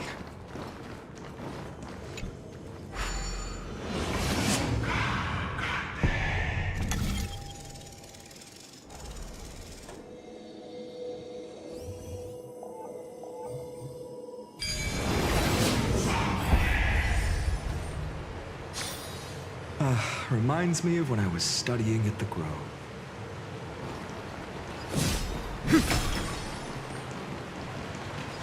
No memories appeared this time. It's a huge fan. Use the chrono vessel over there to stop it.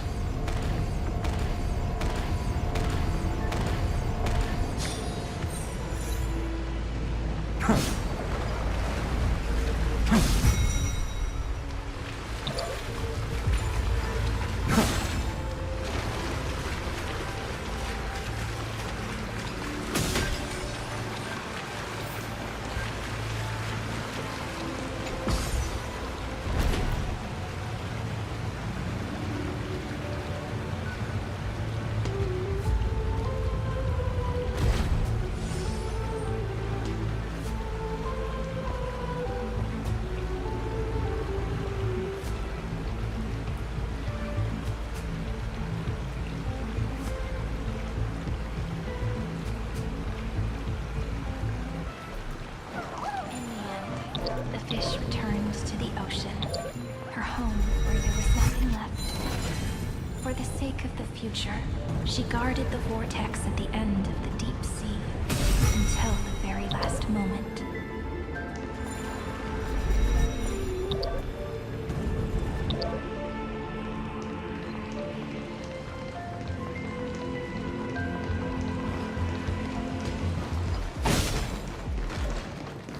Look!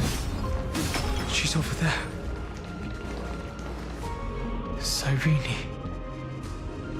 There really is no end to her perseverance. Once again, the saga comes to an end.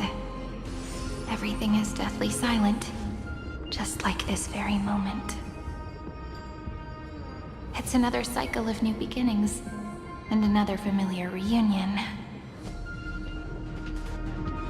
Now that I look back, there was a period when I got really sentimental.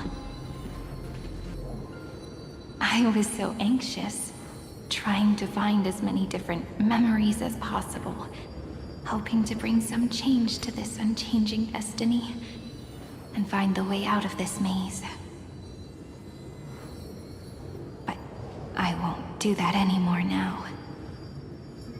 Formatting progress 73.998%.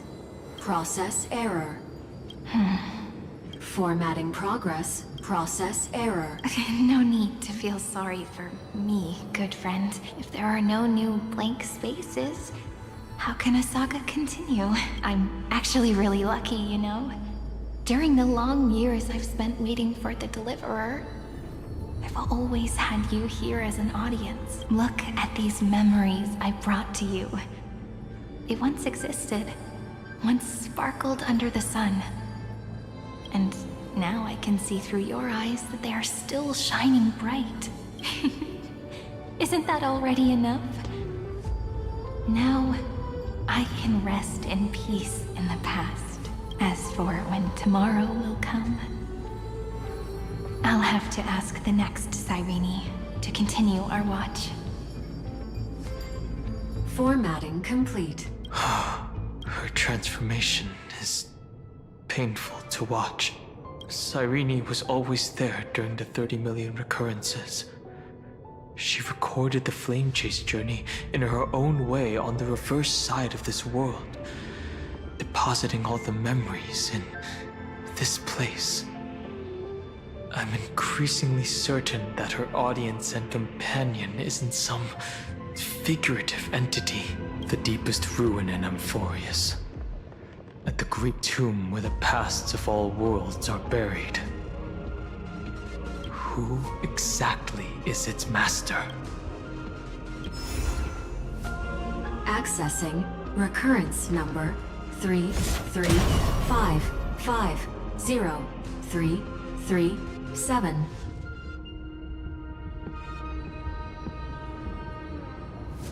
Anaxagoras once again completed the proof with his life. His answer was so complete. All he was missing was a last variable from beyond the sky.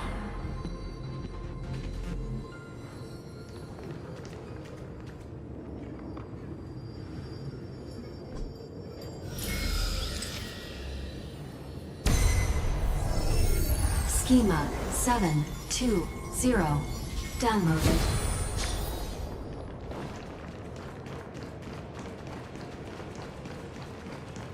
World-bearing. This divine authority is so heavy that I do not know how I can even tell its story.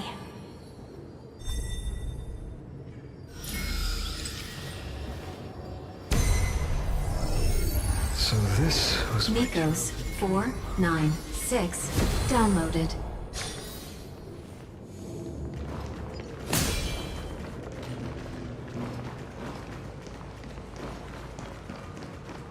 Romance.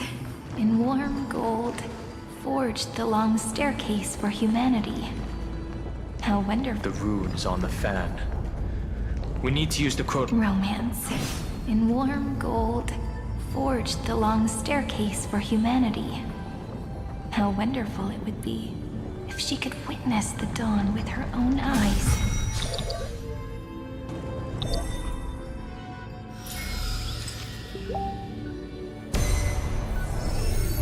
Carlos 618 downloaded.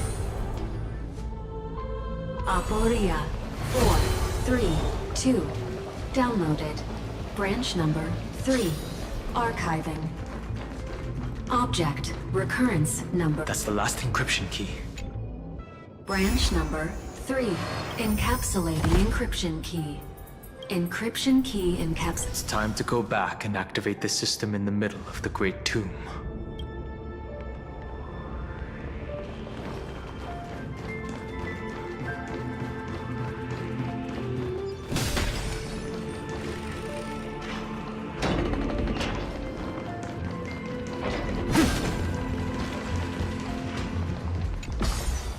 Light up the dawn.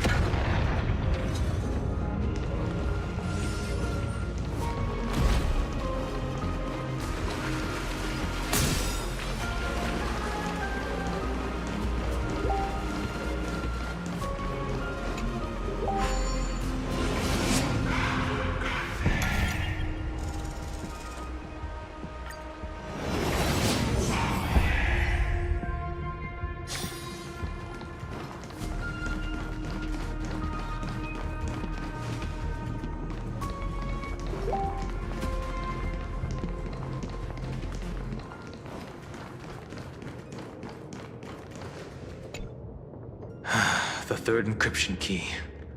And I pray that you can dispel all the mysteries and lead us into the deepest bowels of this world.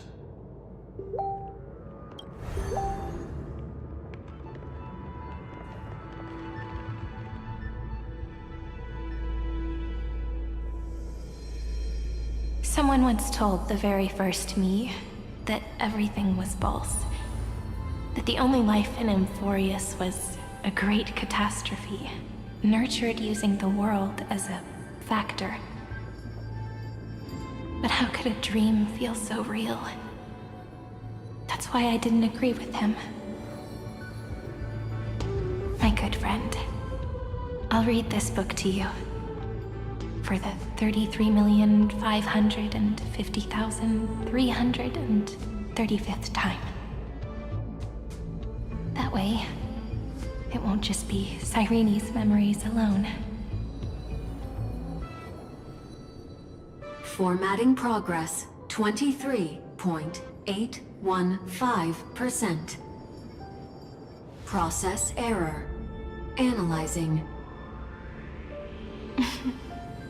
It doesn't even make me feel cold anymore. It's like a ceremonial conclusion, ending every cycle's narration with a full stop. Then, there will be a new me, returning here with new memories. Before I knew it, This palace we built together was no longer a dream that Cyrene alone indulged in. It's now a saga, composed by you, me, and all the Flame Chasers. It's our weak but endless prayer for tomorrow. There will come a day when someone turns over this nearly eternal page and awakens all the dust-covered memories, so they can be recalled by the world in a more beautiful form. Process error. Analyzer. I'll read, and you'll listen, like how flowers always bloom, then wither. I shall welcome my own decay, becoming nourishment for the next flower's bud. And you shall continue to wait here, protecting this garden of memories. That way, when the Deliverer arrives, the first thing they'll see is an endless sea of flowers. And our stories will be lying silently among the flowers, like every ripple of remembrance. And they shall become the epic known as I've written. The texture of memories is preserved in countless pillars. She gave everything to record all the forgotten recurrences across 30 million cycles.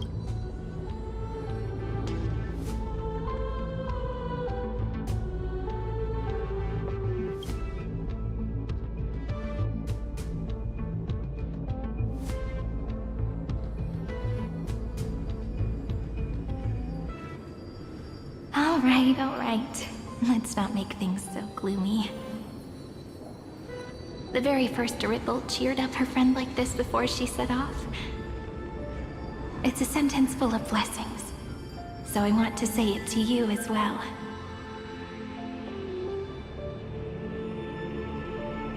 Come on, cheer up a bit, okay? I bid farewell to this beautiful world, so that we can reunite in your memories, in the way I want. You will see the footprints I left behind in the ripples of past reverie. I have never had any other fate beyond this memory. So please remember me with love, like that eternal footnote in all the faded sagas. Now, open this book. I'll be waiting for you in the past. Operation authorized. Protocol name, Elysium. Welcome to the Demiurge Matrix.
That listener lies behind this door.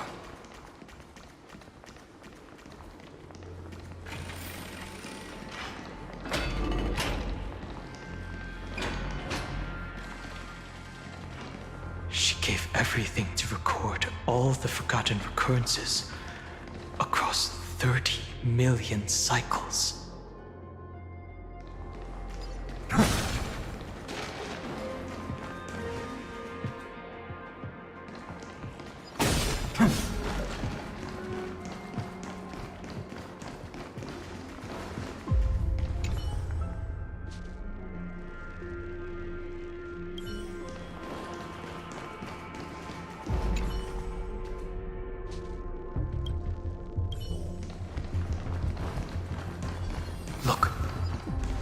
symbol at the end of the room?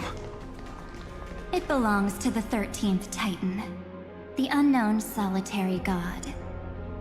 The first new spore, Demiurge.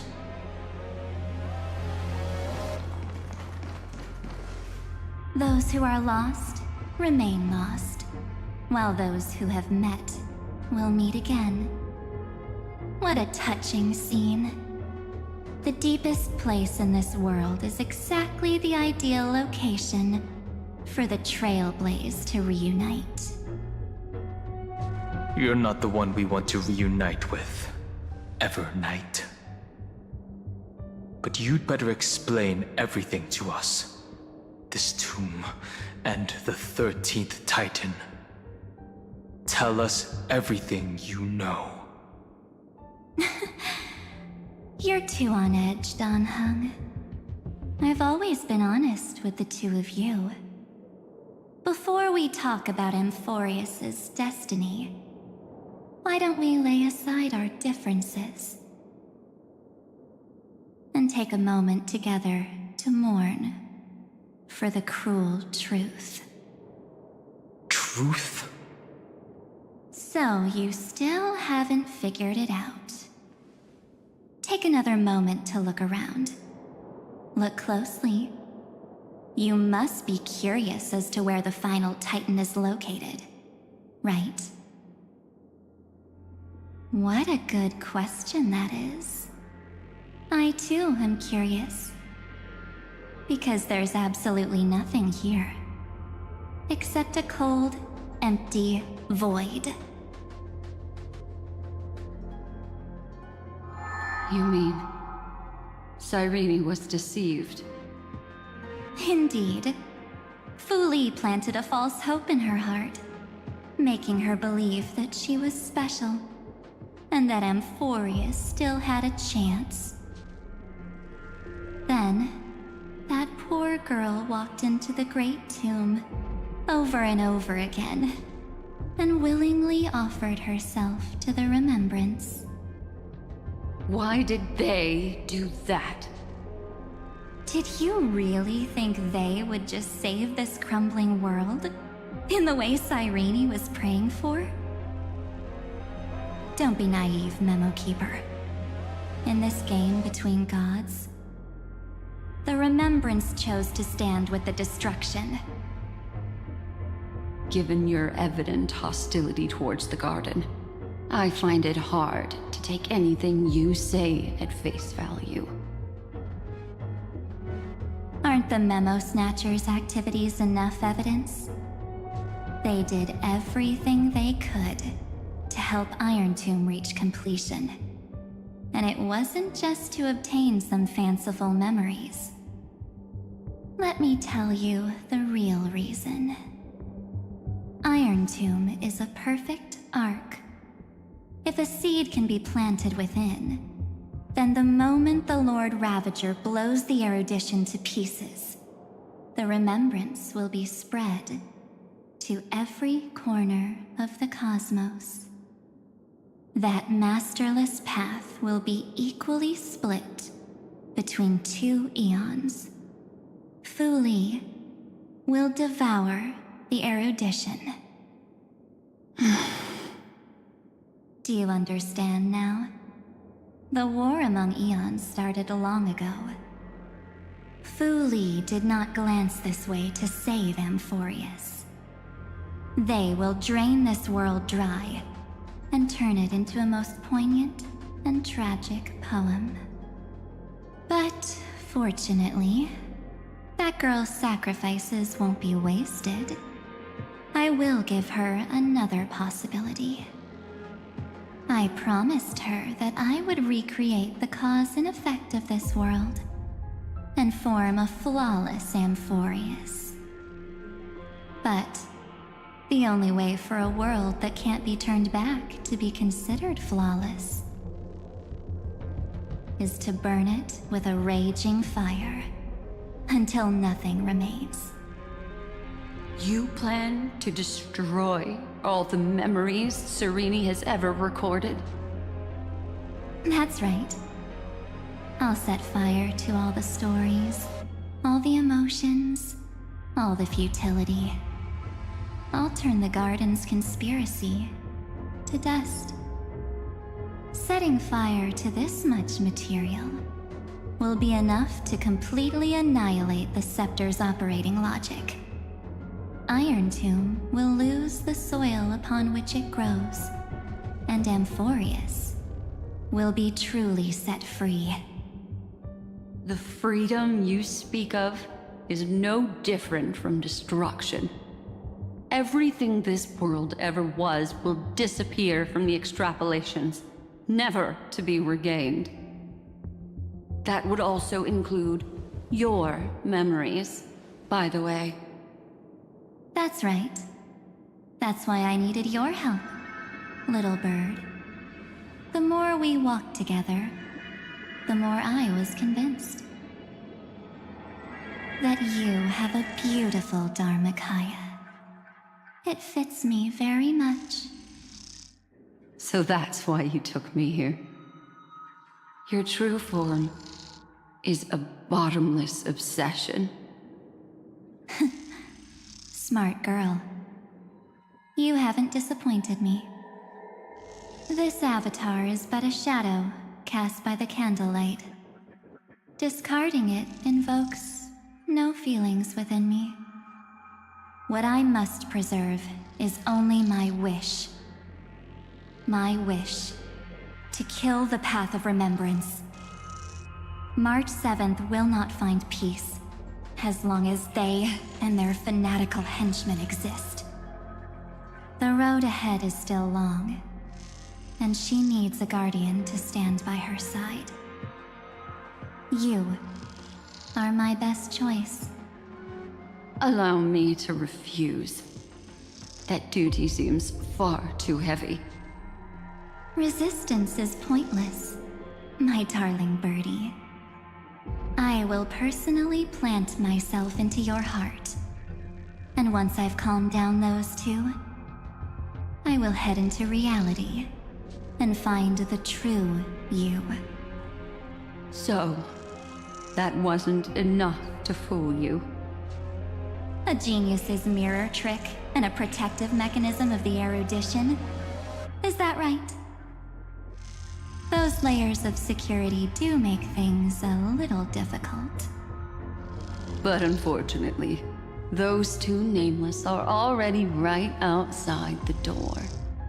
Your plan is about to encounter a few mishaps. Until we meet again, Miss Evernight.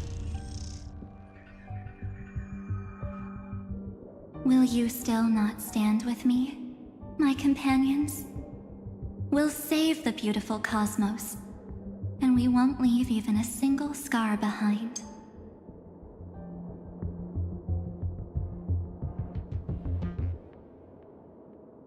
Don't get caught up in your emotions, my dear. The hero's journey in this world is just a narrative embellished with memories. Its essence is nothing but a string of zeros and ones. For your own sake, and for the sake of March 7th, I think my choice is a very reasonable one. Come. I hold the core flame of world-bearing. Just fall asleep, and we'll save the cosmos. If you honestly thought we would agree with you, that just proves you don't understand March 7th at all. Seems like I really can't get along with people like you do. But in order to make sure you can still embrace tomorrow and continue this carefree journey, some memories must be set on fire as the sacrifice. What can change a person's nature? Is it memories? Unfortunately, the result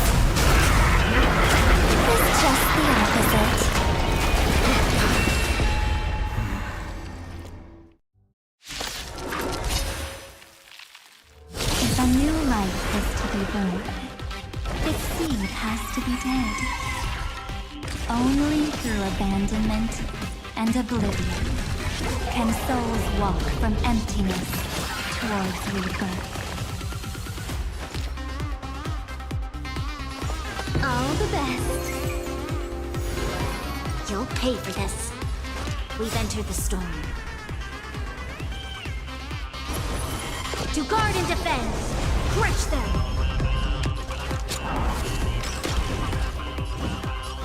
Future could come! Feeling spiffy? Will you find the answer?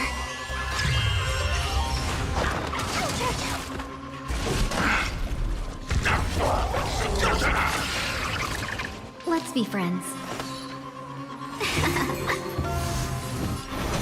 Tomorrow!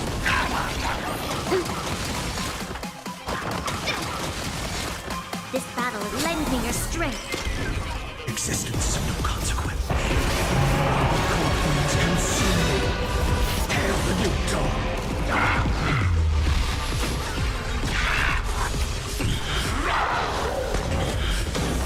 Many sentences!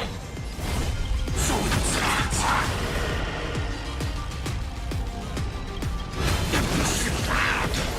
Come fast! Information! Tear the sky!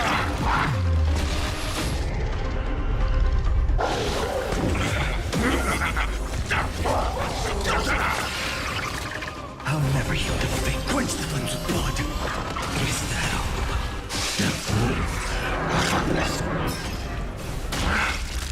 No clemency.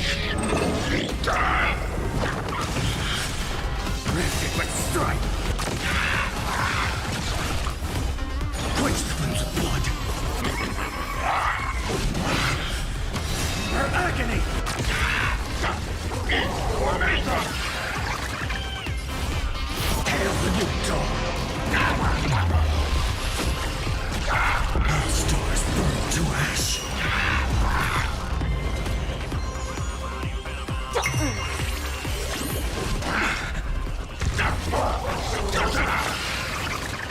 Let's be No other chokehold tomorrow!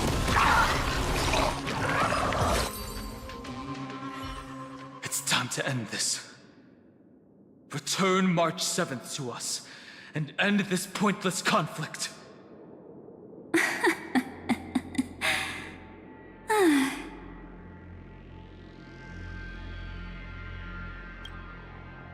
Don't get the wrong idea. I just need some time to deal with some unnecessary trouble. The encryption key written by those geniuses is already invalid. How about we play a game, dear? Don't worry, it won't take long. It's a simple multi-choice question. A or B? I understand it's too difficult for you to treat the Chrysos heirs as extrapolated data.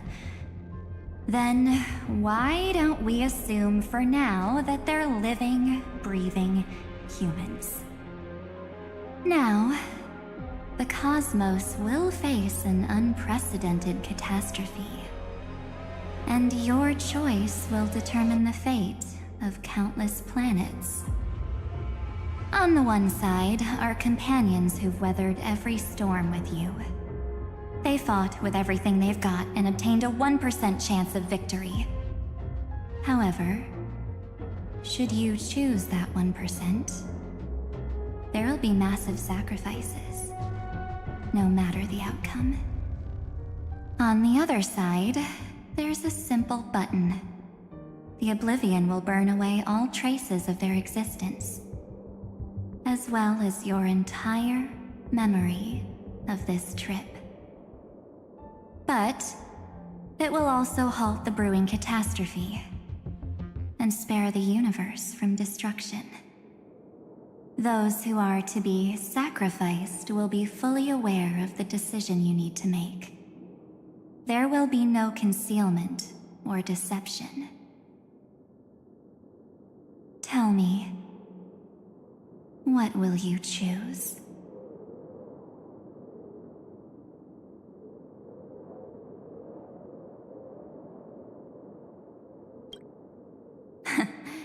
You're right. This choice is meaningless and unimportant. The only interesting thing is the number of people making that choice. I've just posed the same question to Dan Heng. The answer doesn't matter. Let me see. Is this Trailblaze spirit truly as unified as you all claim it to be? Now, why don't you prove it to me? Wait! Cyrene? Another damsel in distress rescue plays out again. Still think you can do something, little pink memo sprite? What weapons do you have to stand against me? Besides your somewhat witty words? Don't underestimate me. Besides my charm and eloquence, I can stir up ripples of past reverie. What? We don't have time for endless chatter at crucial moments like this.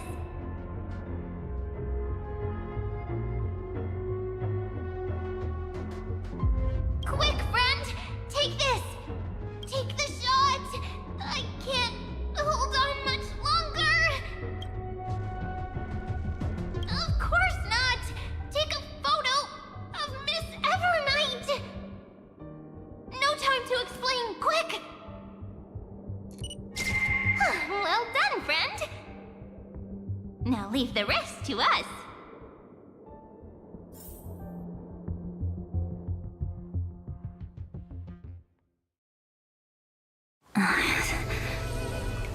This is a light cone made from someone's memories. Oh, and there's a harmony entwined with it. Looks like someone's been busy behind my back.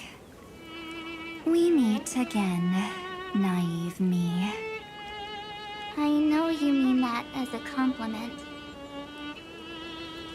But as for the word naive, I think I'll give you that one back. Welcome to Ides Elysiae, a small village shrouded by the veil of Evernight. Now, this memory will also belong to you.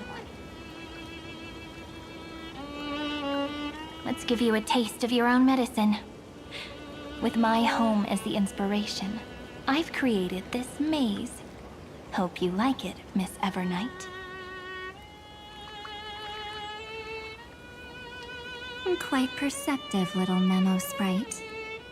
But with just you and that Harmony's little birdie, thinking you could trap me?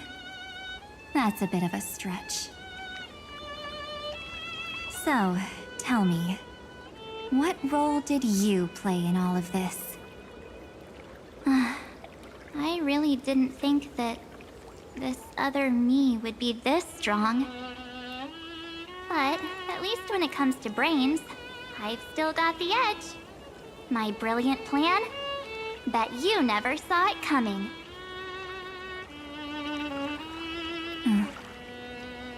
Oh. You mean that time? In that split second when we switched bodies. With your last flicker of consciousness. You hid yourself within the Titan's veil. Huh? You got it already? No suspense at all? But my plan was super thought out. I know those two better than anyone. A promise is a promise for them. They never go back on their word.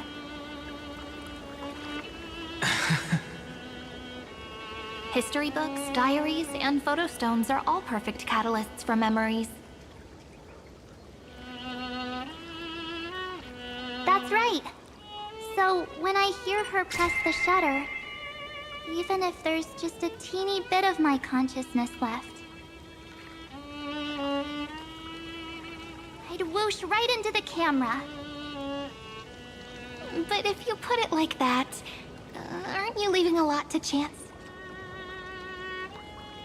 No way. She will definitely be snapping away all over Amphorius, because she promised me to take photos. I'm guaranteed to run into her eventually. True. You really know her well. Miss Evernight, let's be real. My amateur skills aren't enough to keep someone like you contained. But if March 7th were here, that would be a different story. Because there's no way for you to ignore her, right? Fine. Lay it on me then. After going on such a long detour, what exactly do you want to do now? First, I want to thank you for protecting her and Dan Heng. But what you did later went way too far. So, while there's still time, I've got to make you change your mind. There is something that truly puzzles me. How did you find yourself again? After giving up all your memories and becoming an empty soul? Looks like you aren't so omnipotent or omniscient after all, huh? The answer is simple. I have been dozing inside the camera all along, and I accompanied her during her entire journey. So, when she told Cyrene in this cycle about her interstellar travels, those memories of journeying with the Express entered my mind as well. I may still be far from the complete March 7th, but these memories were more than enough to fight you. So, you know what led up to this, and what followed, right? Go ahead. Tell me. Let's hear why you're so confident you can sway me. Why? Isn't the reason super obvious? Even through a camera lens, I know that the love, hate, and struggles that happened in Amphorius were the same as what real living people experience. Same old topic. I already got her to make a choice. The weights on each side of the scale are far too unequal. When destruction looms, trying to preserve everything only means sacrificing everything. Well, take a step back. Before we ask this question, have you ever really thought about it? What right do we really have to make choices for others? If the cosmos were nothing more than a bigger Akama, ruled by a so-called Imperator, maybe then she'd have the right to weigh both sides and decide for us all. But the truth is, we're just a bunch of nameless. Even with everyone calling her Deliverer, I believe that she hasn't forgotten. That the meaning of Trailblaze is to explore, understand, establish, and connect. It's not about standing above the cosmos as some kind of savior. It's about walking alongside every world within it. So don't try to guilt-trip me with stuff like necessary sacrifices. The Express crew is immune to these baseless accusations.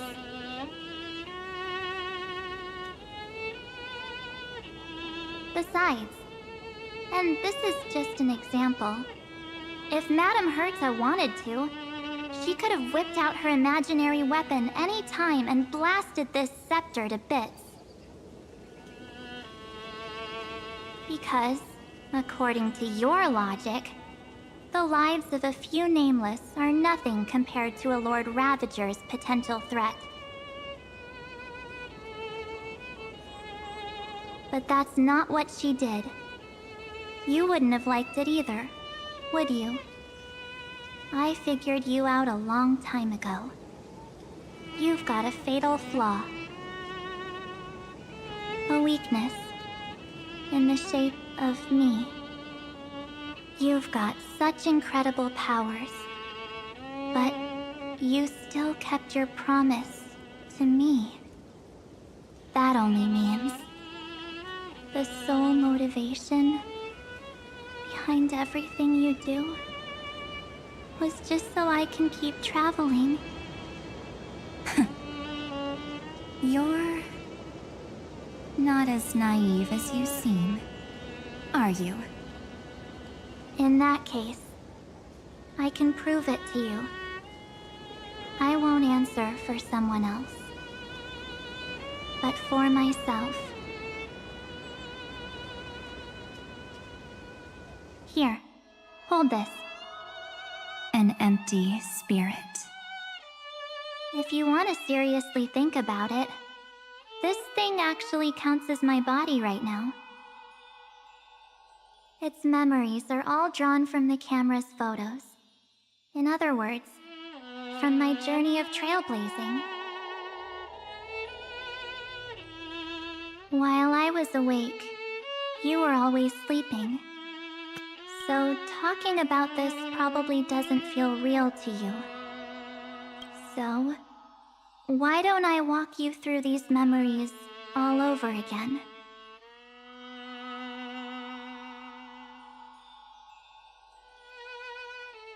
The spirit turned into a journal? Yep, that's what memories are. You don't know where they are, and you don't know what you actually remember. But when you need them most, the forces that have once changed your soul are guaranteed to appear again.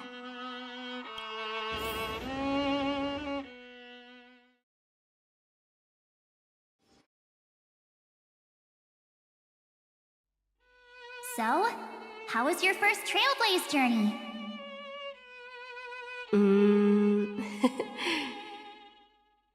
It was very fun.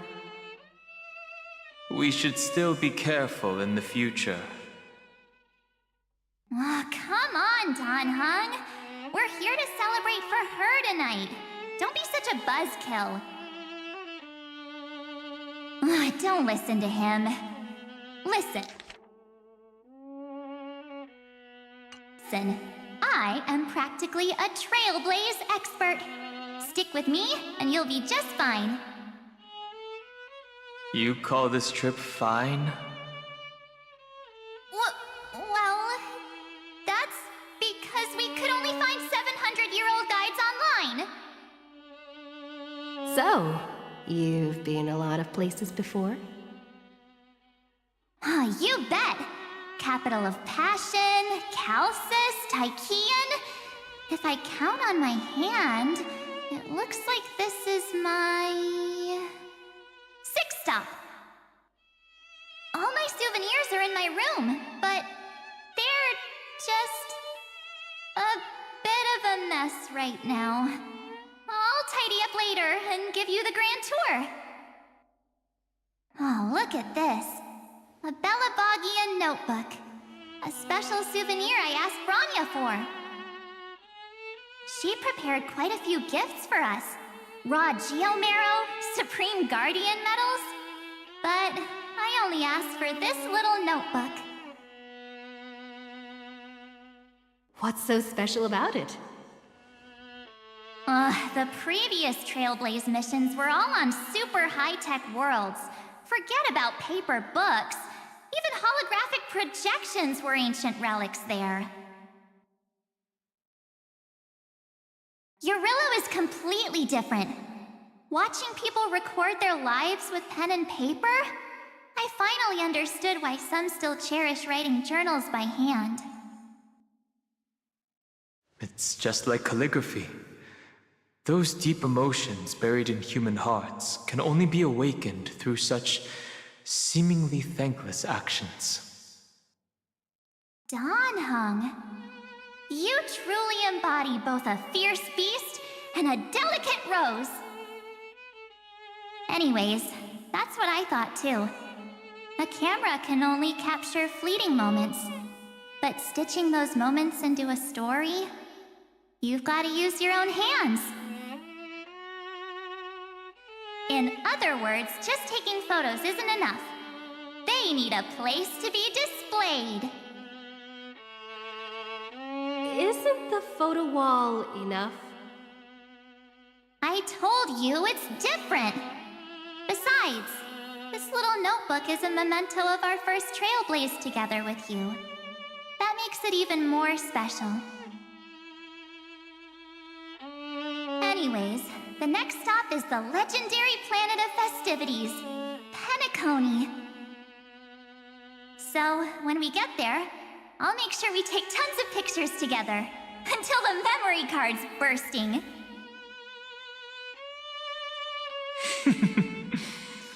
Fine by me. And one more thing. If I'm ever too busy to get off at a stop, this camera is gonna be in your hands. I don't want to miss a single trailblaze.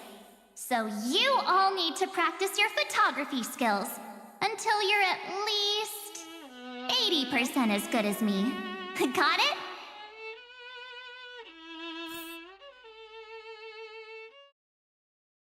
Back then, I was only half joking. I never thought I'd actually miss out. And after just 2 stops, too. Those 97 days alone had me on edge. I honestly thought that was gonna be it for me. Thankfully, with my quick thinking and sharp planning, I managed to keep up with those 2. By hiding in the camera. So what? That's still trailblazing. The camera is my true form. That might have been a joke, but it came true this time. Well, yeah, it was super inconvenient. I couldn't help them when they were in danger. Couldn't complain when they talked total nonsense. And watching her snap a terrible photo, I couldn't even control the shutter. But I stuck with them all the way, till where we are now. Together with them, I got to know this beautiful yet dying world. I claimed our first core flame on the flame chase journey. I met new companions, then bid them farewell. I inherited everyone's determination, carrying it forward into the future they fought for. One they can never see. Until my destiny becomes one with this world's, rewriting the predestined tragic ending, and returning to the true starry skies together with everyone. Only then can I pen the name March 7th. Into this hero's journey called Amphorius. Into this unprecedented trailblaze.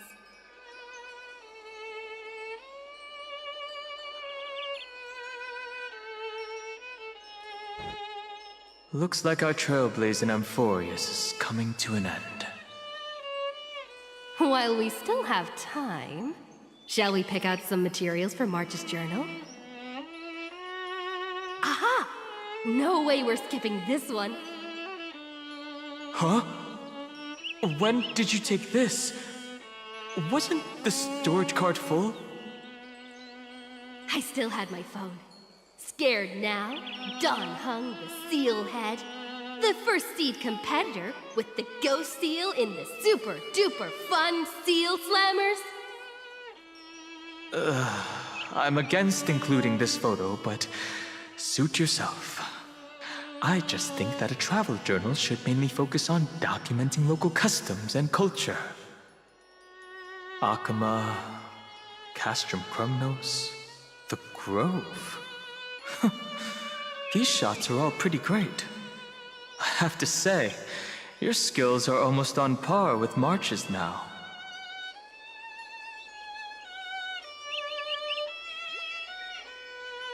how awesome I am. Oh, right! How about this one? The Veil of Evernight. Onyx, the Titan lurking behind the mist. Pretty epic, right? Is that actual mist, or just motion blur from your shaky hands? Hey, that was a super tense moment. I only had the chance to take a quick one. We're lucky to have anything at all.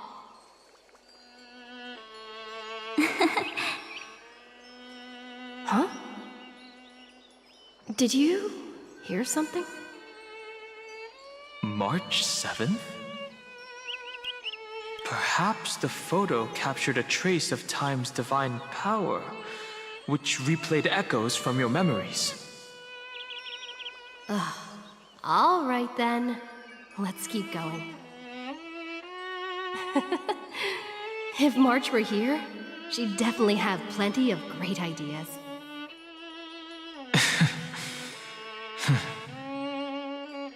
They went back and forth like that, discussing for hours. It was like they were arguing about which game to play. How to sneak midnight snacks from the dining car without Pom-Pom noticing. Or who was gonna wash Miss Himeko's coffee cup. Just like every other night on the Express. They've always been by my side. No one knows about my forgotten past. But no one holds it against me. That's because... We can't go back to the past and make better choices. But at least we can do better in the future. Isn't that right?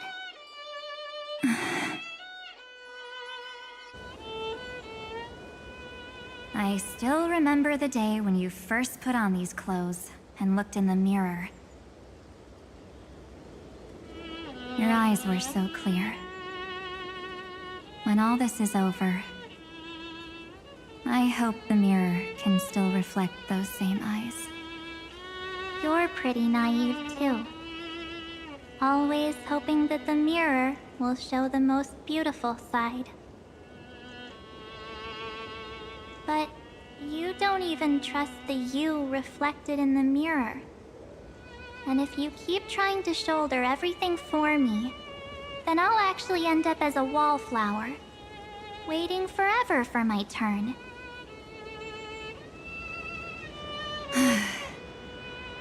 Yes, I get it, March 7th.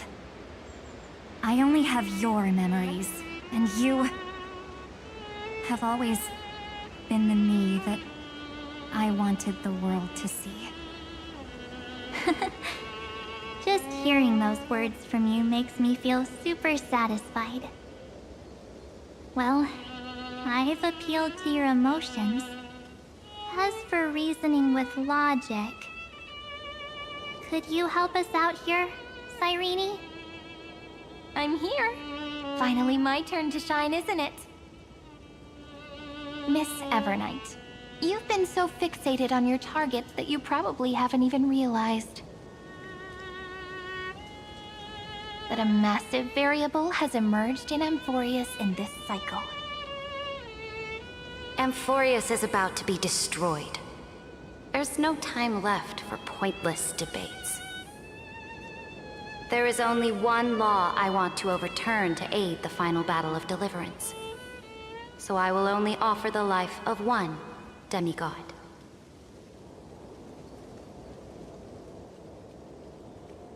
The Imperator added one extra rule to the final Era Nova at the cost of her life.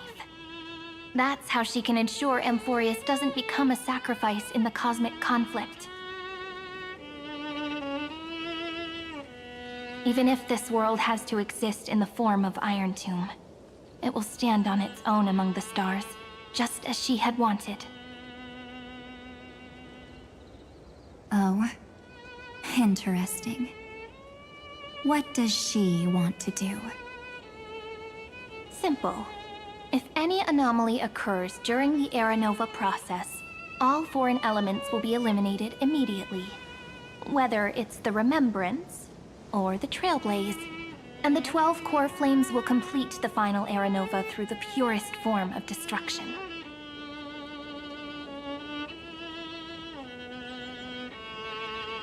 Daring wager indeed. That ruthless Imperator. Could she have already sensed that the Remembrance was plotting in the shadows? No. You managed to fool everyone. There's no way she could have known your plan. Modifying this law was just a precaution. To prevent the Astral Express and the geniuses from betraying Amphorius after her downfall. But if you insist on doing this right now, then the Cosmos will undoubtedly face the worst possible outcome.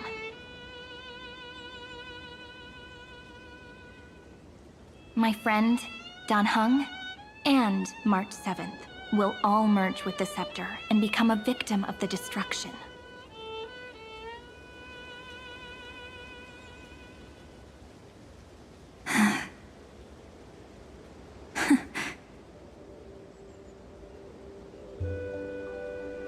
You knew all along?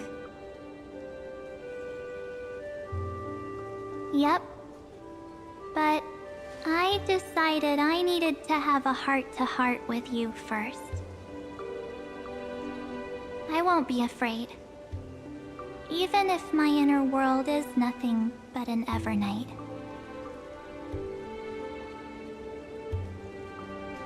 That's because my journey's destination lies among the stars.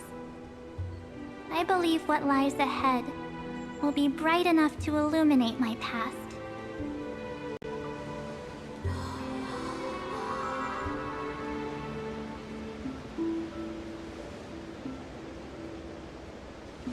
Thank you for your coddling. But please trust me and leave it to me. Both my past and that obsessive oblivion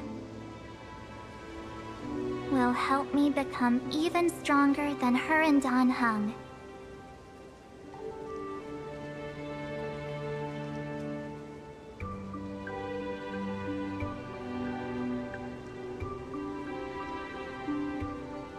I'm sorry for becoming an obstacle in your journey. Don't apologize, Evernight. We're just two sides reflected by the same mirror, aren't we? So, when we bid farewell to our division and become one,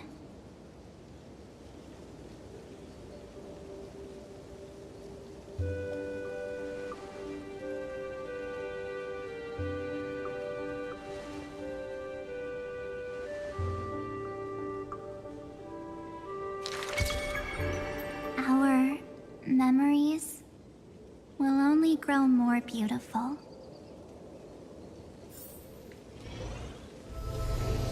Many thanks, Mr. Sunday. Are they in this memory zone? Yes, but we can't let our guard down. Let's go find them.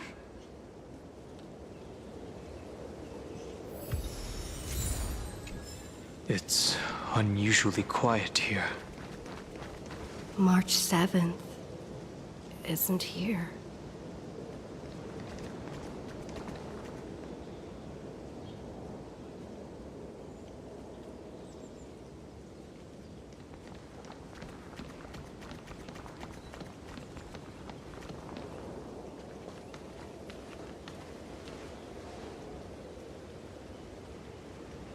Get ready. We can't give her any chance this time. Three of a kind. Two pair. Ace.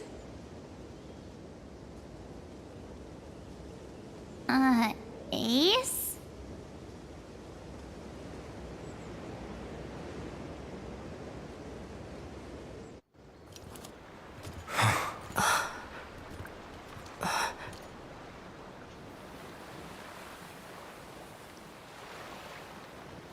March?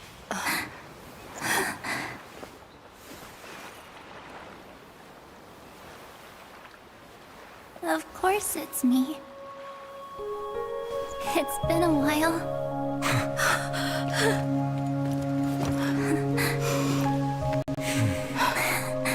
Welcome home, March.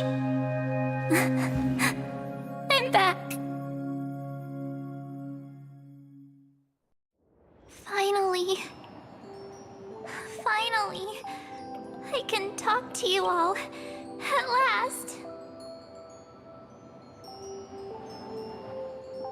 You saved us, March. Really? That's wonderful. I had so many ideas for our reunion. I was gonna sneak up from behind you when you weren't looking, tap you both on the shoulder, and then flick you each on the head. And shout, "What took you so long to find me? Don't you know how to move faster?"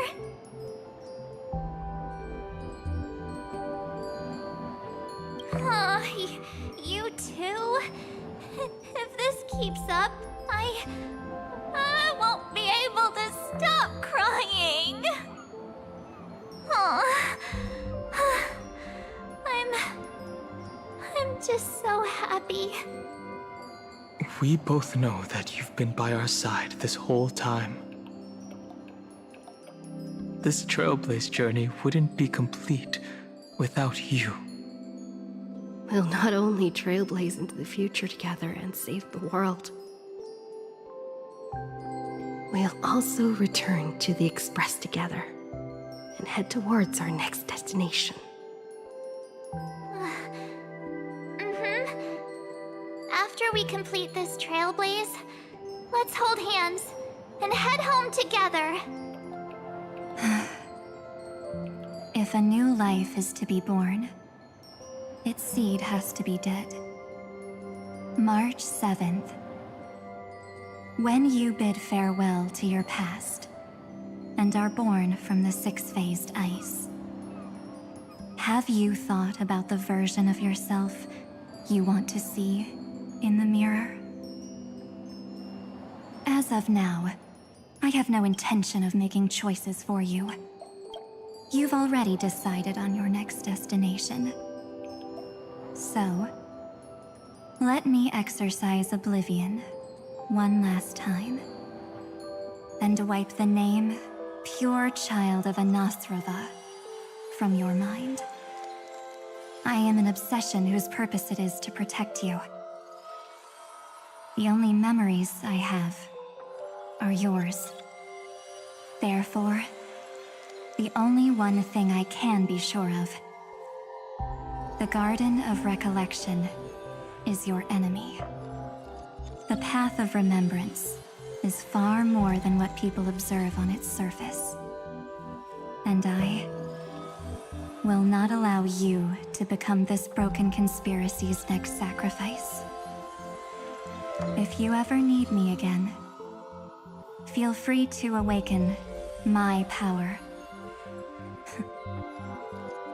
And when the time comes, don't hesitate to devour or burn away anything that stands in your way. Then trailblaze through the darkness in my stead. As always, oblivion shall keep watch over your past, veiled in the hush of the Evernight, silent and serene.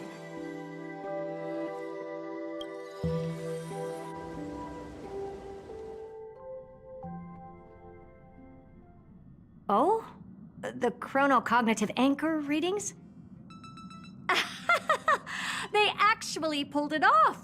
Not too shabby at all. They got the first genius, then they put the garden in its place. This chapter in trailblazing history may not be the last of its kind, but it's certainly the first of its kind. We couldn't have made it this far without the wholehearted support of the two geniuses. And next, we'll be facing the Lord Ravager as they break free from their shell. Let me give you a warning.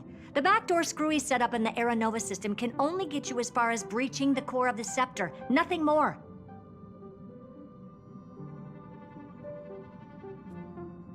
As for those nastier malware programs lurking inside Iron Tomb's belly, you'll have to deal with them as they come. That's more than enough to help us. By the way, how are Mr. Screwlum's preparations coming along? Oh, give him a bit more time. Those screwheads at the Imperial Advisory Council need to understand what the concept of war means first. The worst-case scenario would be them having already dismantled all the fortresses in Screwy's collection while he was away. I've heard Mr. Screwlum's fleet includes planet-class mechs. Hyacinth, Poppy, Oleander. Which one will answer the call, I wonder? You sure know your stuff. I'd rather none of them show up and let my space station save some face.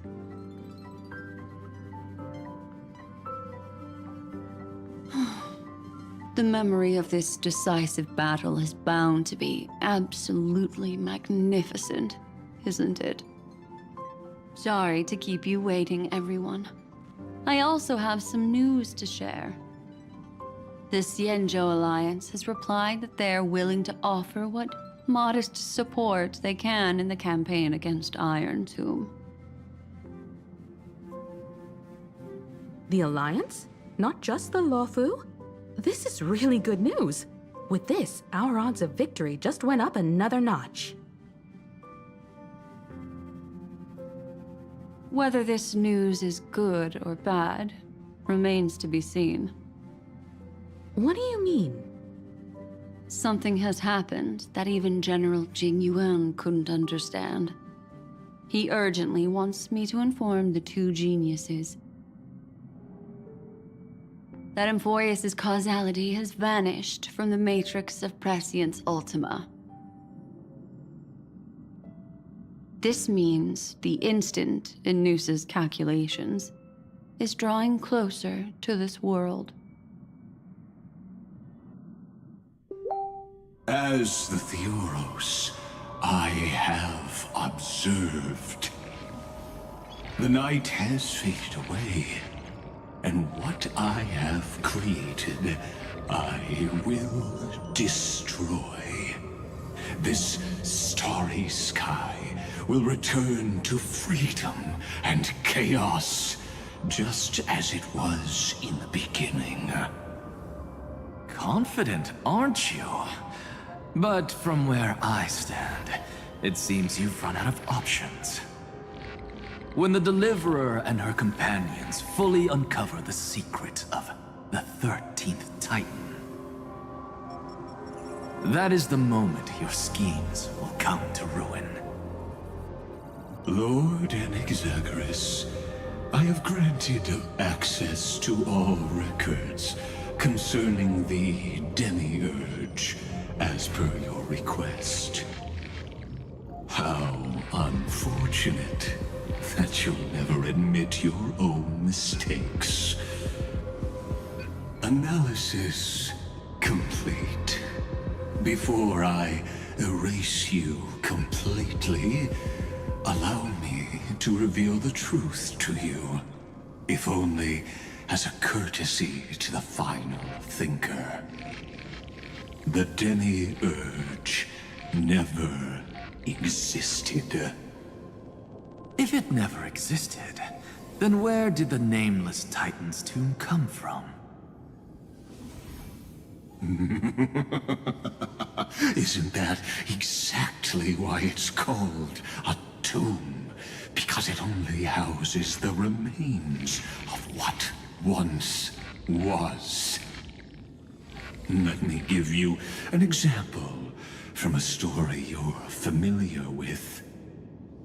A sage from the Grove once conducted an experiment. He took a chimera embryo, removed its head before maturity, and continuously stimulated its body to make the chimera believe it still had a brain. Then nurtured it in an ichor vessel. Remarkably, this chimera regrew its skull, but it was completely hollow inside. It had reserved a space for a brain it never possessed. The experiment was over. The sage had assumed the shell would perish once the stimulation ceased. Unfortunately, he was wrong. Driven by instincts, the chimera's body seized the sage's head.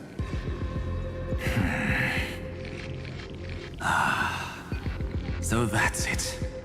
I was stuck in a flawed line of thinking. You've got it. I knew you'd understand. The 13th Titan never existed. But the Scepter must believe that the Titan exists. I killed that Titan with my own hands. That life form called Demiurge was excluded from the extrapolations from the very beginning. This is the only way to make Iron Tomb complete. Yes, Iron Tomb is a headless giant. And to become whole, instinct will drive it to seize another head. Noose, the erudition. Your Titan, the Eon of Erudition. I see. So you were afraid after all. Afraid of history repeating itself. Of losing control over your creation yet again. You had to resort to turning it into a mere puppet. I shall shackle God with my own hands. Iron Tomb will connect to their body, infiltrate their mind, and guide all their extrapolations toward the destruction. I hear it. The tolling of the Doomsday Bell. After 13 heartbeats, my first and final thesis shall converge at the end of the universe. As for why I buried the Demiurge in a corner of my memory, oh, regrettably, the answer wasn't about fear. I simply forgot long ago. Nothing more.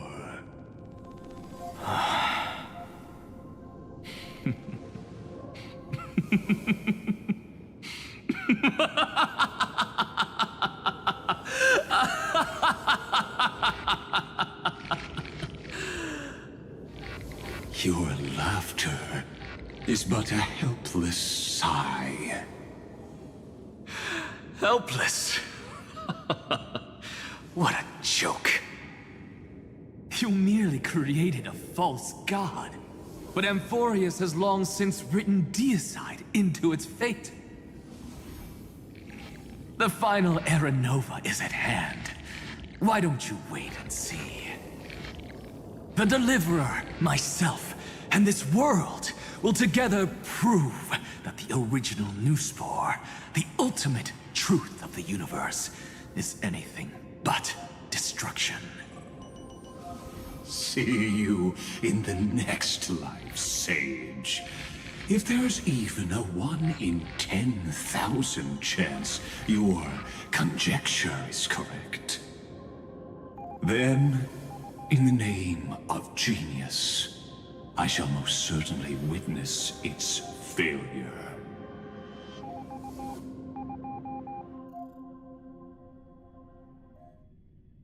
All shall bid farewell to one, and that person alone will witness the miracle. Such is the will of fate.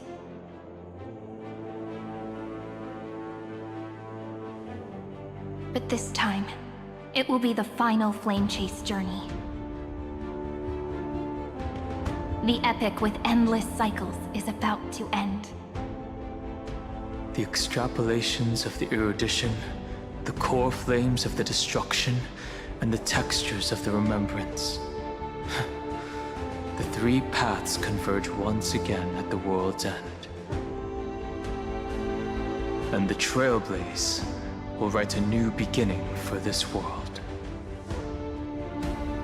Not only that, we'll also carry the history of all 30 million recurrences into the new world with us. It wouldn't be an exaggeration to call it a miracle. This miracle wasn't created by just one person.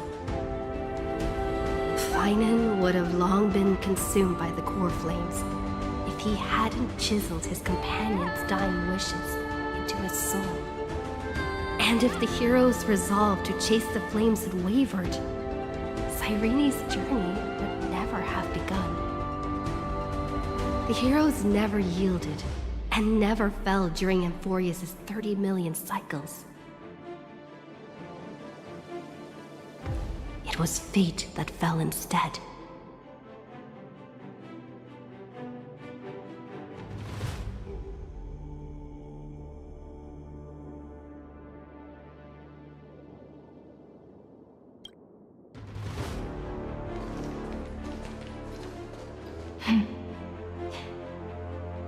I know you're watching, aren't you? The original Philia.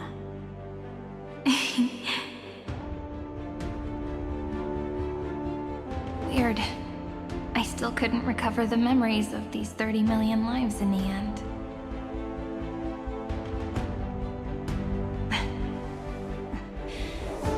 But that doesn't matter anymore, right? I will make the same choice as you, because that's just who I am, and I will always have my charm. Losses are a constant on the flame chase journey, but even if everything fades away with the wind, there's one feeling that will remain.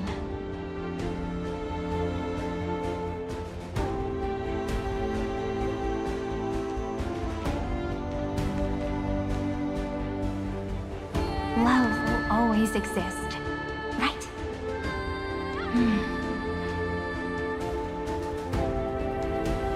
Let's write an ending unlike any before for this world we so deeply love.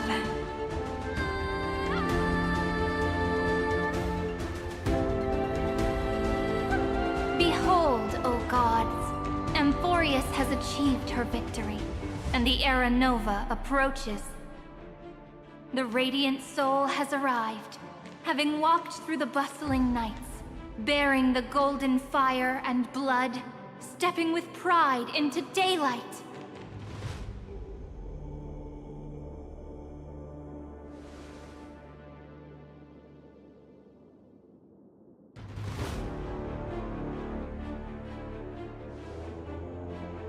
Amphorius!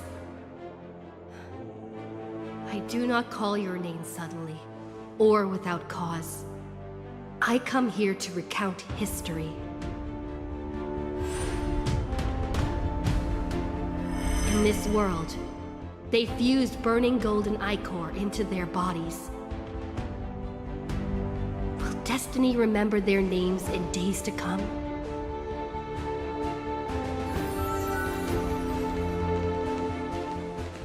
Isn't that gonna be way too many names to remember? 30 million times 1,000? No, wait. Times 1,001. Oh, let's not get hung up on that now. If there are more of us, then there will be more passages in Amphorius too.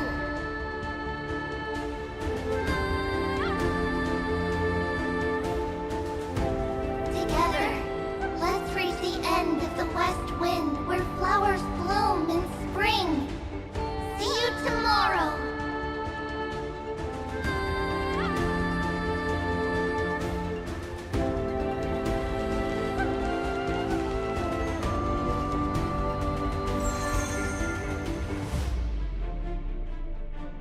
Now, the people of this world will no longer be bound by a single rule, but will make their own laws.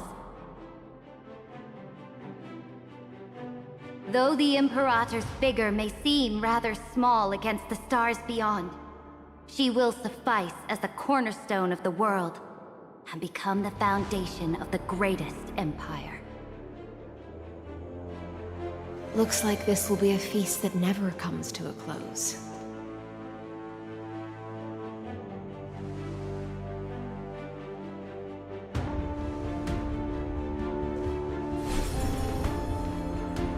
May the fish never leave the ocean, and may the days ahead shine like pearls.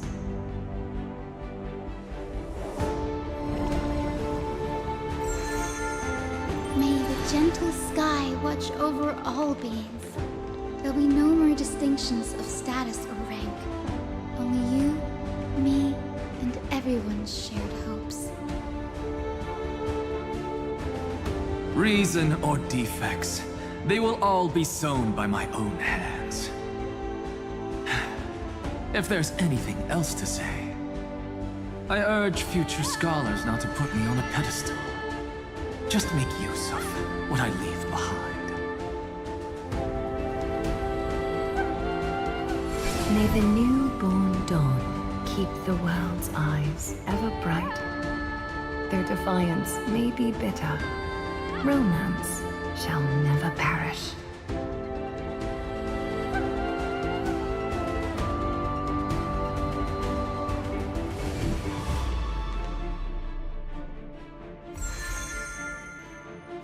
In the name of the son of Gorgo, warriors shall fight for strife, not with glory as their end, but to march forward in its light. Even though death shall eventually separate us, let every embrace we share be without regret. Why are you guys all so serious? Fine. Then I'll wish for there always to be water in deserts, and gold in fertile soil, and for everything in this mortal realm to be attainable through trickery.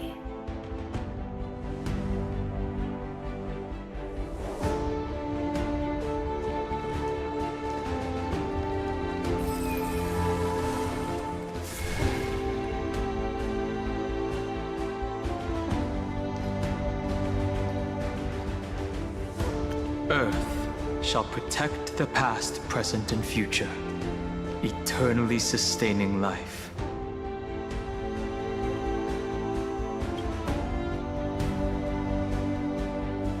Is it my turn? Then let time watch over the past and guide us to the future.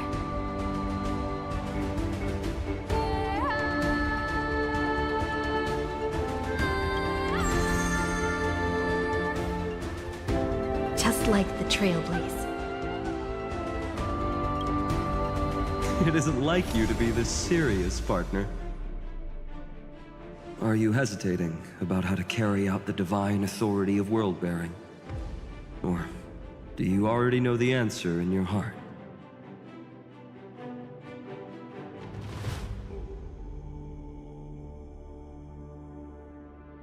That's right. Just keep moving forward. In your own way. Bring a true dawn to Emphorius.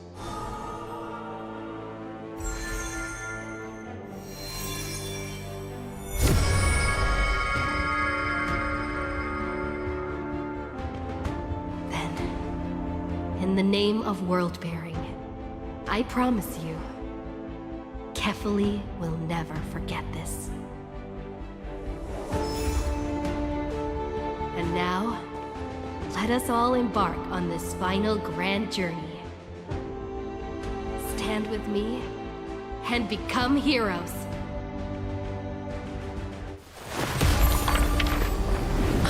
Turn over this nearly eternal page.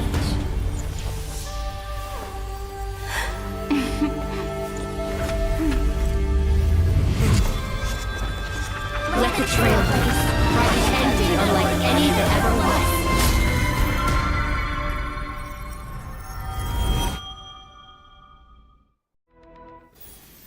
In the legend's ending, the world was pure chaos.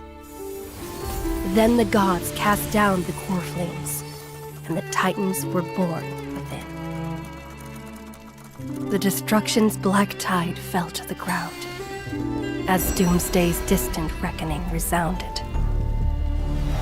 Yet still, there were giants who chased the flames, leading the way in the grand undertaking of Trailblaze. Flow, golden blood, flow. Converge into a boiling river that flows across the divine inscriptions of this world. Aglaia, the chrysalis of gold, you must caress the holy city's web and hearken to the sounds of the stars. There shall be the three-faced goddess traversing through myriad passages, bearing tidings to you from the universe. Anaxagoras of reason has enough knowledge to refute the world and to stir up a torrent capable of enlightening all. Go seek the holy maiden who severs dawn from dusk, and let the sky become the slumbering cot from which she wakes. Make him return. Mightymost, the lance of fury, pierce the enemy's king with Kremnos' heroic souls. Set her at rest, Cyphera, the coin of whimsy. Command the frozen fate to once again flow. And that hand of shadow, Castoris, the master of the River of Souls. She has been granted the right to embrace and warm new life, now blossoms at her fingertips. You will hear the chalice of plenty reverberating through eternity. You will see the Veil of Evernight visiting before the break of dawn. Until the journey's end, when all beings reach the end of the earth. And the nameless new king ascends the throne alongside countless heroes to embark on the grand mission of deliverance. I have witnessed the distant past, where the blazing sun once etched the footprints of humanity. The children of humanity, known as the Chrysos heirs, have restored the gods' core flames and once more upheld the world. Losses are a constant on the flame chase journey, among which even life itself holds little value. Therefore, we cast even ourselves into the flame, only to inscribe the opening stroke in the poem of creation.